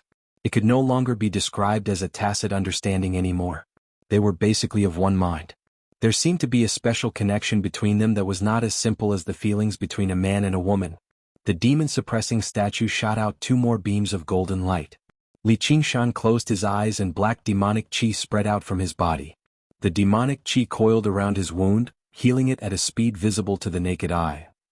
As he cultivated the demon suppression statuary, the dark red demon heart in his body grew stronger as well. It constantly absorbed the demonic nature of the ox demon and tiger demon, alleviating the pressure on the spirit turtle. Purely from this perspective, right now he was no different from a devil cultivator, possessing a vitality that far surpassed that of a human. After a while, Li Qingshan opened his eyes. The demonic nature and demonic qi he exuded became even more violent and powerful, and the degree of demonization also deepened. Not bad. Li Qingshan waved his hand. The water wave formed a mirror in front of him and saw a ferocious human figure. He then raised his eyebrows and made such an evaluation. Of course, this not bad was in comparison to the demon's original form. He had never used beauty or ugliness as a standard when it came to judging appearances. He had his own set of strange standards. He had always felt that the demon's original form looked like an ox's hooves and a tiger's claws. He was much more satisfied with the appearance of a handsome red-haired man when he transformed into a human. This demonized appearance was a completely different style from the demon's original form. He basically still maintained his human form. Apart from the change in height, it was more like he had put on an extremely fitting and ostentatious set of armor. However, in the eyes of normal people, he was truly a terrifying monster. Yeah.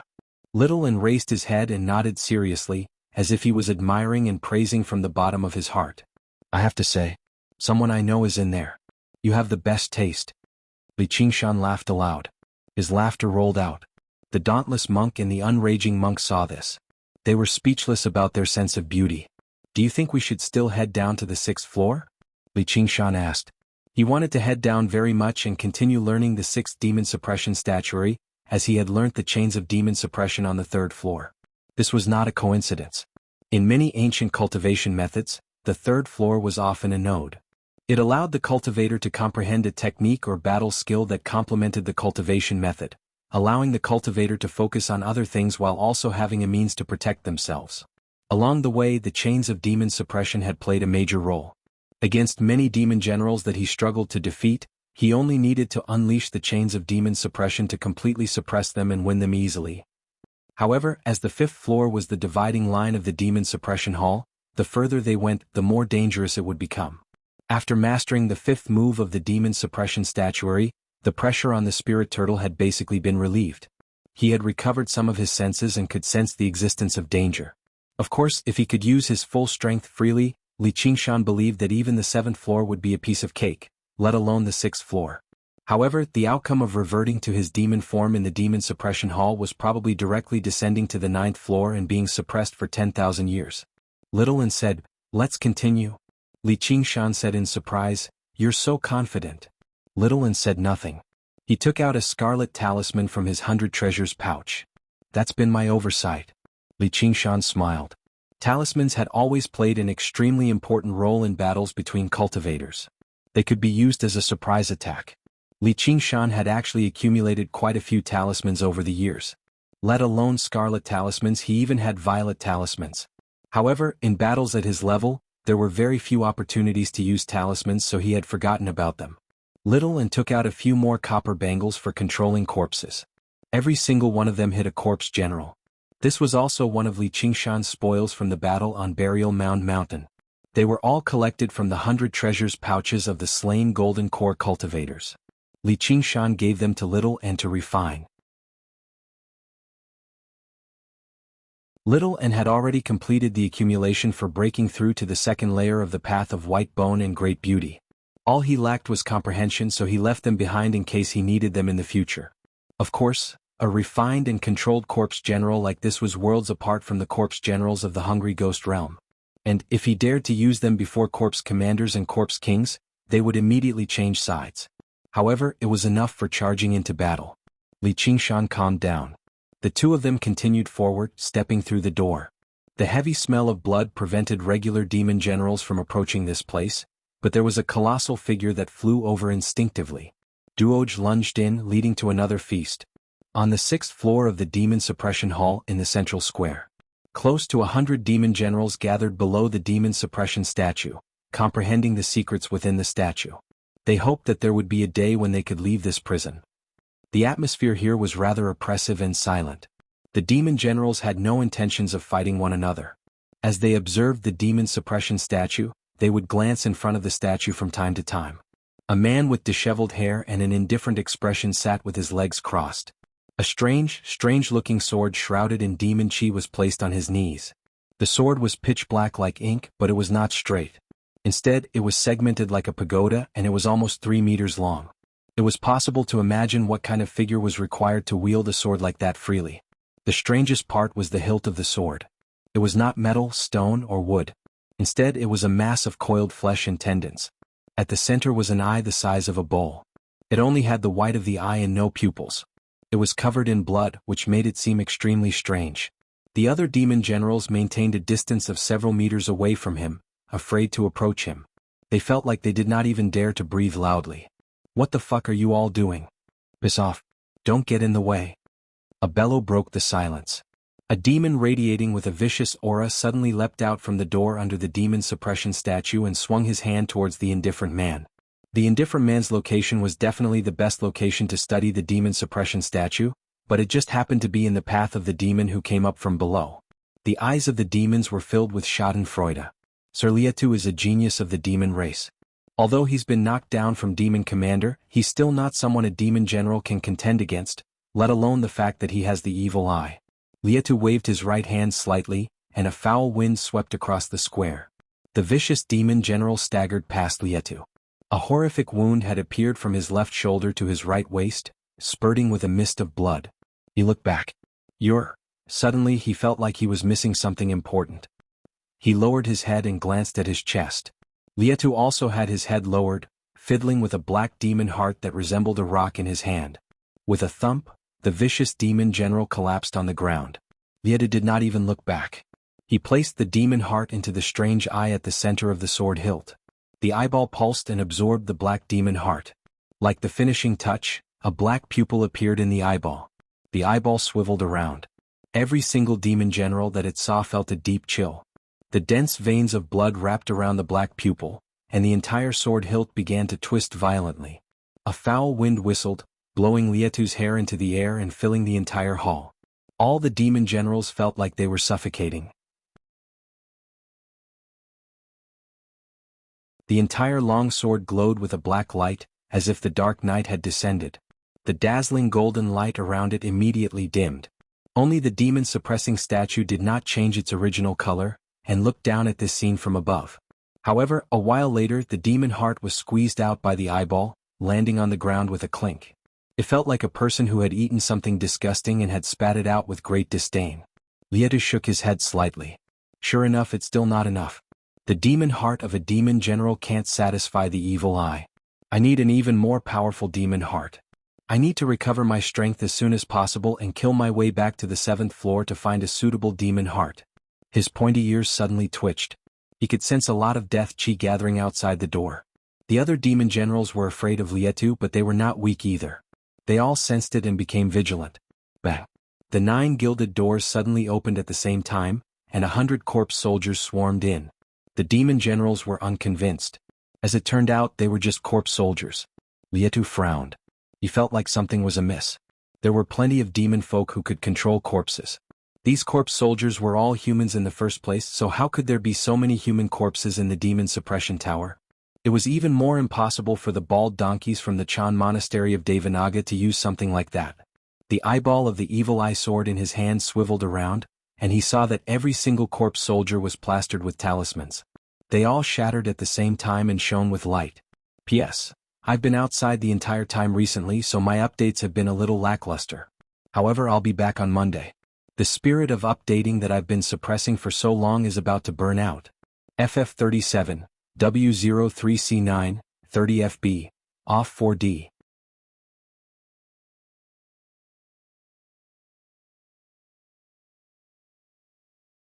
Chapter 582.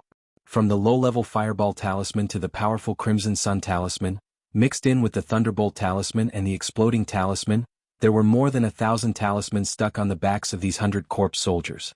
Of course, the more precious purple talismans that were easy to arouse suspicion could not be used here.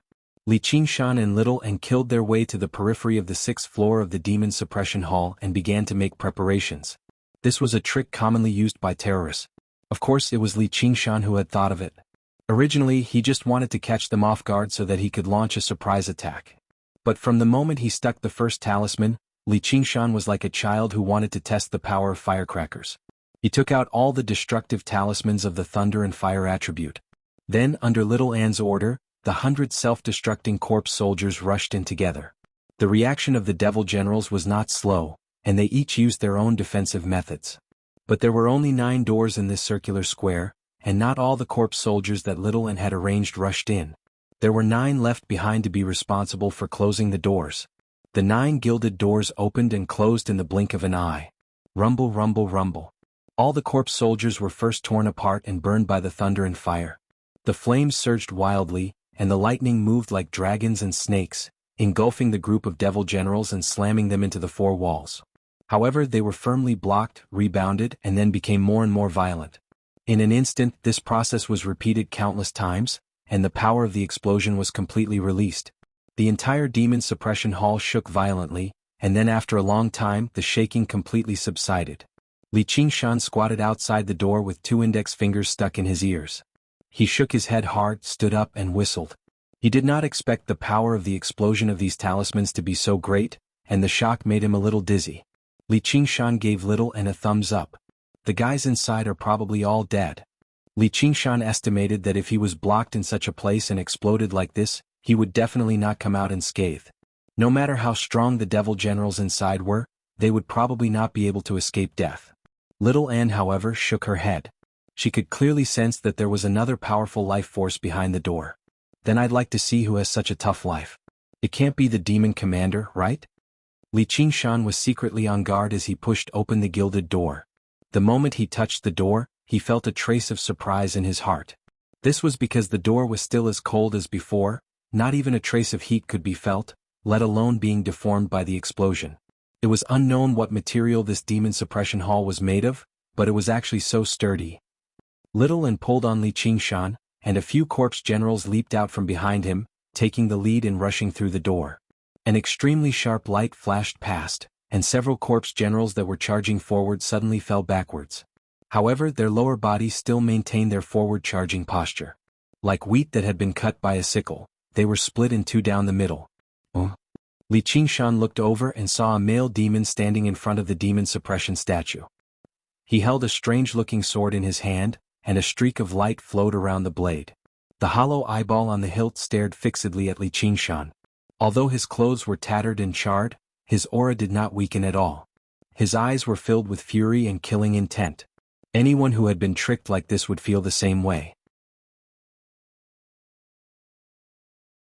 If it were not for the sword in his hand, he definitely would have suffered even more severe injuries. Beneath his feet was a pile of charred corpses. Some of them were still wriggling slightly, possessing a sliver of life that could be extinguished at any time. Lietu growled, "Do you think you can kill me with something like this? Use your blood as a sacrifice to the sword. What's your name? Your life is pretty tough, huh?" Li Qingshan pulled out the heavy water sword. With a clang, the tip of the sword fell to the ground, and he stood with both hands supporting the sword. However, he thought to himself, that was close. To be able to react so quickly under those circumstances, this guy's definitely not a regular demon general.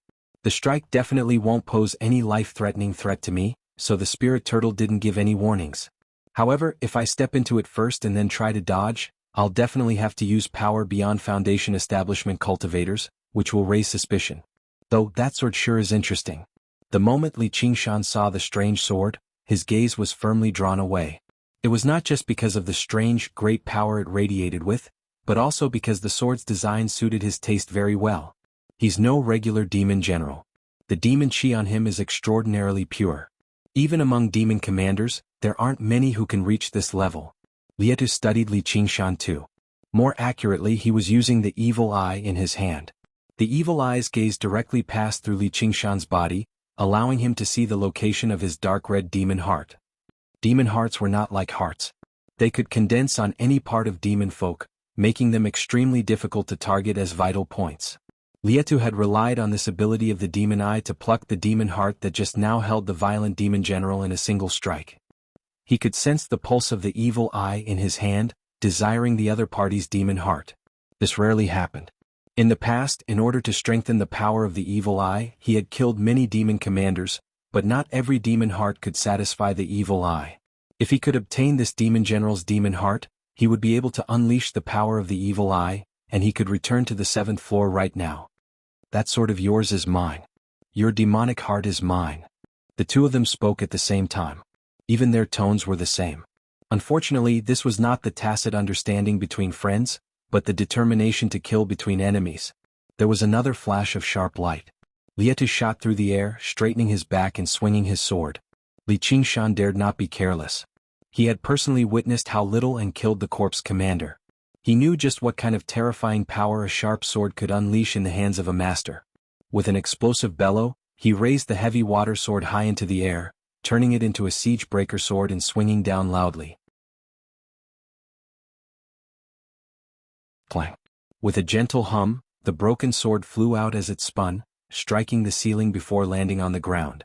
Sparks flew everywhere. The heavy water sword returned to its original size, having lost a third of its original length. Lietu sneered. "I'll cut you in half with my next strike."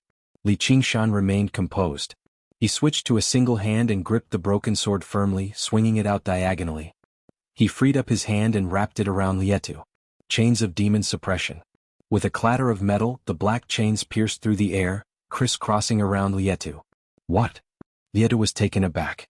He felt the demon chi in his body begin to churn uncontrollably, just in the moment he was about to swing his sword.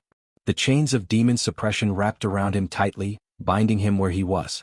The demon chi in his body seemed to freeze, and the broken sword had already reached the side of his face. Who knew how many demon generals with various abilities Li Qingshan had used this move to kill? It was basically unstoppable.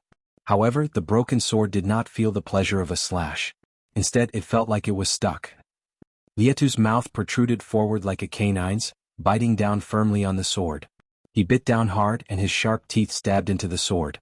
Cracks rapidly spread, and with a shattering sound, the heavy water sword had actually been forcefully bitten to pieces. He smiled viciously at Li Qingshan. Li Qingshan was taken aback. He glanced at the empty hilt and stabbed it viciously into Lietu's head. "Do you really think you don't have to pay up, you idiot?" He extended his hand to snatch the strange sword in Lietu's hand. The eyeball in the center of the hilt suddenly pulsed, and the thumb-thick, vein-like objects wrapped around it suddenly sprang to life. They surged up and stabbed into Lietu's hand, completely fusing with it. The light that flowed endlessly on the sword flowed back to the hilt before being transferred to Lietu's hand through the pipes. All of this happened in the blink of an eye. When he became one with the sword, Lietu's entire body suddenly erupted with hundreds of strands of sword chi, shattering the chains of demon suppression. Several dozen strands of sword chi directly shot towards Li Qingshan. It was too late to dodge.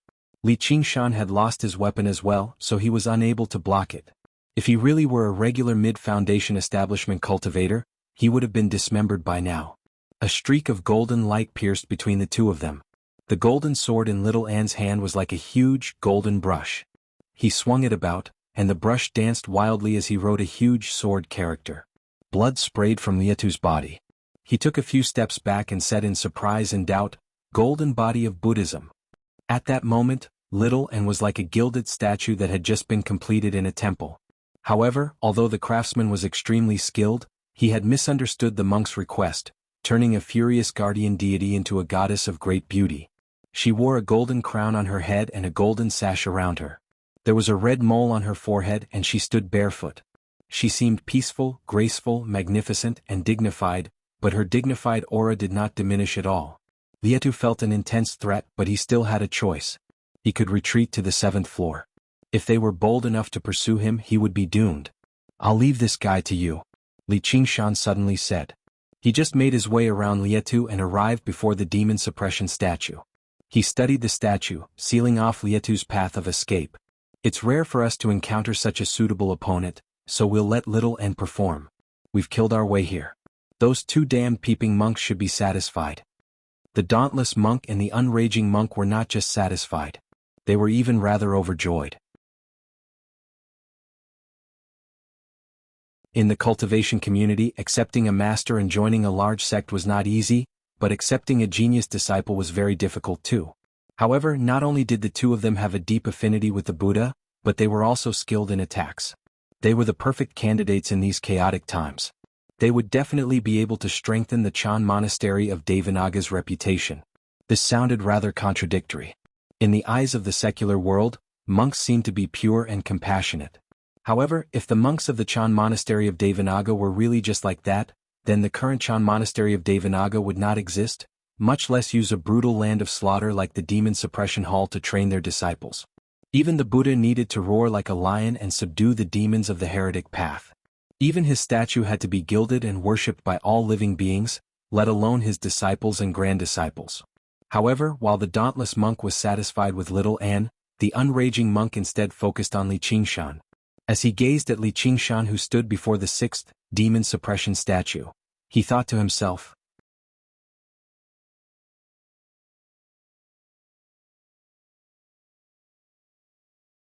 Chapter 583. The 6th layer of the Vajra realm. Little Anne obviously understood what he meant. He closed his eyes and nodded, chanting the scriptures silently. The golden light from the golden avatar grew brighter and brighter, and the sound of chanting and chanting rang out vaguely. Lietu gripped his sword firmly, completely on guard. The person before him was a rarely seen powerful enemy. What's she doing?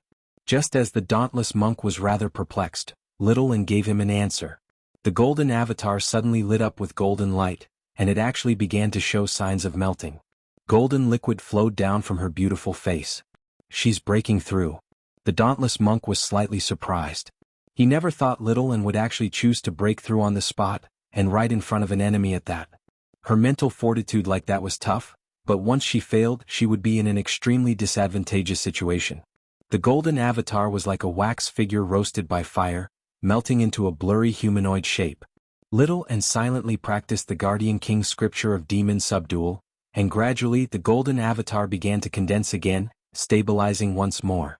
The golden avatar became even finer and finer, breaking through to the 5th layer of the Guardian King's scripture of demon subdual and reaching mid-foundation establishment. The dauntless monk smiled. This child had basically brought him endless surprises. If this continued, she would be able to reach peak foundation establishment before the age of 20.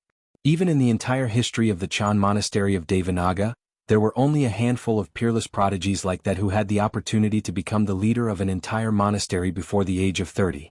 By now he had already completely made up his mind.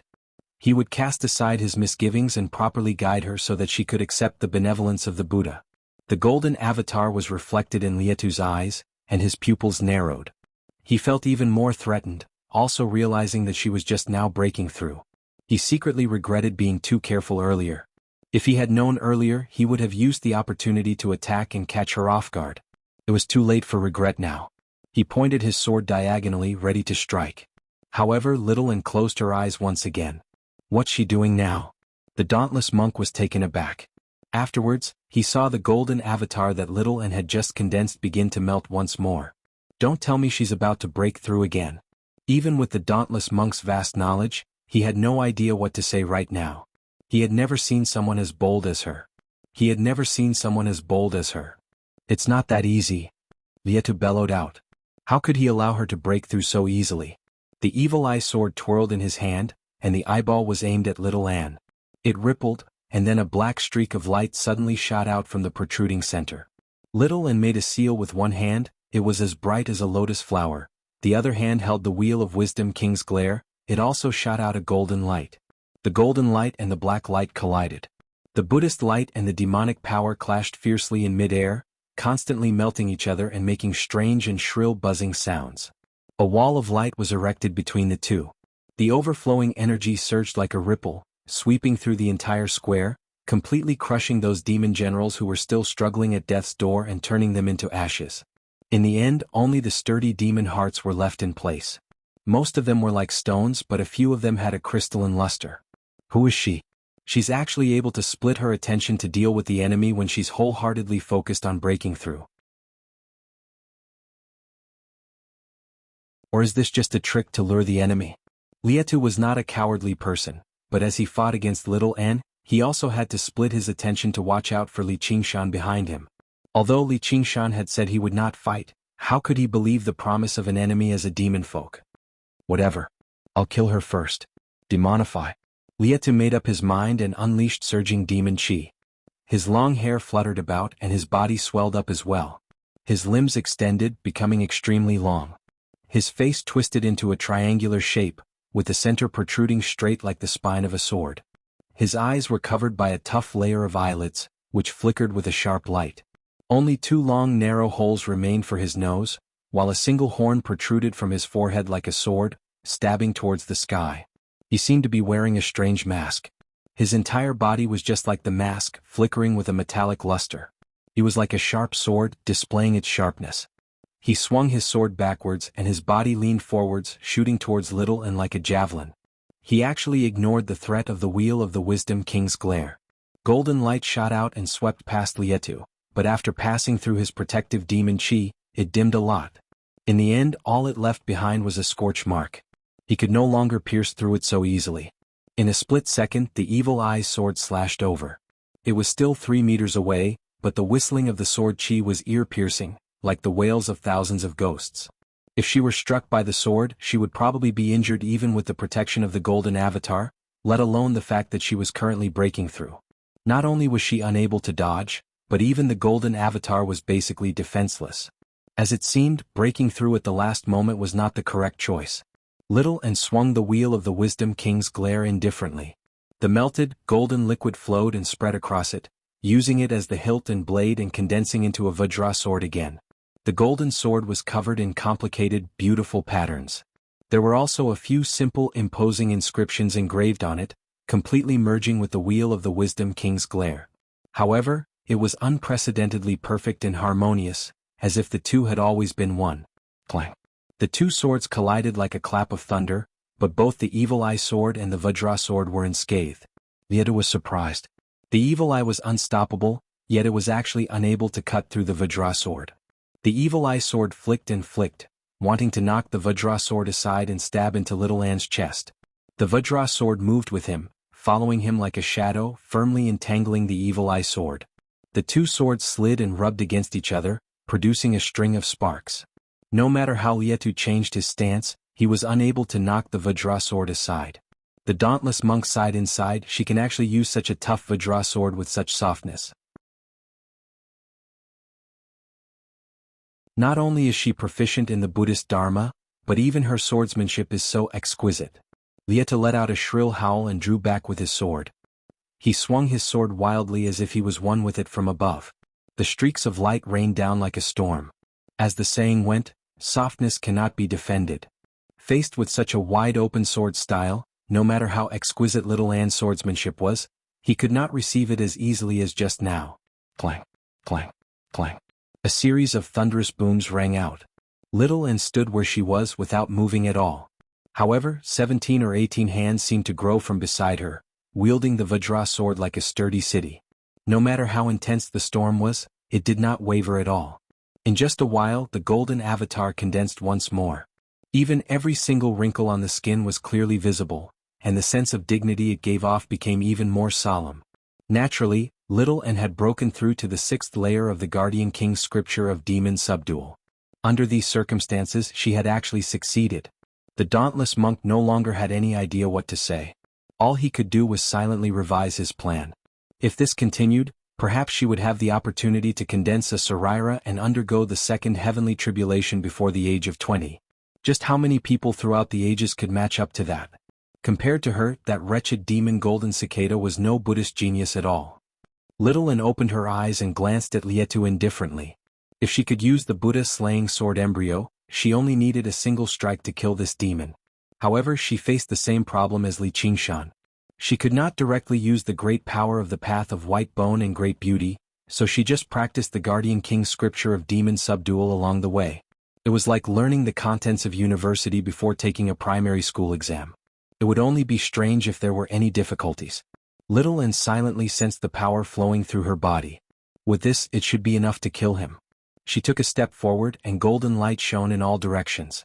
Sword chi surged, about to switch from defense to offense. Li Qingshan had been staring at the 6th demon suppression statue the entire time. Just now, when Lietu gained the upper hand, he had not even glanced back. Suddenly he looked back and said, "Oh right, I want that sword. Be careful not to break it." It was a battle of life and death, yet he still had to tell Li Qingshan not to break the enemy's weapon. If it were not for the fact that the dauntless monk had witnessed their teamwork just now, he basically would have doubted whether there were any feelings between them at all. Little N agreed.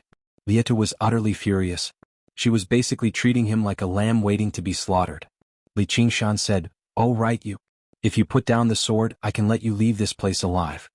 Before Lietu could say anything, Little N said, "You can't." What?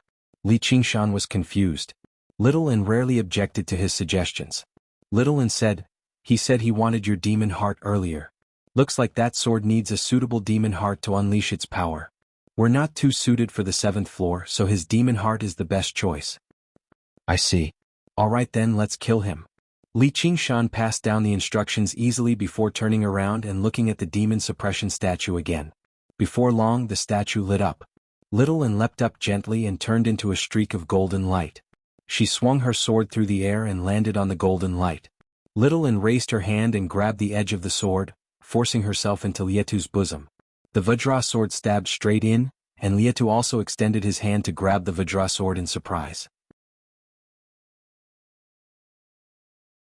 The two of them grabbed each other's sword with one hand and gripped the hilt tightly with the other, pressing it against each other. Neither of them gave in. The two swords broke free at the same time and landed on each other. Lietu clutched his abdomen and pushed it away. Blood oozed out as the sword chi that contained Buddhist powers wreaked havoc inside. On the other hand, Little N did not take a single step back. An extremely clear slash had appeared on her golden crown as well. Logically speaking, the head was a more vital point than the abdomen, but with the golden avatar protecting him, Little N was not afraid of clashing with him at all. And after reaching the 6th layer of the Guardian King's scripture of demon subdual, her golden avatar had become far tougher than disciples of the monastery at the same level of cultivation. Getting through her golden avatar in a single strike was not something a demon general could achieve. Damn it. If I find a suitable demon heart, I can split her head in half with a single strike. Just at this moment, the golden figure once again appeared in front of him, and the sword chi swept over. Shaoan only attacked, not defending at all. She allowed Lietu to leave behind slashes on the golden body, forcing Lietu back step by step. Blood constantly sprayed from his body. There was a flash of golden light, and 3 of her fingers flew out. Li Qingshan closed his eyes and said without even looking back, "If you come any closer, I'm going to attack too." Lietu was utterly furious. Suddenly he leapt backwards. In the air he stabbed his sword into his own chest. Li Qingshan was surprised. Don't tell me he's lost his mind from anger.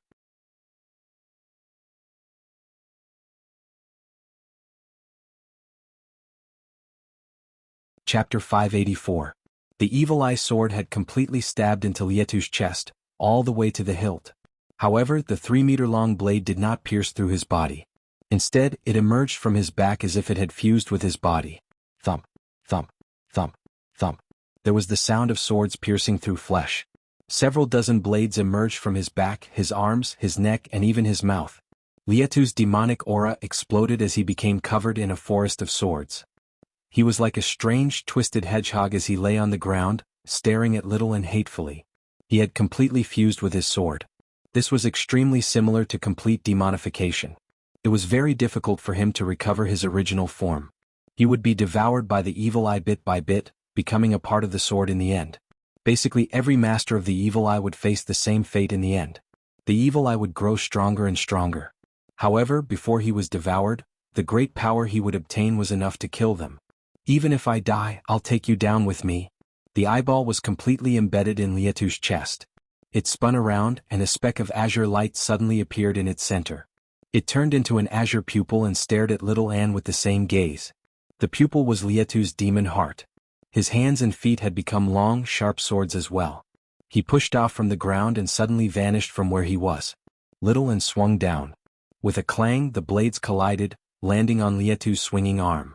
Die! Lietu bellowed. Clang, clang, clang. With a series of metallic clangs, several dozen blades emerged, stabbing into little Anne's golden body.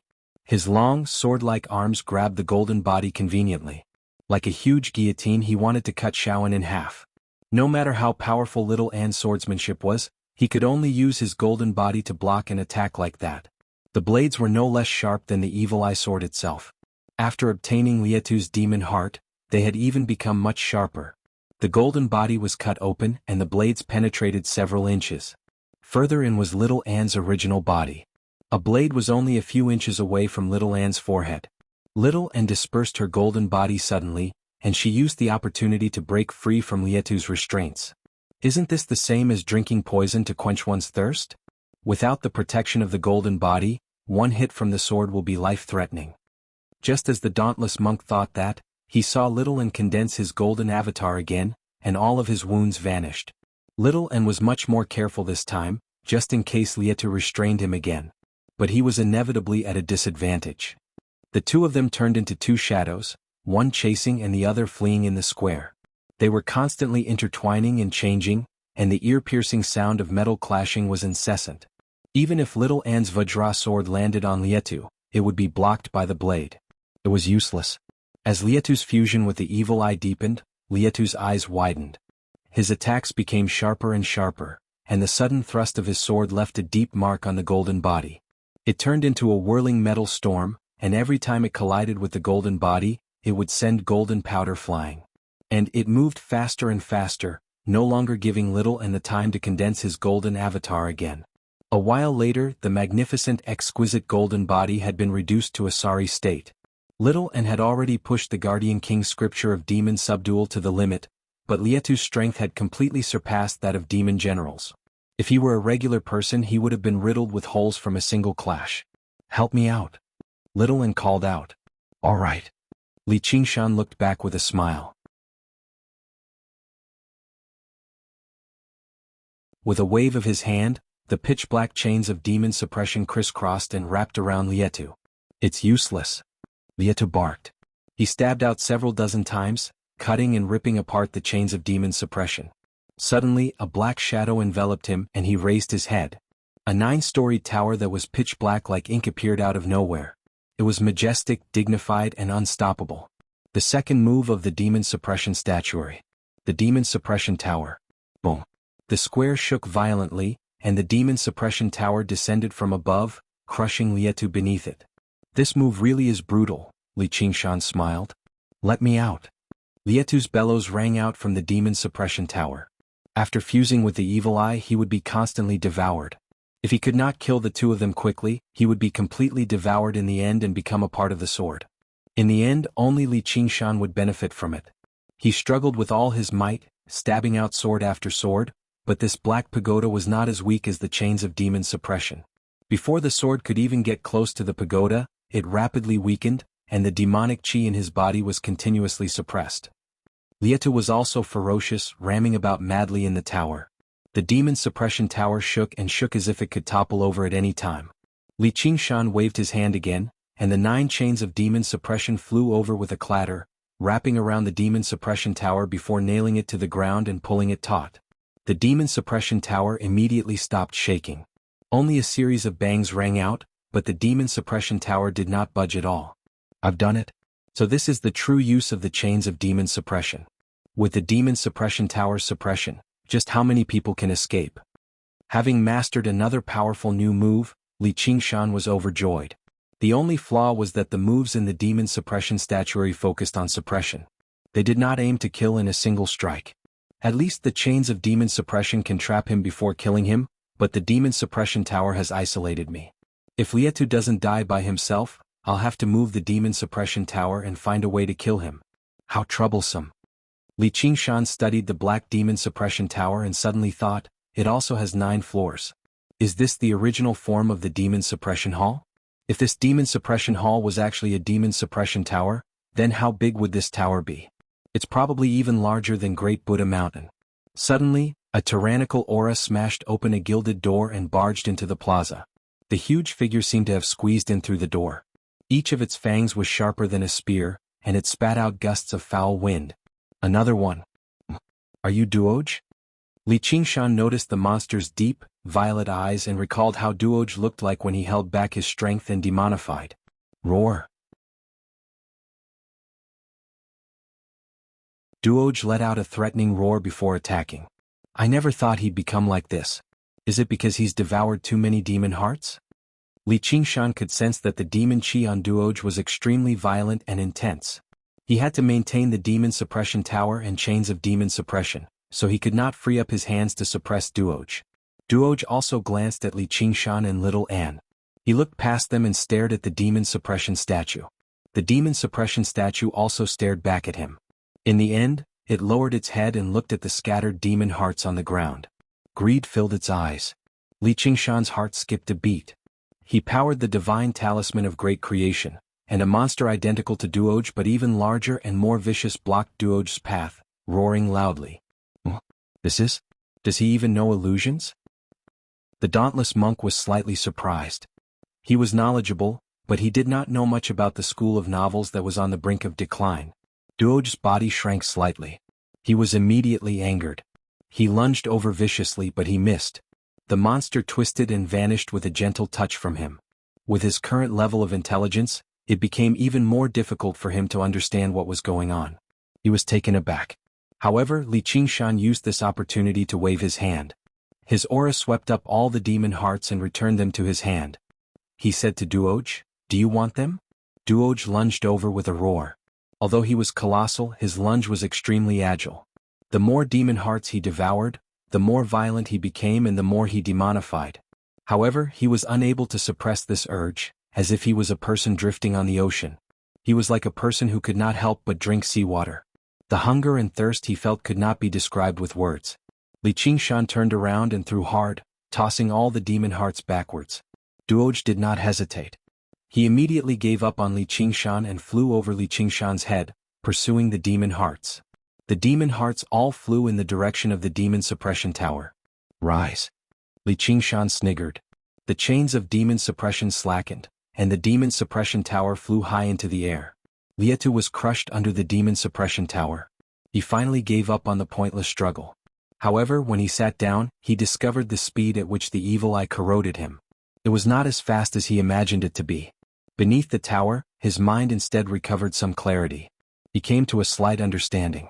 This tower can suppress demonic nature and demon chi. It's not just mine but also the evil eye's. This is a great opportunity for me to completely control the evil eye. I refuse to believe he can suppress me forever. As long as he withdraws the technique, I'll charge out and kill them.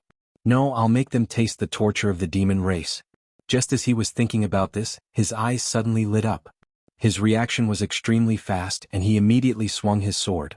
He saw nearly 100 demon hearts flying over, but behind them was a huge and malevolent demonic beast. The killing intent on his face turned into astonishment. In the air, Duoj extended his long scarlet tongue and swallowed the demon hearts of almost 100 powerful demon generals. However, his colossal body lunged towards Lietu with the momentum. His 2 large, deep purple eyes suddenly saw the eyeball on Lietu's chest, as well as the demon heart in it. Immediately he was like a dog that had seen a bone. His lunge became even more determined. He pushed Lietu to the ground. Boom. The demon suppression tower became even larger and more dignified in the air. It crushed down once again, crushing both Duoj and Lietu. The demon suppression statuary had one benefit. The stronger the opponent's demonic nature and demon chi, the more powerful their attacks would be. After suppressing the two of them at the same time, it instead became more and more stable, as they were not working together to destroy the tower. Instead they were locked in an intense internal battle. Li Qingshan sat on the top of the tower. The furious roars of humans and beasts rang out from beneath him.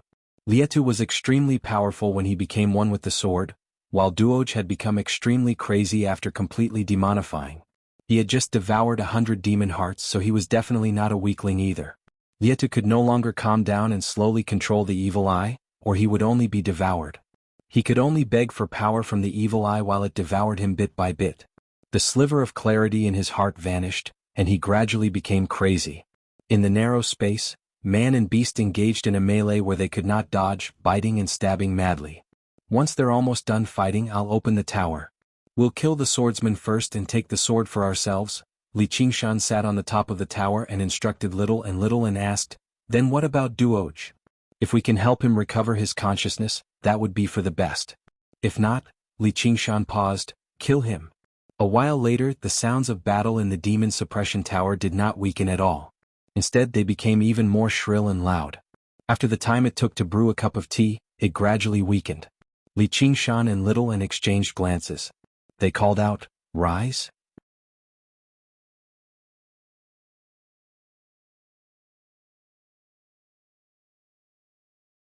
Chapter 585.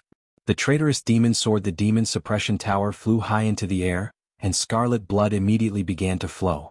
Duoj pressed down on Lietu with his claws and fangs, pressing down firmly on Lietu's shoulders with his powerful claws. He completely ignored the swords that had pierced him as he bit down desperately with his gaping mouth. His scarlet tongue constantly flickered, wanting to devour the demon heart in Lietu's chest. Lietu no longer seemed human at all. The swords on his body were like thorns, stabbing deeply into Duoj's body. However, they were unable to stop his fanged mouth, constantly pressing down. Duoj was attracted by the smell of the demon heart.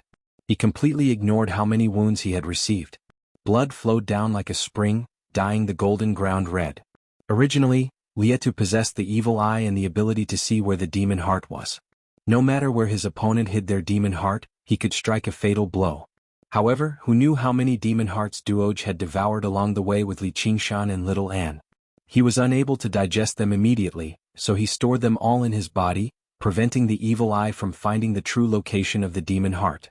Lietu raised his head and vaguely saw Li Qingshan and Little Anne. He could sense that his will was being assimilated by the evil eye. Before long he would be completely devoured. Arga! Lietu let out a hysterical howl of despair. The swords on his body retracted one by one, and his jaw widened to an unbelievable degree. Suddenly, a streak of light shot out from his mouth, shooting towards Li Qingshan like a bolt of lightning. Faced with such an unexpected situation, Li Qingshan was unable to dodge, or in other words, he could not use his true strength to dodge. He remained composed. The demon-suppressing pagoda descended from the sky, and with a loud bang, it enveloped him within. An idea struck Li Qingshan as well. Yes, as it turned out, not only could the demon suppression tower trap enemies, but it could also protect him. Although it could not kill enemies, it was still an extremely practical move. And he could sense that the glow of the demon heart had dimmed significantly in the demon suppression tower. The demon suppression tower was not just used to suppress demons. More importantly, it was used to suppress his demonic nature. He could not help but think of the third demon suppression statue, where the demonic man was bound in chains. He must have bound himself with chains and used the tower to suppress himself when he was unable to control himself. However, it was pitch black here, so he couldn't see what was happening outside. Just as he thought of that, his eyes lit up. He saw what was happening outside. The demon suppression tower seemed to become transparent. He could clearly see the fierce light colliding with the demon suppression tower, kicking up sparks. As it turned out, it was a sword constantly shooting out from Lietu's mouth. Lietu's desperate counterattack was quite powerful. Perhaps even the spirit turtle's profound shell would struggle to block it, but it was unable to pierce the demon suppression tower. It was not because the demon suppression tower was tougher than the spirit turtle's profound shell, but because the demon suppression tower possessed a demon-suppressing power that specifically suppressed demon folk. No matter how powerful their attacks were, they would all be weakened by 70 to 80% when they landed on the demon suppression tower. Duoj used this opportunity to lunge at the eyeball. Li Qingshan waved his hand in the demon suppression tower, and black chains shot out, wrapping around Duoj. Duoj struggled violently and the chains snapped one by one. However, even more chains immediately wrapped around him. He was already heavily injured in the battle just now, so he was no longer as vicious as before. Lietu's final strike had finally reached the end of its tether. He collapsed on the ground, turning into a corpse. The demon suppression tower flew up once again, crushing towards Duoj. Li Qingshan smiled. I can't just let you eat the sword that I've taken a fancy to. At this moment something happened. Duoj's scarlet tongue suddenly elongated rapidly. A mouth filled with sharp teeth opened up at the front, biting towards the eyeball on Lietu's chest. Just when Little An wanted to swing his sword and cut off the tongue, the situation changed again. Lietu's corpse moved again, flying towards Li Qingshan. Humph, you actually know how to play dead. Li Qingshan extended his hand and grabbed Lietu by the neck. To his surprise, Lietu did not struggle or resist. He simply stiffened without moving at all. His flesh and blood rapidly withered away. Only the eyeball on his chest remained the same. A while later, black residue fell to the ground. Lietu had completely vanished, only leaving behind a strange-looking sword in Li Qingshan's hand. Interesting. Looks like it's not just the divine sword that's sentient. The demonic sword is the same. This sword actually knows how to seek fortune and avoid calamity, forsaking darkness for light. Not bad, not bad. Li Qingshan caressed the sword and smiled. The demonic sword that had just lost its master seemed extremely docile.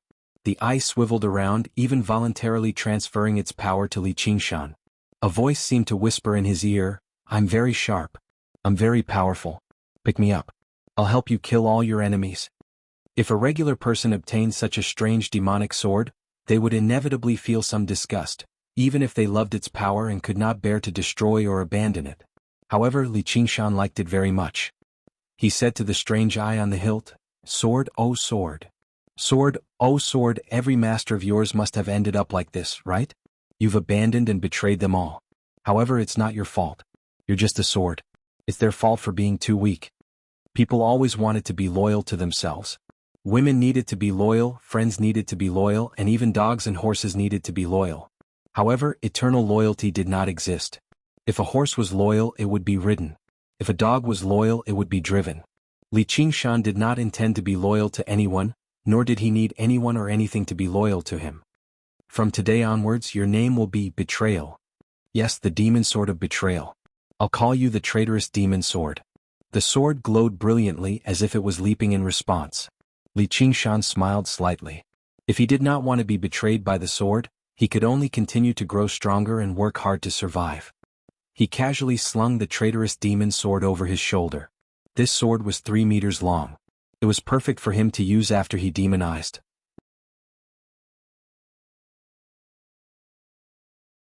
Li Qingshan looked through the demon suppression tower and saw Duoj roaring madly as he constantly slammed into the demon suppression tower. Although he was heavily injured, the power of the hundreds of demon hearts surged in his body. His injuries rapidly healed and his demonization grew stronger. Li Qingshan sighed softly. He really could not associate this with that dark and skinny child. With a wave of his hand, he dismissed the demon suppression tower. Duoj lunged towards him. The two of them were very different in size, like a tiger lunging at a rabbit. Duoj was much more powerful than a tiger, but Li Qingshan was no rabbit either. He took a step forward with his left foot and planted his foot on the ground like he was nailed to the ground. He took in a deep breath and his chest bulged. His right arm swung backwards, stretching it to the limit. Like a battering ram ready to strike, he threw a vicious punch at Duoj's head. Duoj was sent flying and slammed into the wall. He crawled to his feet and shook his head. A few of his teeth had been broken, and blood oozed from his mouth. The punch contained the powerful power to suppress demons. After reaching the 6th diagram of the demon suppression statuary, the demon heart in Li Qingshan's body had become even more crystalline and transparent, and his destructive power against demon folk had become even greater. Duoj let out a wild roar and lunged over again. He did not know the fear of death at all. Afterwards, with a thump, he was launched into the air again, leaving behind a long bloody trail on the ground. Li Qingshan pulled back his fist. His disorderly attacks could only overwhelm the weaklings. They posed no threat to him at all. If it were not for the fact that Lietu was trapped in the narrow demon suppression tower, unable to move about freely, he probably would have cut up and killed Duoj a long time ago. If he wanted to kill Duoj, it would not take him much effort either. However, as he gazed into the pair of violet eyes, the figure of the child seemed to appear before him, and he thought of the demon suppression statues again, as well as the male demon who struggled painfully in his demonic nature. I hope you can feel this pain. Li Qingshan thought to himself as he gazed at the lunging Duoj. His eyes flashed, and he suddenly saw the specks of demon heart that twinkled like stars in Duoj's body. He could even clearly sense the quality of these demon hearts and whether the demonic nature they contained was pure or not. Glancing at the traitorous demon sword behind him, Li Qingshan opened his fist and extended his index and middle fingers, pressing them against Duoj's head viciously. The power of demon suppression penetrated his body, and one of the demon hearts in Duoj's head immediately dimmed, no longer glowing. His demonic nature had been suppressed. It seems to be working. Li Qingshan tilted his body and allowed a huge claw to sweep past him. A hook sent Duoj into the air, and the two demon hearts in his lower jaw dimmed as well. Li Qingshan's legs parted and he punched out with both fists. In that moment he seemed to have grown 100 arms, and his fists rained down on Duoj's abdomen like a storm. Duoj constantly trembled in the air, roaring and roaring furiously. He wanted to fight back, but Li Qingshan's final punch sent him flying. Duoj flipped over before climbing to his feet. The demon chi on his body decreased sharply, and a sliver of clarity appeared in the depths of his violet eyes. Every single punch from Li Qingshan poured the power of demon suppression into his body, extinguishing several dozen demon hearts. With a flash, Li Qingshan arrived beside Duoj. His feet moved and his figure flickered as he punched Duoj again and again. With each punch, a demon heart would dim. In the end, only a single demon heart remained in his abdomen, shining brightly. Who knew how many demon hearts it had fused with? It had become the size of a fist, and its surface was uneven, shining with rainbow light. Wake up! Li Qingshan bellowed out and slammed his palm into Duoj's abdomen, sinking deeply into it. Light flowed, and he had already poured all the power of demon suppression into the palm strike. Suddenly he came to a realization. So this is demon suppression, not demon slaying or demon purging. Because the demon senior who created this cultivation method was also a demon folk, his goal was not to kill all demons, but to save the demons controlled by demon hearts. A tiny figure burst out of the colossal demonic beast's body. It was Duoj's original appearance. Li Qingshan caught him and placed him on the ground gently. I've already done everything I can. As for whether you can wake up or not, that'll be up to you. The dauntless monk saw this and thought, this child seems vicious, but he possesses a great Buddhist nature, possessing a benevolent heart. Duoj frowned firmly. His eyelashes trembled and his expression changed. The demon suppression statues appeared in his head, gradually blurring before turning into his appearance in the end.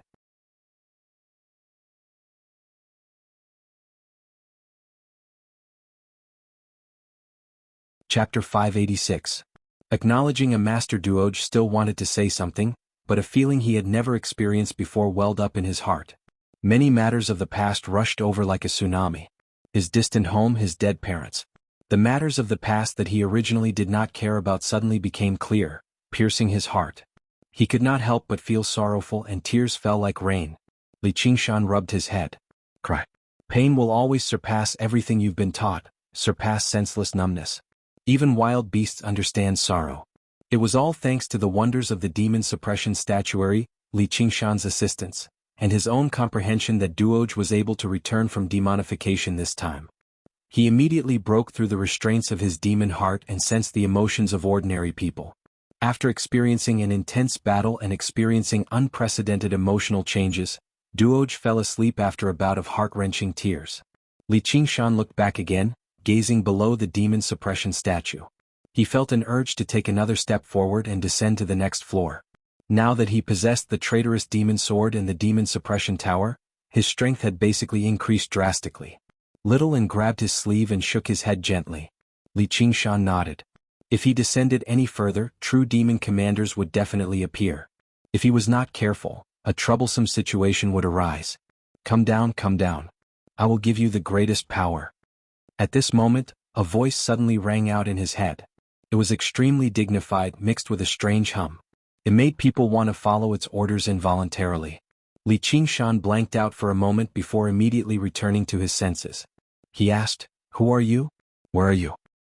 "I'm at the very bottom. As long as you come, I'll give you the greatest power so that you can run amok and do whatever you want." Li Qingshan could not help but laugh. "Ha, you better wait until you run amok and do whatever you want before saying this to me. Compared to being a prisoner, I think you'll have a better future as a prison warden." The unraging monk wanted to accept him as a disciple, but he refused, let alone risking his life to find a prisoner. "Do you think I'm an idiot? How dare you speak to me like that? Do you know who I am?" The voice was instantly enraged. Li Qingshan was being unreasonable. The strange buzzing sound suddenly became louder, as if there were dozens of hacksaws pulling at his brain. The pain was unbearable. His expression changed slightly and he mocked even more. "I don't care who you are. Trash, come and kill me if you have the ability." These levels of the demon suppression hall were like isolated spaces. For this voice to come from the bottom level, its strength was definitely extraordinary. Furthermore, it was specially suppressed in the lowest level, so it was definitely a ferocious demon. It was definitely not someone the current Li Qingshan could fight against. But since it was already suppressed, what was there to be afraid of? "When you break out in 500 years, I will stab you to death with a finger, believe it or not." The voice immediately quieted down. Suddenly there was a tremor beneath his feet. The demon suppression hall rumbled and shook, as if a ferocious beast was about to break free from its suppression. "It can't be that bad, right? It's going to be born today." Li Qingshan was shocked. At this moment, a fat, smiling monk strode over with a leg of lamb in one hand and a gourd of alcohol in the other. His sleeves ruffled as he strode over. He wore a pair of tattered shoes. With each step he took, the demon suppression hall would tremble a little less.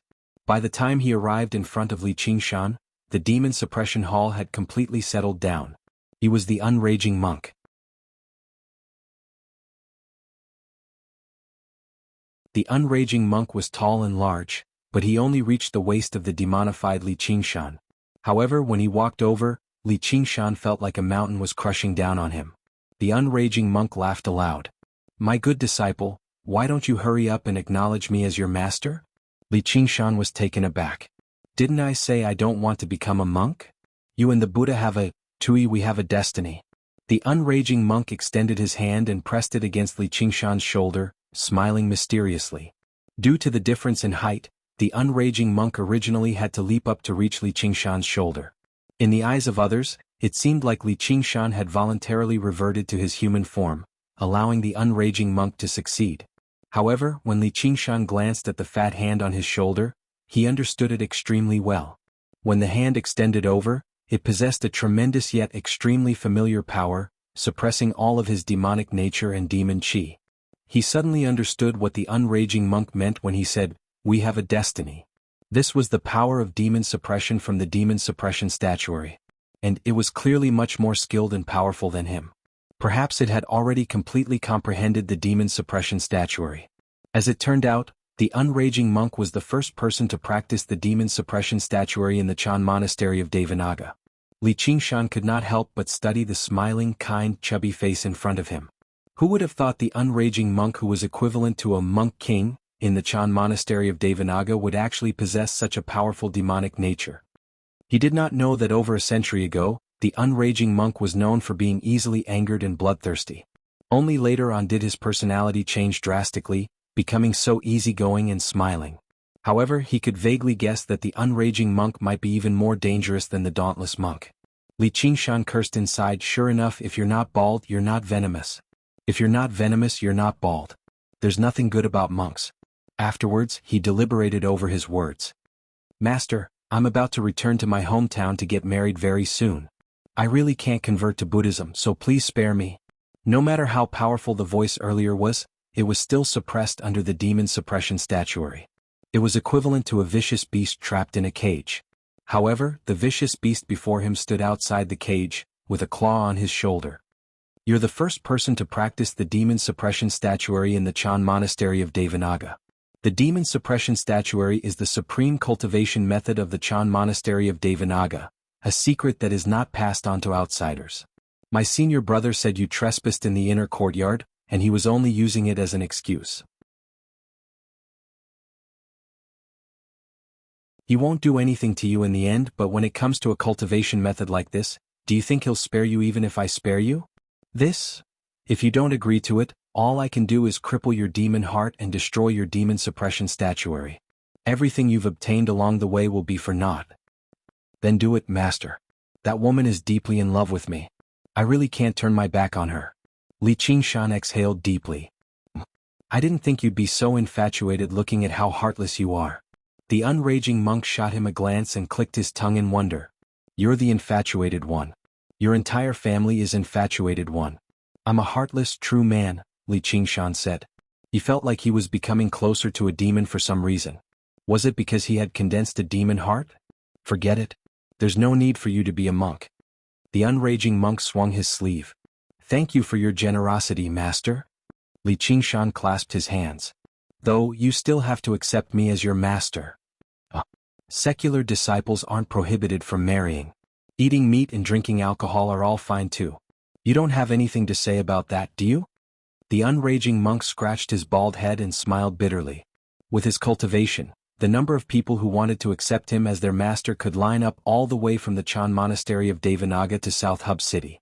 He had taken the initiative to accept this kid as his disciple, yet he was extremely reluctant. Then I have another question, Li Qingshan said sternly. Ask away. Are there any benefits? What benefits do you want? The unraging monk chuckled.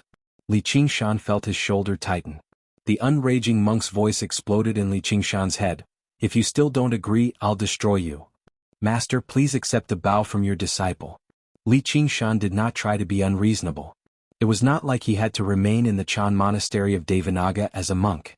He could even have a powerful figure who had undergone the third heavenly tribulation as his master, so why not?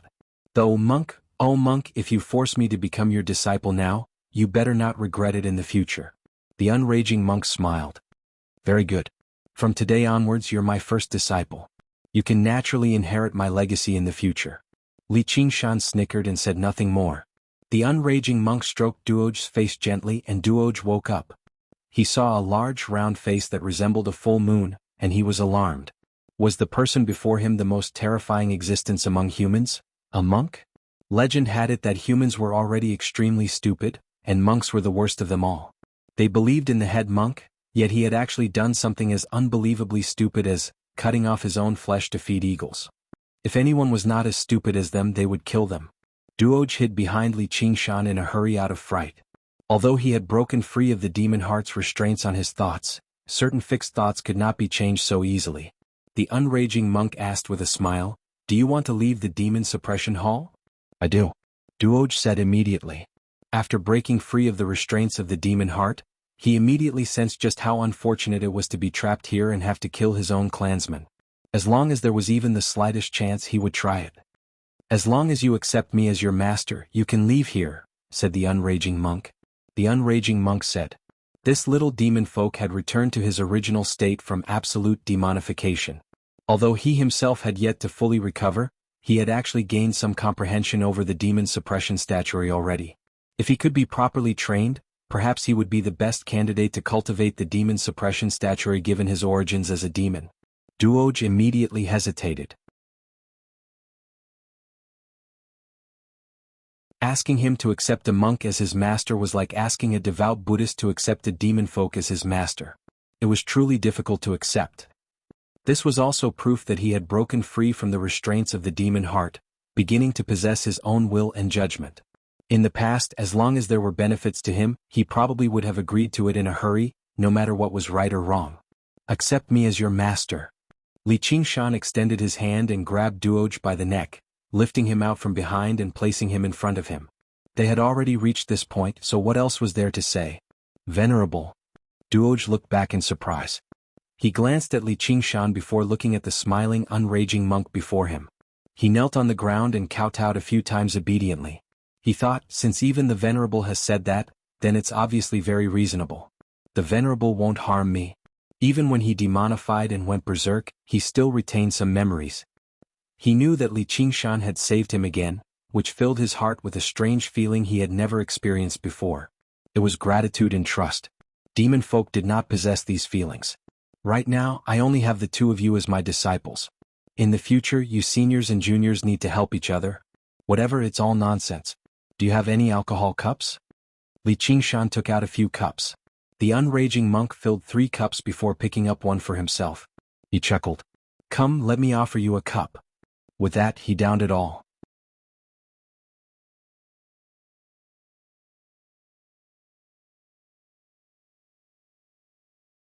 Chapter 587.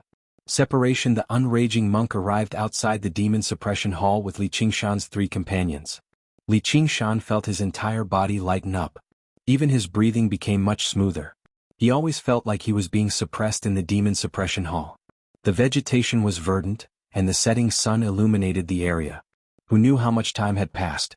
Amitabha. One will come with me. The dauntless monk brought his palms together and chanted the Buddha's name softly. His monk robes draped over the ground as he stared at little Anne with his cold, wise eyes. No matter what she meant to the monastery, he could not give up on the opportunity to teach her.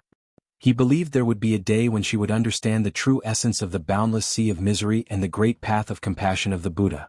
Yes, Abbot. Little Anne brought her palms together and returned the greeting. Once you become an inner courtyard disciple of the monastery, you can no longer hold any worldly thoughts. Until the day you gain the right to practice the chant of Devanaga, you can't take another step off the mountain, much less see outsiders. Can you do that? Little Anne turned to look at Li Qingshan. The so-called outsiders obviously did not refer to outsiders. This meant that if she could not undergo the second heavenly tribulation, she would not be able to see Li Qingshan again. Li Qingshan sank into his thoughts. Although he was reluctant, he still nodded. She was only a step away from the second heavenly tribulation. Once she broke through, it would be a whole new world for them. Before that, focusing on cultivation was not a bad thing. Little Anne gritted her teeth gently. I can do that. Let's go to the Grand Hall right now. Under the witness of all the Buddhas, we'll hold a formal ceremony for you to enter the monastery. I'll personally shave your hair. Among all the disciples of the monastery, probably not a lot of them had received such an honor the moment they joined the monastery. However, when little Anne heard the last sentence, she frowned slightly. Li Qingshan interrupted, Abbot, I don't think all the head monks in the monastery are bald. Even little Anne's master by name had messy hair. Wonwul, are you the head monk? The dauntless monk did not even look at Li Qingshan and asked little Anne. No, little Anne said. In other words, the various head monks had all reached an extremely high level of cultivation in the Buddhist Dharma, so it no longer mattered whether they had hair or not. However, at the unraging monk's level, even if he ate alcohol and drank meat, no one could do anything to him even if he said, the Buddha passed through the intestines, but the alcohol and meat remained in the heart. If an ordinary disciple dared to be so arrogant and disobedient, they would be thrown into the commandment courtyard to be punished, or their cultivation would be crippled and they would be chased out of the sect. Li Qingshan still wanted to say something, but the unraging monk patted his shoulder with a smile. What are you in such a hurry for? It's not like your hair can't grow back even if it's gone. He only chuckled when the dauntless monk glanced at him. Li Qingshan thought about it and agreed. With little Anne's ability, it would only take a few seconds for him to grow hair. There was no need to argue about it. The dauntless monk said, Junior brother, accepting a disciple is also a major matter for you. Do you want to go to the Grand Hall with me?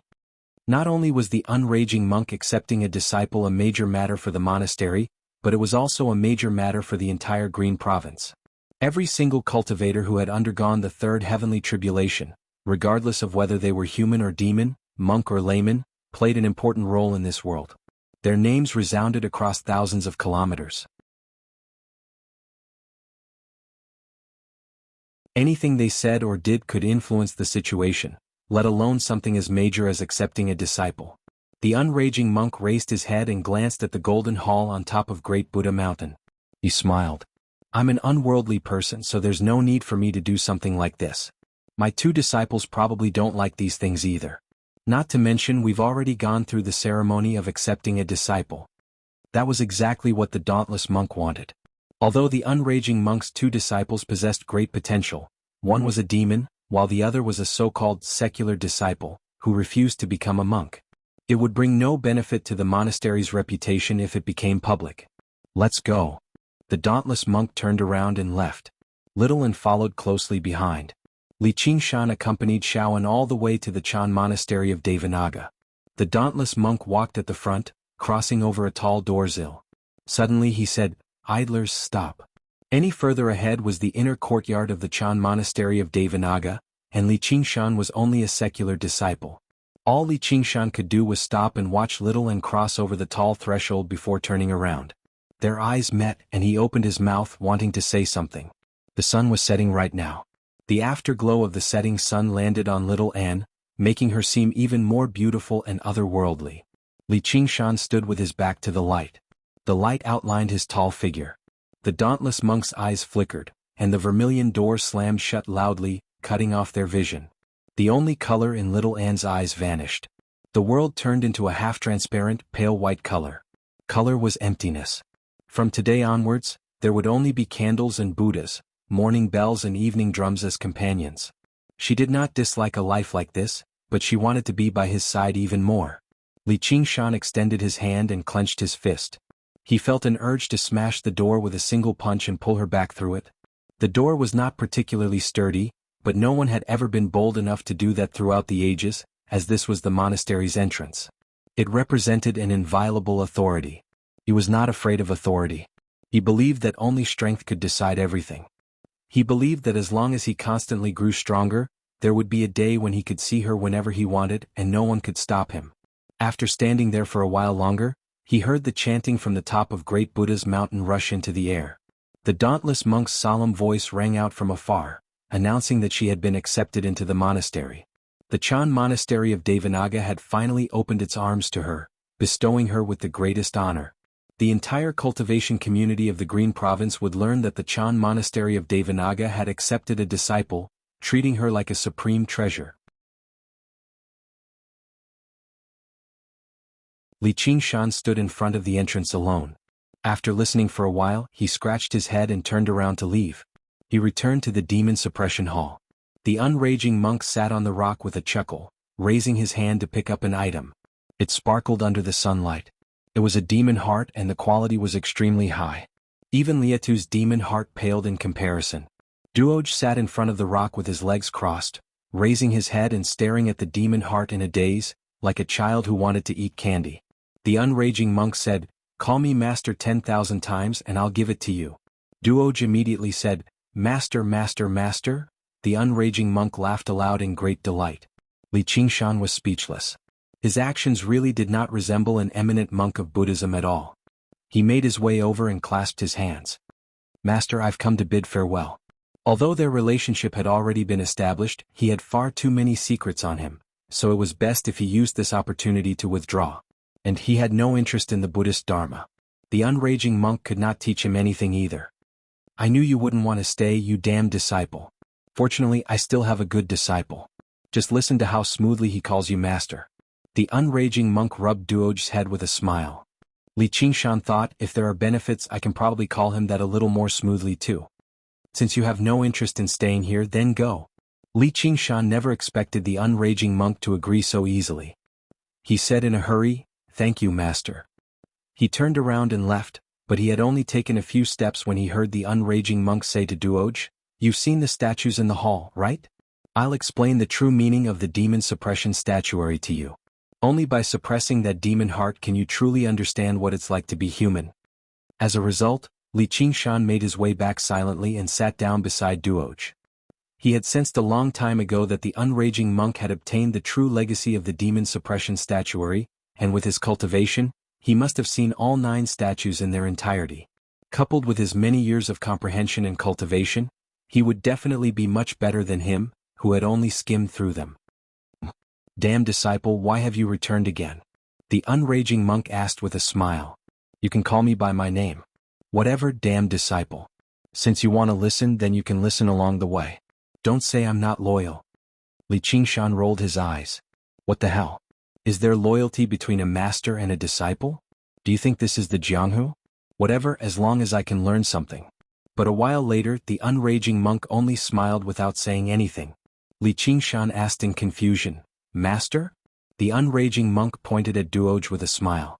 As it turned out, Duoj had not finished calling him Master 10,000 times. Finally, Duoj finished calling him Master 10,000 times. Under Duoj's eager gaze, the unraging monk stowed the demon heart away slowly and said kindly, "You're still too young right now. I'll help you put it away for now. I'll give it to you in the future." Duoj pouted, but he dared not say anything. He only felt that monks were not as stupid as they were rumored to be. Li Qingshan vaguely recalled how all his lucky money from his past life had vanished just like that. He could not help but say, "Master really is a good monk who's loyal." Duoj had noticed a long time ago that the great monk before him was not easy to deal with. When he heard Li Qingshan say good, he panicked inside. Isn't he cursing me? The Venerable is standing up for me. It'll be bad if I anger this monk, so he said in a hurry. The Venerable is wrong. Master is a bad monk. He's evil through and through.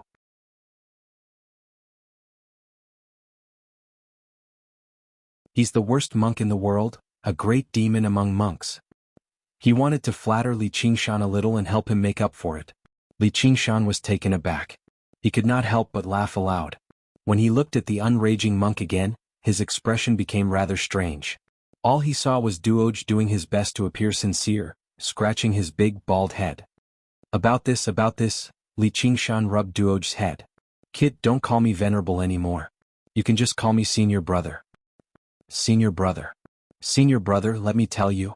What you said just now might not be without reason, but the people of this world all like to hear others praise them as good. Damn disciple, what do you mean by not without reason? How am I bad? The unraging monk feigned anger. Duoj saw how the unraging monk was actually angered and panicked inside. His eyes swiveled and he reacted rather quickly. He said loudly, "Master is a good monk. Master's entire family is a good monk." He did sound much more sincere than just now. Li Qingshan grinned, revealing his white teeth. He could not help but burst into laughter again. "Damn disciple, if you laugh again I'll seal your mouth." Li Qingshan held back his laughter and thought, a powerful dragon cannot suppress a snake in its own territory. "I won't stoop to the same level as a monk like you." The unraging monk said, "Cut the nonsense. Do you know who created the demon suppression statuary?" They had finally reached the main topic. Li Qingshan sat upright and shook his head, expressing that he did not know.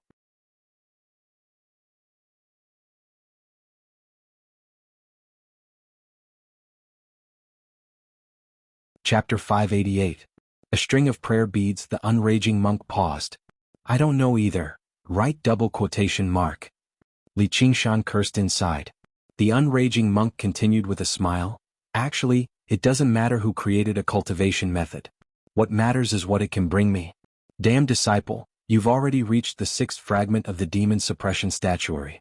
You can freely use the chains of demon suppression in the demon suppression tower, but does that count as learning it?" "It's only a few," Li Qingshan said. Even the arts of the boundless ocean required him to constantly cultivate and comprehend before he could make a breakthrough, let alone the even more profound demon suppression statuary. He was just taking advantage of the powerful demonic nature and the fact that he did not have to worry about it losing control. "At least you still have some self-awareness. Although the two of you have entered my tutelage, I presume that the two of you won't be interested in the true Buddhist scriptures. Listen to the profundities of this demon suppression statuary from your master." "Yes, master." Li Qingshan brought his palms together and lowered his head, saying politely. No matter how arrogant he usually was, he obviously had to accept the teachings humbly and listen attentively after receiving free guidance. Duoj also followed suit in a hurry, bringing his palms together. "Yes, master." The unraging monk smiled. "A century ago, I was once known as the Monk of Fury. I couldn't stand any injustice in the world. Instead, whenever I saw people oppressing the kind-hearted, I would kill them as soon as possible, regardless of their identity or cultivation. I wandered the world for many years and who knows how many lives I've taken. The fury in my heart burned more and more fiercely, and I lost my mind, violating the precepts of anger. Before I knew it, I'd already entered the demonic path." The unraging monk sat on the rock and told him about his past experiences, such as why he was punished to watch over the demon suppression statuary, and why he learnt the demon suppression statuary. Li Qingshan listened quietly.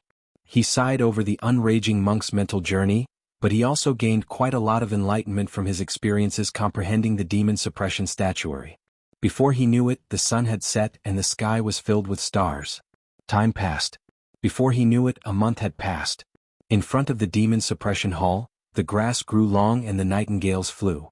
The scenery was just like before. Under the slanting sunlight, Li Qingshan slept on the stone tablet in front of the demon suppression hall. Alcohol jars of various sizes filled his left and right, and the heavy fragrance of alcohol lingered in the air. He yawned and stretched, waking up from his dream. He rubbed his face. I didn't think I'd actually lose to that old baldy in drinking.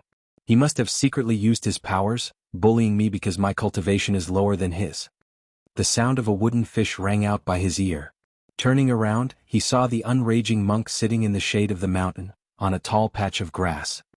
He struck the wooden fish with one hand and held prayer beads with the other. Li Qingshan rolled over and laid on his side on the stone tablet. He asked in surprise, Master, you chant scriptures too? Of technique. Li of Tao is. Li of master of Tao, is. Li Qingshan. Li of Li Qingshan. Li smiled. If I were master of Tao, I'd cleave you in half right now. That's why you're not master of Tao. That's why you're not master of Tao. The unraging monk smiled. His smile contained an indescribable sense of zen, which made Li Qingshan suddenly recall that this smiling monk was a great master who had undergone the third heavenly tribulation. Li Qingshan asked, Junior brother still hasn't come out? The unraging monk said, Soon. He's already reached the 4th floor. It's about time for him to back out. Master, why don't you just teach us the entire demon suppression statuary? Recently, Li Qingshan had listened to the unraging monk explain the true essence of the demon suppression statuary day and night. He felt like he had benefited tremendously from it, and he acknowledged this unrestrained and fearless master a little more. However, he also became more and more curious about what would happen to the demon suppression statuary next. The unraging monk said, If you want to learn it all, then you'll have to kill your way through the floors yourself. The demon suppression statuary is not written. It can only be passed on to outsiders. It's not something that can be passed down through words. I'm very curious. If the first diagram of the demon suppression statuary is on the very top floor, only the weaker demon folk will have the opportunity to see it. Their demonic nature is insufficient, so they'll struggle to achieve anything even if they comprehend it. As for the powerful demon folk, if they're suppressed at the very bottom, won't they never have the opportunity to learn the demon suppression statuary? Once you reach the very bottom of the demon suppression hall, you'll naturally understand. Don't worry, that day will come sooner or later.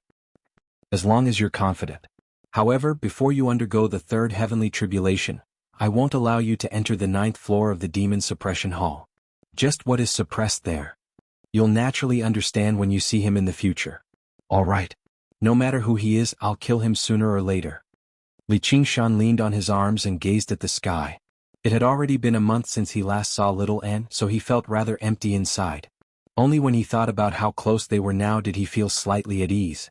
Actually, the unraging monk had basically told him everything he needed to tell him about the demon suppression statuary a few days ago. What happened next required Li Qingshan to slowly comprehend it himself, but he did not make a decision immediately.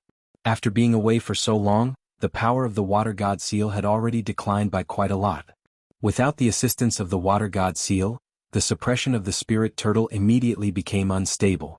The demon suppression statuary could only serve as a support. It was about time for him to return. If he stayed any longer, he would probably give himself away, and there were still many entanglements in the Clear River Prefecture that he could not give up on so easily.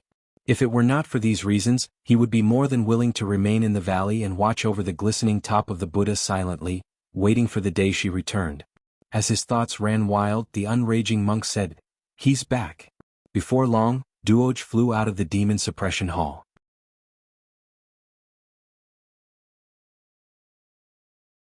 He seemed much stronger and his violet eyes shone. After the unraging monk's guidance, he entered the demon suppression hall again and truly learnt the first 3 forms of the demon suppression statuary. Master, senior brother? Duoj said excitedly. Because he had suppressed his demon heart, he now seemed a little more spirited than a regular child. You've done well. I'll treat you to some alcohol. Li Qingshan leapt to his feet and tossed over a jar of alcohol. Duoj caught the jar and gulped it all down. Looking at the jars and jars on the ground, he said unhappily, Master, senior brother, you've been drinking so much behind my back. Who told you to come back so slowly? If you were a little later, you wouldn't be able to see me anymore. Duoj was slightly surprised. Senior brother, you're leaving? Li Qingshan said, I've basically learned everything I need to learn. If I don't go home and spend time with my wife, am I supposed to spend time with monks here? Spending time with monks is pretty good too, Duoj said reluctantly. During this period of time he had also experienced unprecedented warmth in the human world, and understood the warmth between people. He was no longer that little demon folk who was completely unaware of his father's death. You're still young. Li Qingshan sniggered and bowed towards the unraging monk. Master, I finally waited for little junior brother to come out. I still have many mundane affairs to attend to, so I'll be bidding farewell to Master right now. If Master has anything to say, please say it quickly. Both of you come here. The unraging monk chased Li Qingshan off the rock and sat down with his legs crossed, rubbing his ankles. He did not care about his posture at all. When the two of them arrived before him, he said, You've become my disciple, so you should receive a gift for your first meeting. However, the time wasn't right in the past. If my traitorous disciple wants to leave today, I won't be able to stop him, so I have something for each of you. Li Qingshan's face lit up. The gift he had been waiting for was finally here. With his master's cultivation, the gift definitely wouldn't be shabby. Though there's no need to call me a traitorous disciple at a time like this.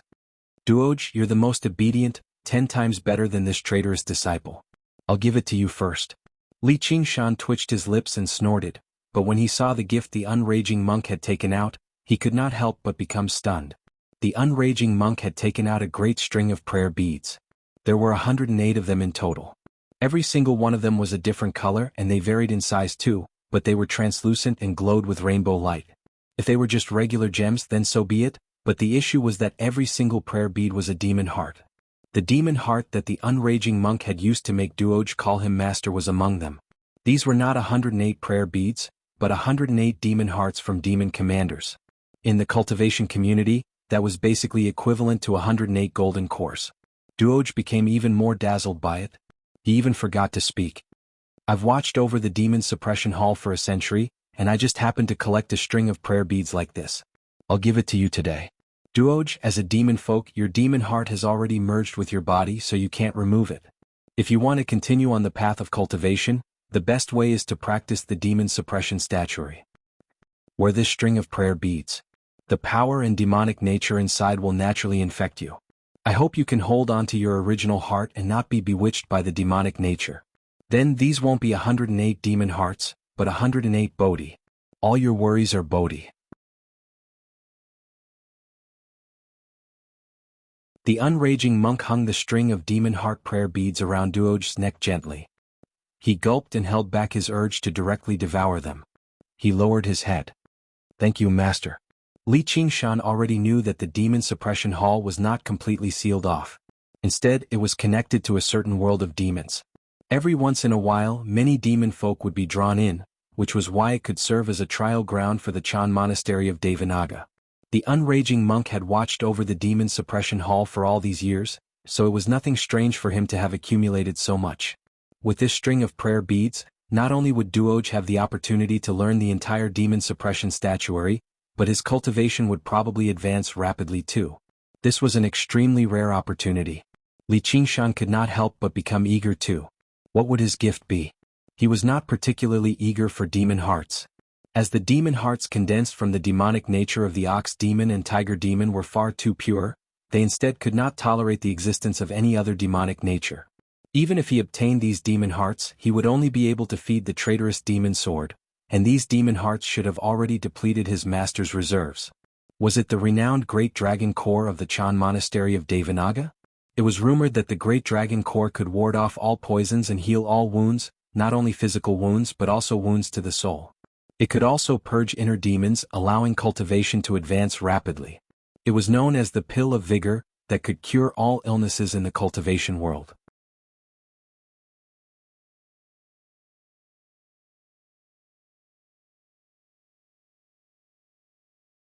Chapter 589.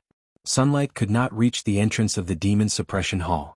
A string of prayer beads lay quietly on the unraging monk's wide, fleshy hand, drawing over Li Qingshan's gaze. There were only 18 prayer beads on the string and they were worn on the wrist. They seemed to be made of wood, perfectly round and uniform in size. Only one was slightly larger. They did not glow at all, so they did not seem special at all. They were no different from regular prayer beads. However, Li Qingshan was not worried. Just like how sages kept their appearances hidden, powerful arcane artifacts and treasures were probably the same. The string of prayer beads seemed to be worn by the unraging monk regularly, so they must be extraordinary. The treatment of his first disciple could not be any worse than Duoge's. However, the unraging monk's behavior made Li Qingshan even more certain of this. He glanced at the prayer beads in his hand rather reluctantly before saying, "Damned disciple, extend your hand. Damned disciple, extend your hand." Li Qingshan extended his hand, and the unraging monk personally placed the string of prayer beads on Li Qingshan's hand. Li Qingshan was secretly perplexed. He did not sense any pulses of spiritual energy at all. He tried to probe it with his soul sense, but he could not sense anything special either. However, there must be some other reason why his master treasured it so much.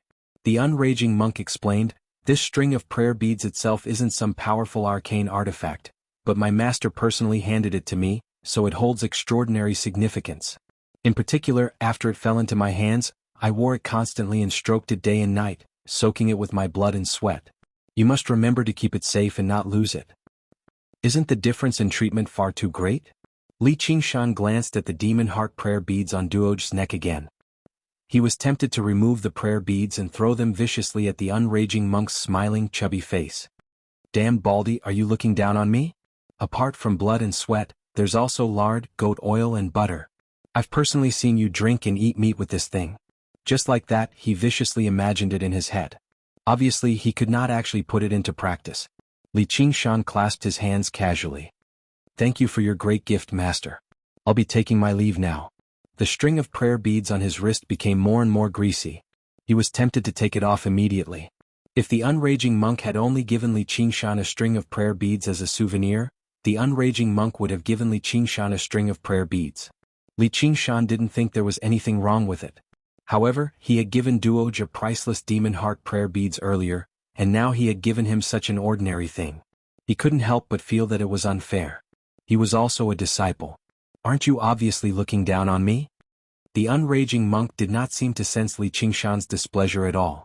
Chuckling, he said, "Before you leave, go to the courtyard of secular affairs and collect a set of clothes for a layman disciple." "Yes," Li Qingshan replied lazily. "Once you're outside you can't run amok under my name. If I find out, I'll never spare you." "All right." Li Qingshan grew impatient. "Am I the type of person who likes to borrow someone else's might? Before inner courtyard disciples leave the mountain, you can imbue a strand of the chant of Devanaga into your body.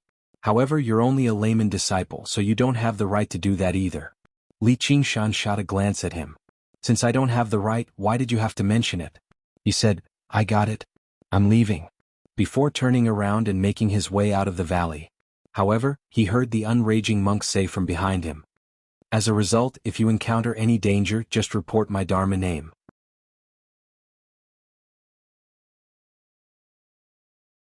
"I think I'll give you some face.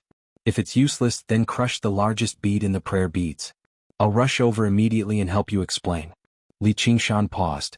Suddenly he looked back only to see the unraging monk still sitting there with a chuckle. With a wave of his sleeve he said, "Go, you damned disciple." The unraging monk did not just have some face. In the territory of the Green Province, even if Li Qingshan had offended the governor of the Green Province, the Dragon King of the Sea, the unraging monk would still have the right to give him some face. If it were someone slightly inferior, even they would have to show some respect to Li Qingshan when they heard his name. The string of prayer beads was basically a life-saving talisman. Li Qingshan glanced at the string of prayer beads on his wrist. His words and actions earlier had come off as too stingy. He sucked in a deep breath and turned around, bowing deeply. "Yes, master. I'll be going right now." Li Qingshan made his way out of the valley and remembered the unraging monk's instructions. He climbed up Great Buddha Mountain again and arrived before the Chan Monastery of Devanaga.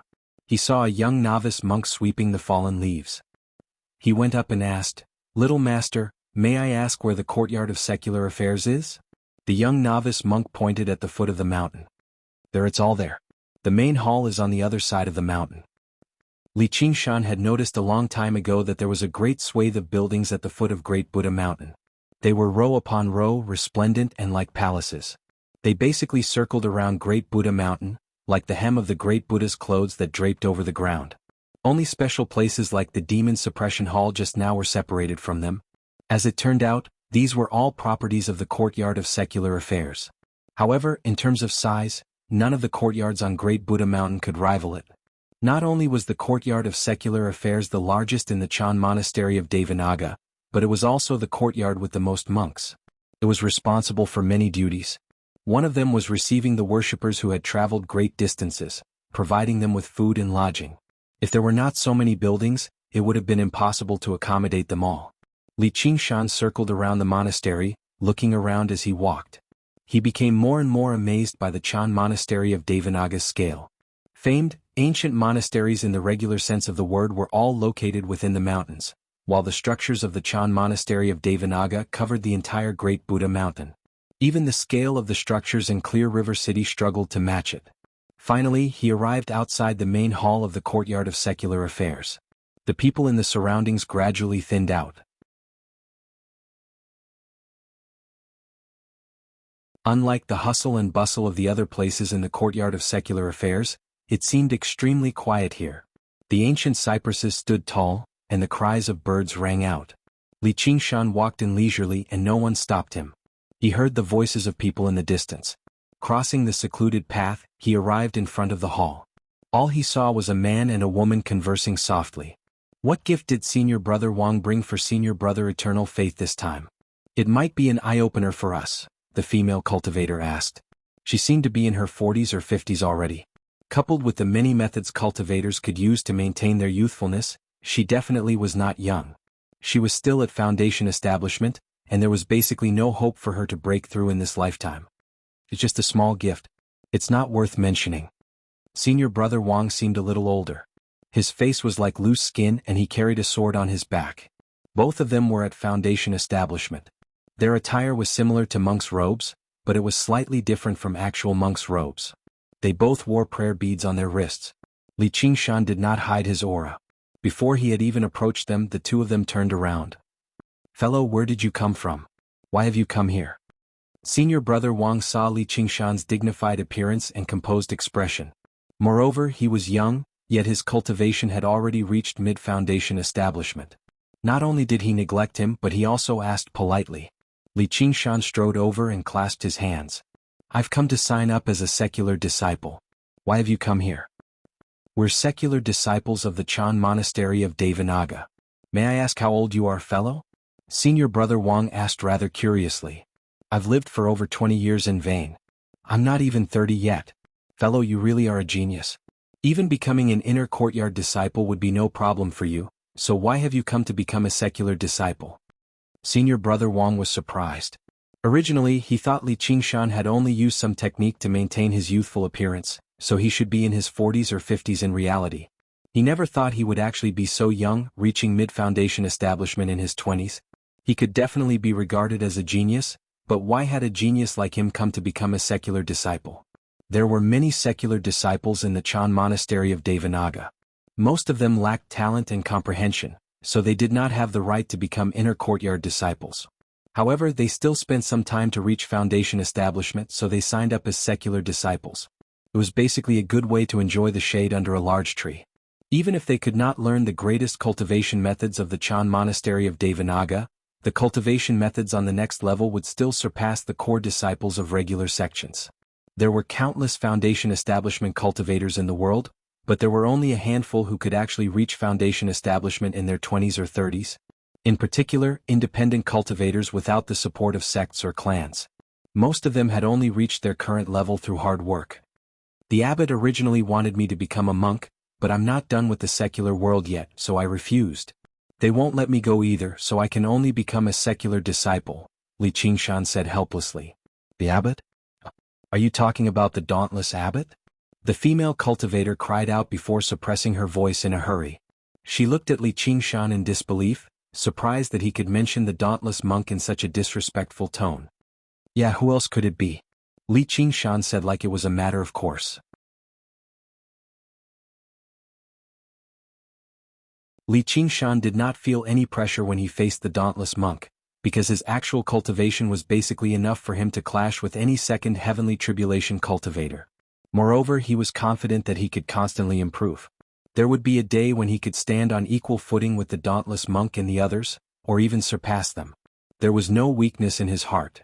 However, in the eyes of regular Foundation establishment cultivators, the abbot of the Chan monastery of Devanaga, the monk king revered by the great Xia Empire, was basically like a god. Being able to receive a proper glance from someone like that was already worthy of praise. Not to mention the fact that the dauntless monk had personally asked to take him into the inner courtyard. That was basically a supreme honor. However, he had actually turned them down, and the reason was actually because of some unfinished ties with the secular world. What a waste of a great opportunity. The two of them were tempted to take his place. Wang Yu thought of something and asked, "Fellow, are you Li Qingshan from the Rui Commandery?" "Yeah. Do you recognize me?"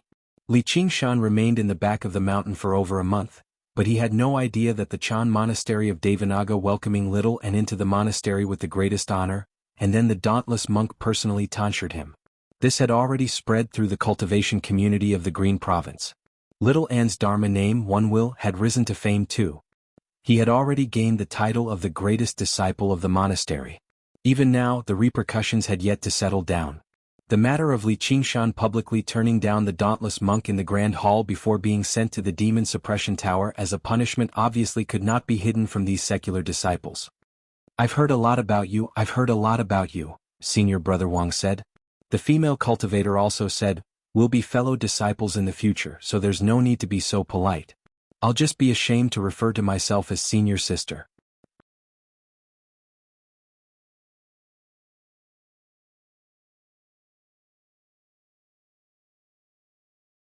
Chapter 590. Why?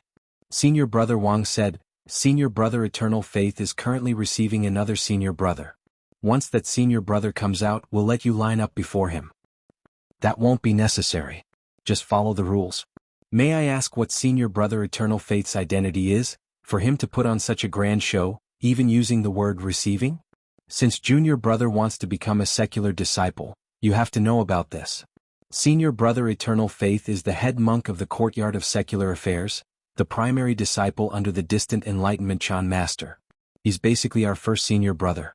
Normally, the distant Enlightenment Chan Master studies the Buddhist Dharma, so Senior Brother Eternal Faith handles the matters of the Courtyard of Secular Affairs." That's very impressive. Senior Brother Wang saw how disapproving Li Qingshan was, so he suppressed his voice and said, "Don't look down on Senior Brother Eternal Faith. Our merits and demerits, rewards and punishments are all on Senior Brother Eternal Faith. The dauntless abbot is a mighty monk king.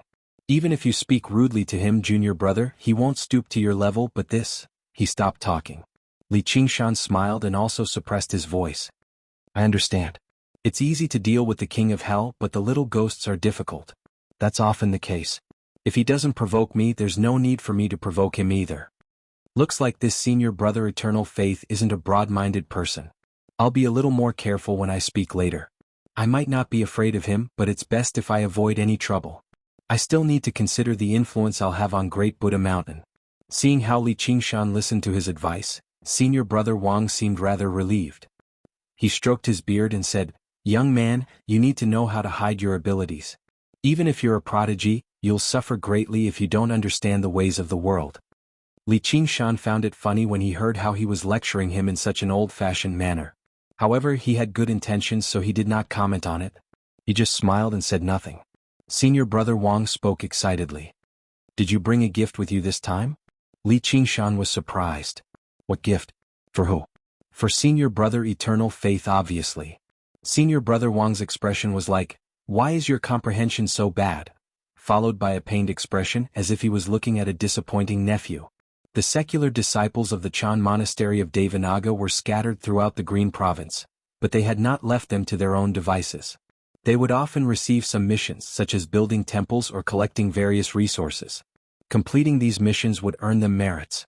He could exchange them for benefits like cultivation methods in the Chan monastery of Devanaga.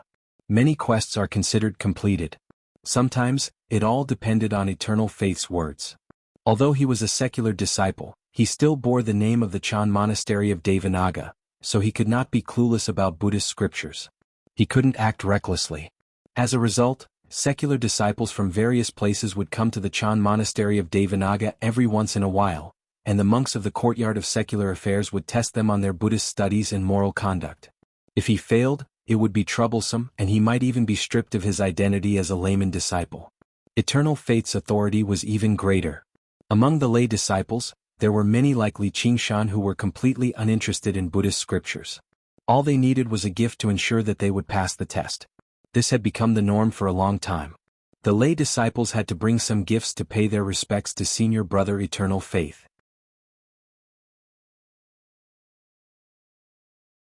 The gifts were not necessarily precious, but the key was that there were many lay disciples. As the saying went, sand could make a tower. But my master didn't tell me anything. Li Qingshan raised an eyebrow and smiled mysteriously. He was the mighty first disciple of the unraging monk, yet he wanted to give a gift to some first senior brother of the courtyard of secular affairs? Was that not a joke? Who's your master? The female cultivator interrupted and asked.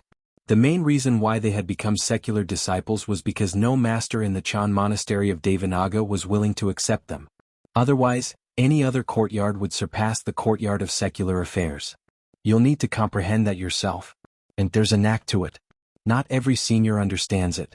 Fortunately, you ran into me. Otherwise, you'll suffer if you go in unprepared. Senior brother Wang patted Li Qingshan's shoulder earnestly. In his opinion, Li Qingshan's master had only come under his tutelage in the past when he practiced qi. Otherwise, if he had a proper master, why would he become a secular disciple of the Chan monastery of Devanaga in the first place? Buddhist disciples also accept bribes? Li Qingshan could tell that if he did not give a gift, he would be made difficult for, so he could not help but raise his voice slightly. He was rather surprised. Senior brother Wang said in surprise, "You can't say that carelessly.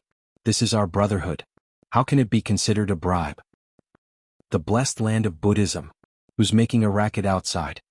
A middle-aged monk walked out of the hall. He raised his broom-like eyebrows and stared straight at Li Qingshan with a hint of annoyance.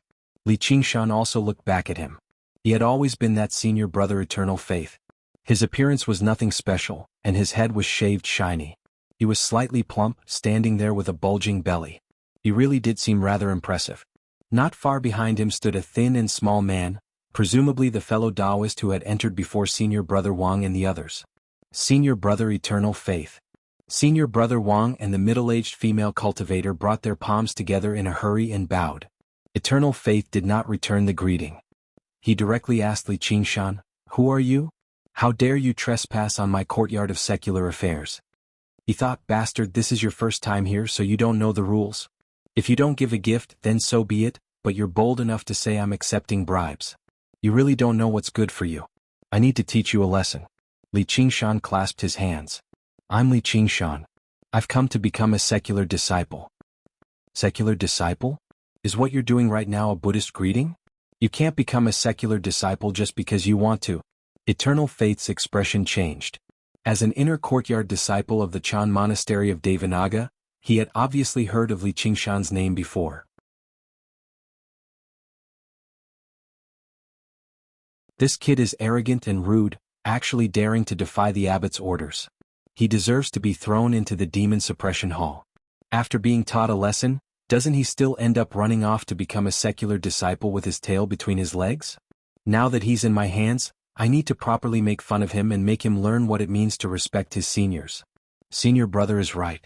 You can tell with a single glance that such a crude and rude person comes from a small place. How can he have the right to be our senior brother?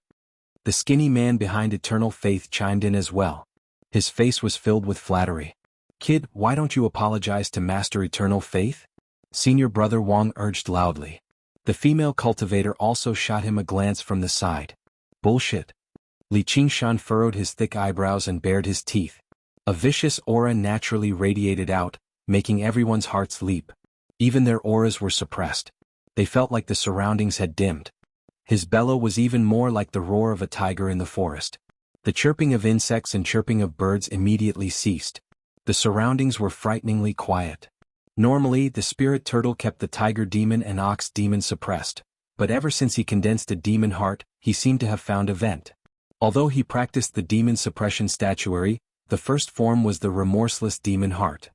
He had never thought about suppressing and restraining the demonic nature in his heart. As soon as his emotions stirred, it naturally manifested on his face. What kind of vicious, savage madman is he bold enough to roar in the Chan monastery of Devanaga? Eternal Faith pointed at Li Qingshan. Just now, he had actually become infuriated from humiliation over how he had actually been intimidated by a guy whose cultivation was even lower than his own. He felt even more surprised. He had also trained in the demon suppression tower before. Even demon folk or even demon generals could not give him so much pressure. Li Qingshan took a step forward. Originally he wanted to mention the unraging monk's name, but he thought of something. Master has specially told me not to use his reputation. I've only just come from the back of the mountain to the front, so breaking this rule is rather inappropriate. He doesn't want me to be a secular disciple, so that's perfect. I'll just not be one. As a result, he smiled. Do you think I want to be some nuisance of a secular disciple? I'm not going to stoop to the level of a scumbag like you who accepts bribes. He directly turned around and left. The most important thing was that he had established a master-disciple relationship with the unraging monk anyway.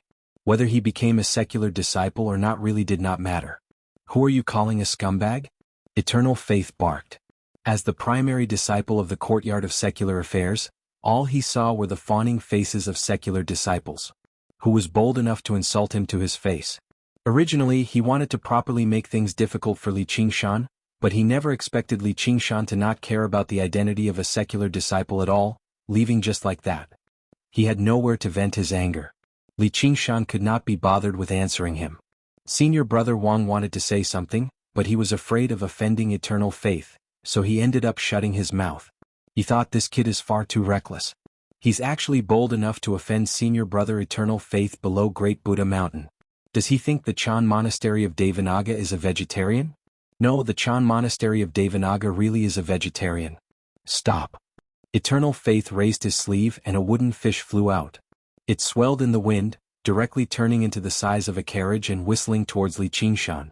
Sure enough, Li Qingshan stopped and turned around, gazing at the whistling wooden fish.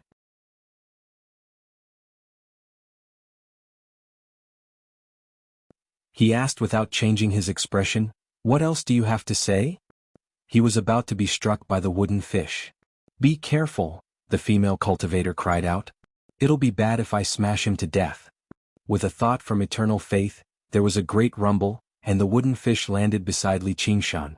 Dirt flew in all directions, immediately producing a great crater in the ground. "Master, you've smashed a great crater into this tranquil land of Buddhism." Li Qingshan was fearless. He smiled scornfully.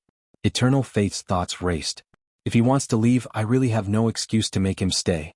If I attack him forcefully, I probably won't be able to explain myself to Master. Alright, I almost forgot why he was sent to the Demon Suppression Hall in the first place. Eternal Faith said confidently, "Since you're not a secular disciple, you've already broken the rules of our Chan Monastery of Devanaga by trespassing on our courtyard of secular affairs, and you've done it again. You must be punished." One of the great responsibilities of the courtyard of secular affairs was to receive believers and secular disciples, which was why Li Qingshan was able to barge right in, making his way all the way to the front of the hall. However, he could always find a way to pin a crime on him. Li Qingshan, that sounds a little familiar. Don't tell me you want to pay a visit to the Demon Suppression Hall? Eternal Faith was complacent inside. I've basically borrowed the dauntless abbot's wisdom. That immediately infuriated Li Qingshan. He had been sent to the Demon Suppression Hall for no good reason. Although it was a blessing in disguise and he benefited quite a lot in the end, he still felt rather displeased inside. However, he was forced to lower his head when he was under someone else's roof. Now, someone was actually bold enough to use that to threaten him. That was basically messing with the dauntless monk. Who do you think you are? How dare you imitate the dauntless monk's words? Li Qingshan sneered and strode towards Eternal Faith, radiating with viciousness.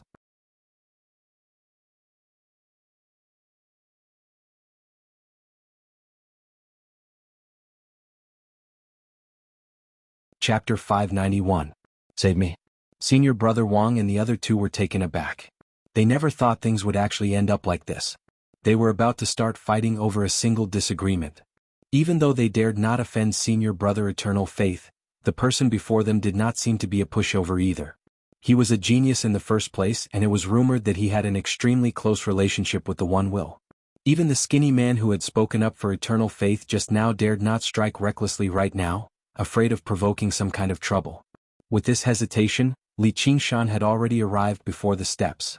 His tall figure directly approached eternal faith. "You damn thief! Eat my severe warning." Eternal faith was both surprised and furious. The wooden fish mace in his hand suddenly transformed into a huge club that resembled a beam, smashing down towards Li Qingshan's head. Li Qingshan felt his head ring as if he had been struck. His mind went blank. Faced with this club, he actually felt like he could not dodge it. This move was not as simple as a simple swing of an arcane artifact. Instead, it was a special technique of the Chan monastery of Devanaga, called Severe Warning. It used a weapon like a club. Before the club had even smashed down, the attack had already been launched. At the same time, the wind whistled behind his head, and the wooden fish that had fallen to the ground rose up. The crack in the middle of the wooden fish's head suddenly opened up, like a colossal beast opening its mouth to swallow Li Qingshan. It gave off a great suction force. The wooden fish mace and the wooden fish were both arcane artifacts. Assembled as a set, they possessed great power, which only demonstrated the Chan monastery of Devanaga's heritage and eternal faith's wealth. Basically, he could defeat regular Foundation establishment cultivators with a single strike. This kid is only at mid-Foundation establishment. How can I be frightened by him? The three secular disciples on the side instead let out a sigh of relief. With how impressive senior brother Eternal Faith was, there was obviously no need for them to go out of their way to assist him. Senior brother Wang thought, this kid won't listen to the advice of the elders, and he'll suffer right before his eyes. Now that senior brother Eternal Faith has taught him a lesson, he deserves it. There was no way to dodge. Li Qingshan clasped his hands together and formed a seal. A thin screen of water rose up, water curtain of heavenly splendor. This brat can actually withstand my severe warning. Humph, the speed at which you cast the spell is quite fast. However, do you think that a mere defensive spell can withstand the might of a magic tool? Eternal Faith sneered. The wooden fish opened its mouth and fiercely sucked at the water curtain. The wooden fish hammer struck down fiercely, but the water curtain's flexibility was beyond imagination. No matter how hard it tried, it couldn't be torn apart. The wooden fish hammer created waves of ripples on the water curtain's surface, but the force it contained was all absorbed and dissolved by the water curtain. How can a spell be so powerful? Eternal Faith wasn't the only one who was shocked. The three monk disciples watching from the side also widened their eyes. Li Qingshan rarely used spells in battle. Now that he used it, the effects were extraordinarily good. Having cultivated to the peak of the fourth layer of the spirit turtle transformation, he seemed to possess the innate bloodline of the spirit turtle. Every water spell he cast seemed to be aided by the gods, and he had the enhancement of the water god seal. Blocking Eternal Faith's two arcane artifacts, Li Qingshan pushed forward with a simple palm strike. Faint blue water spiritual chi layered on top of one another, constantly accumulating like the waves of the ocean. In the end, it turned into a great tsunami.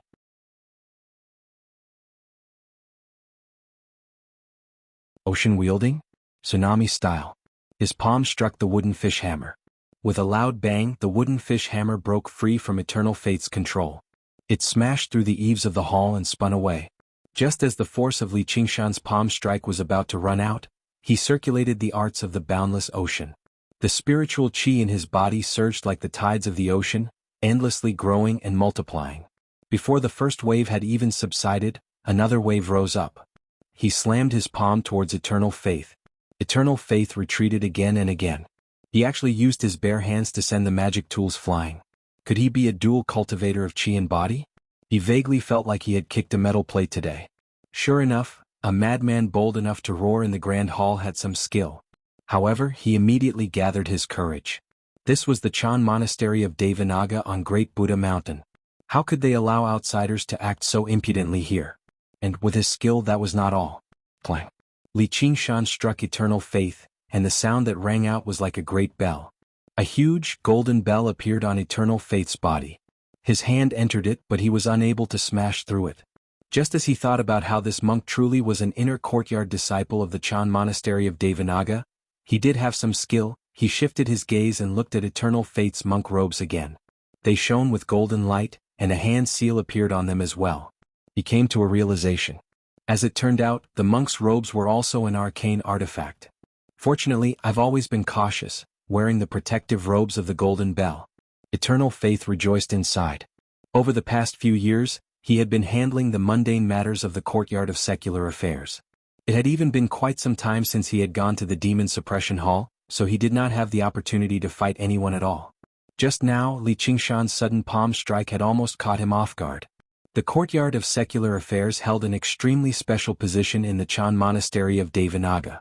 Most of the time, only disciples with insufficient talent and insufficient passion for Buddhism would come to the courtyard of secular affairs. They were also tied down by many mundane matters, so their true strength was the weakest among the various courtyards. If it were other inner courtyard disciples, even if they did not possess so many arcane artifacts, they would not have been forced into such a horrible shape by just a few moves from Li Qingshan with their own cultivation. Li Qingshan smiled. Looks like you've accepted quite a lot of bribes in the past few years, you damned baldy. Don't you dare speak nonsense. Eternal Faith bellowed out and golden light surged from him. Another golden avatar appeared. With a golden bell on the outside and a golden avatar on the inside, he was truly impregnable, standing in an undefeatable position.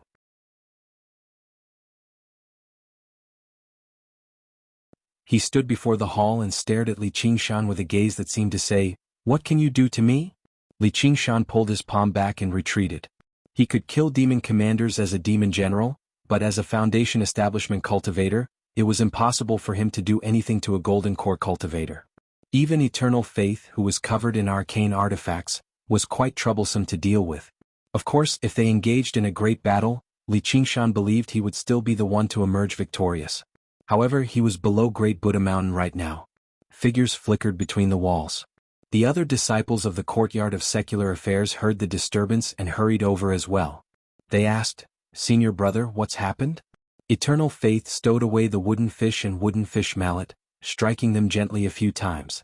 With a solemn expression, he pointed the wooden fish mallet at Li Qingshan. "This person slandered me for accepting bribes, made a ruckus in the temple, and trespassed on my courtyard of secular affairs. I spoke out to correct him, but he actually attacked me violently, trying to harm me. Our Chan monastery of Devanaga is benevolent, but we can't tolerate such a madman. Junior brothers, capture him with me and send him to the disciplinary courtyard." The monks answered loudly and surrounded Li Qingshan. They all flickered with golden light, conjuring golden avatars. They were all Foundation establishment cultivators, and basically every single one of them wielded an arcane artifact. With so many arcane artifacts attacking him together, he would struggle to fend them off no matter how powerful his techniques were. If he were a regular Foundation establishment cultivator, he probably would have been crushed to a pulp in a single stroke. Eternal Faith smiled. Victory was within his grasp. He said to Li Qingshan, "If you surrender now, you'll still be able to live. Otherwise, you'll probably stain this blessed land of Buddhism with your blood." Li Qingshan laughed aloud and glanced at Eternal Faith. "I said I wanted to teach you a lesson. Even if you have 1,000 more people, it'll still be useless." Eternal Faith shook his head. "You're still bold enough to spout nonsense even in such dire straits. It's especially lamentable that you're so insane. If you don't believe me, then come and try me." Water splashed under Li Qingshan's feet. He leapt up and spread his arms, lunging over like a vicious tiger. Eternal Faith's heart skipped a beat, and he became a little timid. However, how could he retreat in front of so many senior and junior brothers? In any case, he had the golden avatar and the golden bell to protect him, so Li Qingshan wouldn't be able to do anything to him. He ordered, "Attack." At the same time, he knocked the wooden fish in his hand. Every sound seemed to be knocking on Li Qingshan's heart, directly attacking his spirit. This was the most powerful way to use this set of arcane artifacts. At the same time, the monks pounced on Li Qingshan at the same time, suppressing him to the ground in the blink of an eye. Li Qingshan smiled.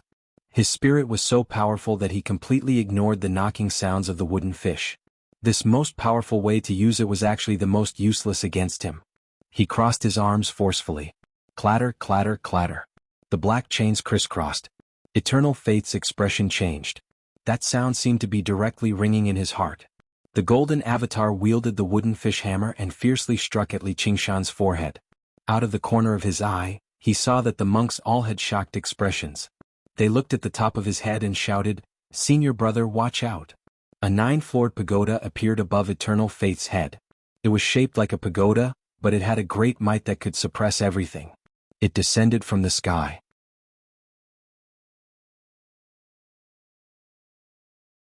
Boom. The demon suppression pagoda enveloped Li Qingshan and Eternal Faith at the same time. It shook half of the front of the courtyard of secular affairs, and cracks appeared on the ground, spreading in all directions. The last scene that the monk saw was Eternal Faith's wooden fish hammer about to strike Li Qingshan's head. However, Li Qingshan's lips were curled up in a confident smile. A monk raised his hands and attracted everyone's attention. He said, "Everyone, don't worry. With Senior Brother Eternal Faith's cultivation and so many arcane artifacts, why would he be afraid of this scoundrel? In just a moment he'll capture that scoundrel. Save me." As soon as he finished speaking, Eternal Faith's terrified cries and screams came from within the demon suppression pagoda. The monk's expression changed and he shouted, "Everyone, quickly save Senior Brother." A dozen or so arcane artifacts flew out at the same time, smashing ruthlessly onto the demon suppression pagoda. The monks were full of confidence. With such power, even a small mountain would be smashed, but the result was shocking. The demon suppression pagoda stood firmly on the ground, not moving at all. There wasn't even a scratch on its surface. What arcane artifact was this? It was actually so sturdy. Inside the demon suppression pagoda, Eternal Faith's screams rose and fell continuously. Someone else suggested, "Dig a path from below to the pagoda and save Senior Brother." The group of people immediately moved, and in the blink of an eye, they had dug a path. They came to the bottom of the pagoda, but what they encountered was a black base that was as sturdy as the pagoda itself. They were immediately helpless. "Quickly go and invite the chief over." Eternal Faith was suppressed under the demon suppression pagoda. He felt that the golden bell and golden body around him were still there, so he calmed his mind and shouted, "Li Qingshan, do you think this kind of sneaky trick will work? I have the golden bell and golden body protecting me, what can you do to me?" "Li Qingshan? You're..." Eternal Faith let out a surprised cry. Li Qingshan's body was surrounded by demonic qi, and his body expanded. Layers of cuticle covered his sturdy body, as if he was wearing a heavy armor. There seemed to be a helmet on his head, revealing a pair of eyes that emitted piercing red light.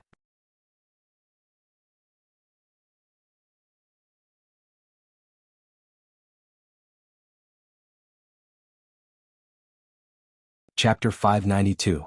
The Eye of the Sword. Eternal Faith leaned against the icy cold wall of the tower. Although he was protected by the robes and the golden avatar, he did not feel safe at all as he watched Li Qingshan's vicious, red eyes rapidly approach him. He felt like he was a mortal, yet he was locked in the same cage as a vicious tiger. There was a great thunk. Li Qingshan's punch was like a dragon, piercing through the air and landing on the golden bell. The golden bell twisted and distorted, sinking into a deep pit. Golden light shot out. "Arg!" Eternal Faith cried out. A fist mark appeared on his robes as well, lingering for a very long time. His protective robes of the golden bell was an arcane artifact. Although it was just an inferior arcane artifact, it should not have been so fragile, having been damaged to such a degree by a single punch. If it had directly landed on him, would he still be alive? Li Qingshan glanced at his fist. From the expression on his face, he seemed rather dissatisfied with the power of the punch. Although his strength had skyrocketed after demonifying, it was still nowhere close to the destructive power of the true ox demon and tiger demon. Otherwise, a casual punch from him would have been enough to crush Eternal Faith and his robes to smithereens. However, he was at the foot of Great Buddha Mountain. Even in the demon suppression tower, he dared not use his demon powers carelessly. Who knew whether the dauntless monk's senior and junior brother were watching over here or not? If he could not destroy Eternal Faith's defenses as soon as possible, the powerful figures of the monastery would probably come to his rescue, and he would not be able to teach him a vicious lesson. Suddenly, a gust of wind blew over.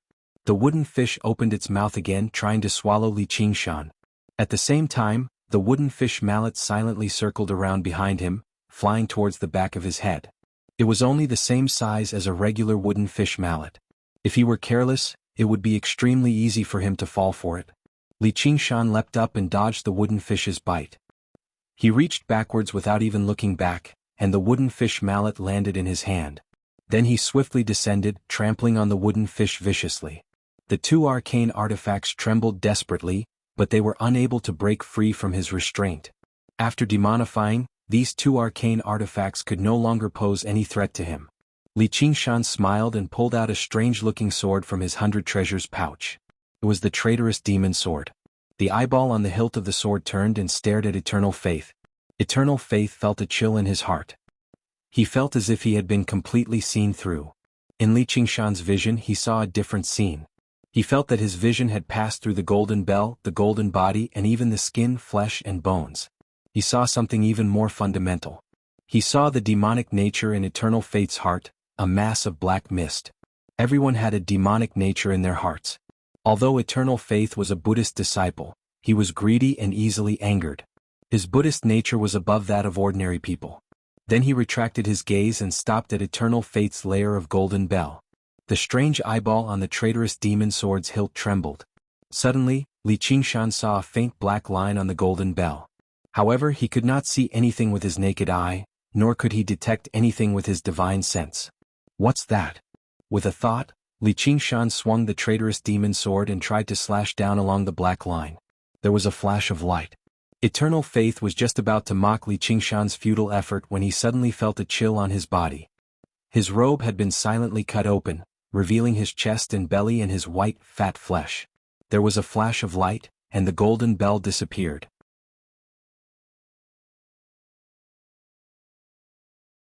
The robe had lost its protective ability. How is this possible? My golden bell has protective arcane energy. This must be a coincidence. Eternal Faith's eyes widened. He could not believe that a protective arcane artifact had been destroyed so silently. Li Qingshan gazed at the traitorous demon sword in his hand and praised, "Good sword." So the black line was where the gap in the robe was. He was rather surprised. After obtaining this sword, he had not studied it properly. He never thought that it would have such an ability. The traitorous demon sword's original name was the Evil Eye. Its most powerful aspect was not how sharp the blade was or how tough the blade was. Instead, it could use its eye to see many things that the naked eye could not, such as the flaws that existed in the object itself. Lietu had relied on this ability to kill a powerful demon general in a single strike and retrieve his demon heart. However, without a suitable demon heart as the pupil, he could not unleash the true power of this ability. Afterwards, Lietu merged with the sword and used his own demon heart to bestow the pupil, but he was delirious, and he was trapped in the demon suppression tower, engaging in close combat with the mad Duoge. He was unable to unleash the power of the sword at all. Afterwards, he died, and the traitorous demon sword ended up in Li Qingshan's hands. Originally, making the traitorous demon sword yield was anything but easy. If regular demon folk obtained the sword, they would have to rub and refine it day and night. It would take them several months at the very least before they could unleash its power. However, the demonic nature that Li Qingshan possessed was far too pure and powerful. He did not fear the traitorous demon sword's characteristics at all, which was why it was named the traitorous demon. As if the traitorous demon sword had met a master that understood it, it was willing to serve him. Before Li Qingshan could study it carefully, Pina volunteered her power. Just like how no one was perfect, Eternal Faith's protective robes of the Golden Bell were not actually as flawless as they seemed. Instead, they possessed flaws. In particular, after directly blocking Li Qingshan's punch and palm strike, these flaws became even more obvious. However, they were still not visible to the naked eye. However, with the traitorous demon sword in hand, Li Qingshan could see through the flaws. It was like a battle between two armies. They were facing a natural stronghold where one man could hold the pass against 10,000. If they launched a frontal assault, perhaps even an army of 100,000 would struggle to emerge victorious. However, as long as they found a suitable guide and found a narrow, winding path that no one knew about, they only needed to send out a group of elite soldiers, and they would be able to defeat the enemy. The traitorous demon sword took on the role of this guide. Li Qingshan, don't come over here.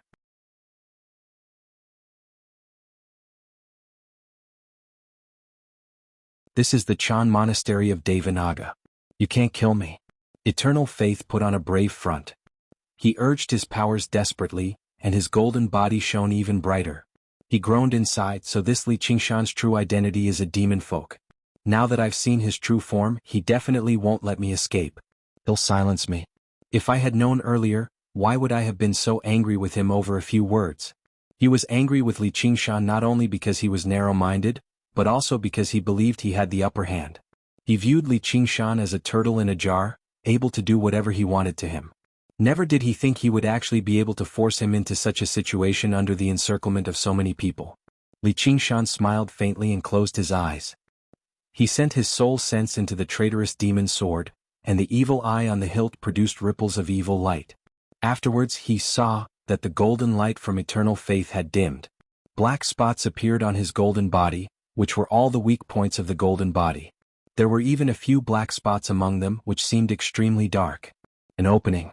Li Qingshan took a step out, and the traitorous demon sword advanced unstoppably, piercing through space and stabbing one of the black spots. Li Qingshan opened his eyes again, but all he saw was the golden body that shone with golden light. There were no black spots or black spots at all. However, where the tip of the sword reached, the golden body became riddled with cracks. Li Qingshan smiled and poured all of his strength and spiritual qi into the sword. The tip of the sword stabbed in. Clang. Like the sound of metal shattering, the indestructible Buddhist golden body shattered and scattered. Eternal faith was like a crab that had lost its shell. His face was filled with disbelief, and he no longer had his domineering arrogance. As eternal faith pushed the wooden fish with all his might, he hurriedly reached for his 100 treasures pouch. He still had many powerful talismans hidden away, which were enough to turn defeat into victory. However, the moment his fingers touched the 100 treasures pouch, the cold edge of the sword pressed against his neck. He had never thought that Li Qingshan would be able to tear through his 2 layers of defense so quickly and easily. As a result, he was not mentally prepared at all and did not use many of his techniques. This was also a sign of inexperience in battle. "If you move again, your head will be separated," Li Qingshan said. Eternal faith felt pain on his neck and warm liquid flowed down. He immediately did not dare to move again. Looking at those dark red eyes, his expression twitched. His expression looked like he wanted to cry and laugh at the same time.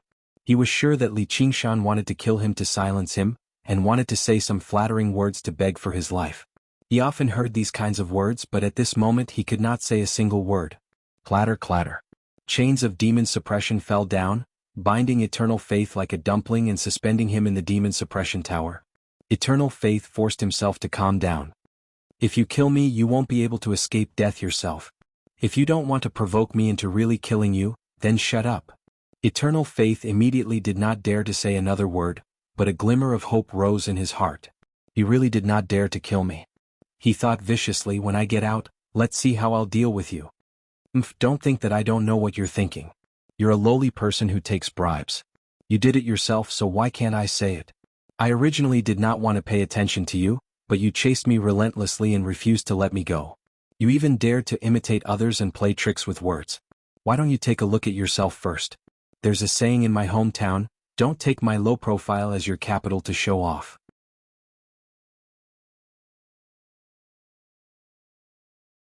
Have you heard of it? Eternal faith naturally did not dare to reply. Li Qingshan took out a whip from his 100 treasures pouch. This was only a high-grade spiritual tool, and he had forgotten where he had obtained it from. Adding on that he was not good at using whips, he had not thought that he would be able to use it. He did not think that he would have the chance to use it today. He grasped the handle, shook it hard, and swung it around his head before lashing it out fiercely. With a paw, a bloody mark instantly appeared on Eternal Faith's body. His entire body trembled, and he let out a scream like a pig being slaughtered. Although he was bound, he still had spiritual qi to protect his body, so he should not have been so weak. However, Li Qingshan's whip contained a demon-suppressing power. With a demon in his heart, he could not escape punishment. Eternal Faith cursed again. Li Qingshan laughed loudly, and brandished the whip like a dragon or a snake, fiercely lashing at Eternal Faith. He felt great pleasure in his heart and felt that Sing Chi was attacking the demon suppression tower outside, but he did not take it to heart at all. The special characteristic of this demon suppression tower was that the stronger the demonic nature of the person being suppressed, the sturdier it would be. Although Eternal Faith was a lowly person, and did not have a deep demonic nature, Li Qingshan's own demonic nature was really too strong. Being inside this demon suppression tower was extremely sturdy, unprecedented. He felt a tremor coming from under his feet. If the senior who created the demon suppression statuary didn't even have a foundation when he created the demon suppression pagoda, and could just casually dig in, then what kind of demon suppression was there to talk about? Amit Ba, what's going on? You're tuning in to the Han Li's Wuxia Adventures YouTube channel. We're so grateful for your support, and don't forget to subscribe to join us on this incredible journey through captivating stories. Your generosity through donations truly makes a world of difference, as it's the primary source of revenue that allows me to expand and enhance this channel for you. Thank you from the bottom of my heart for being a part of this adventure.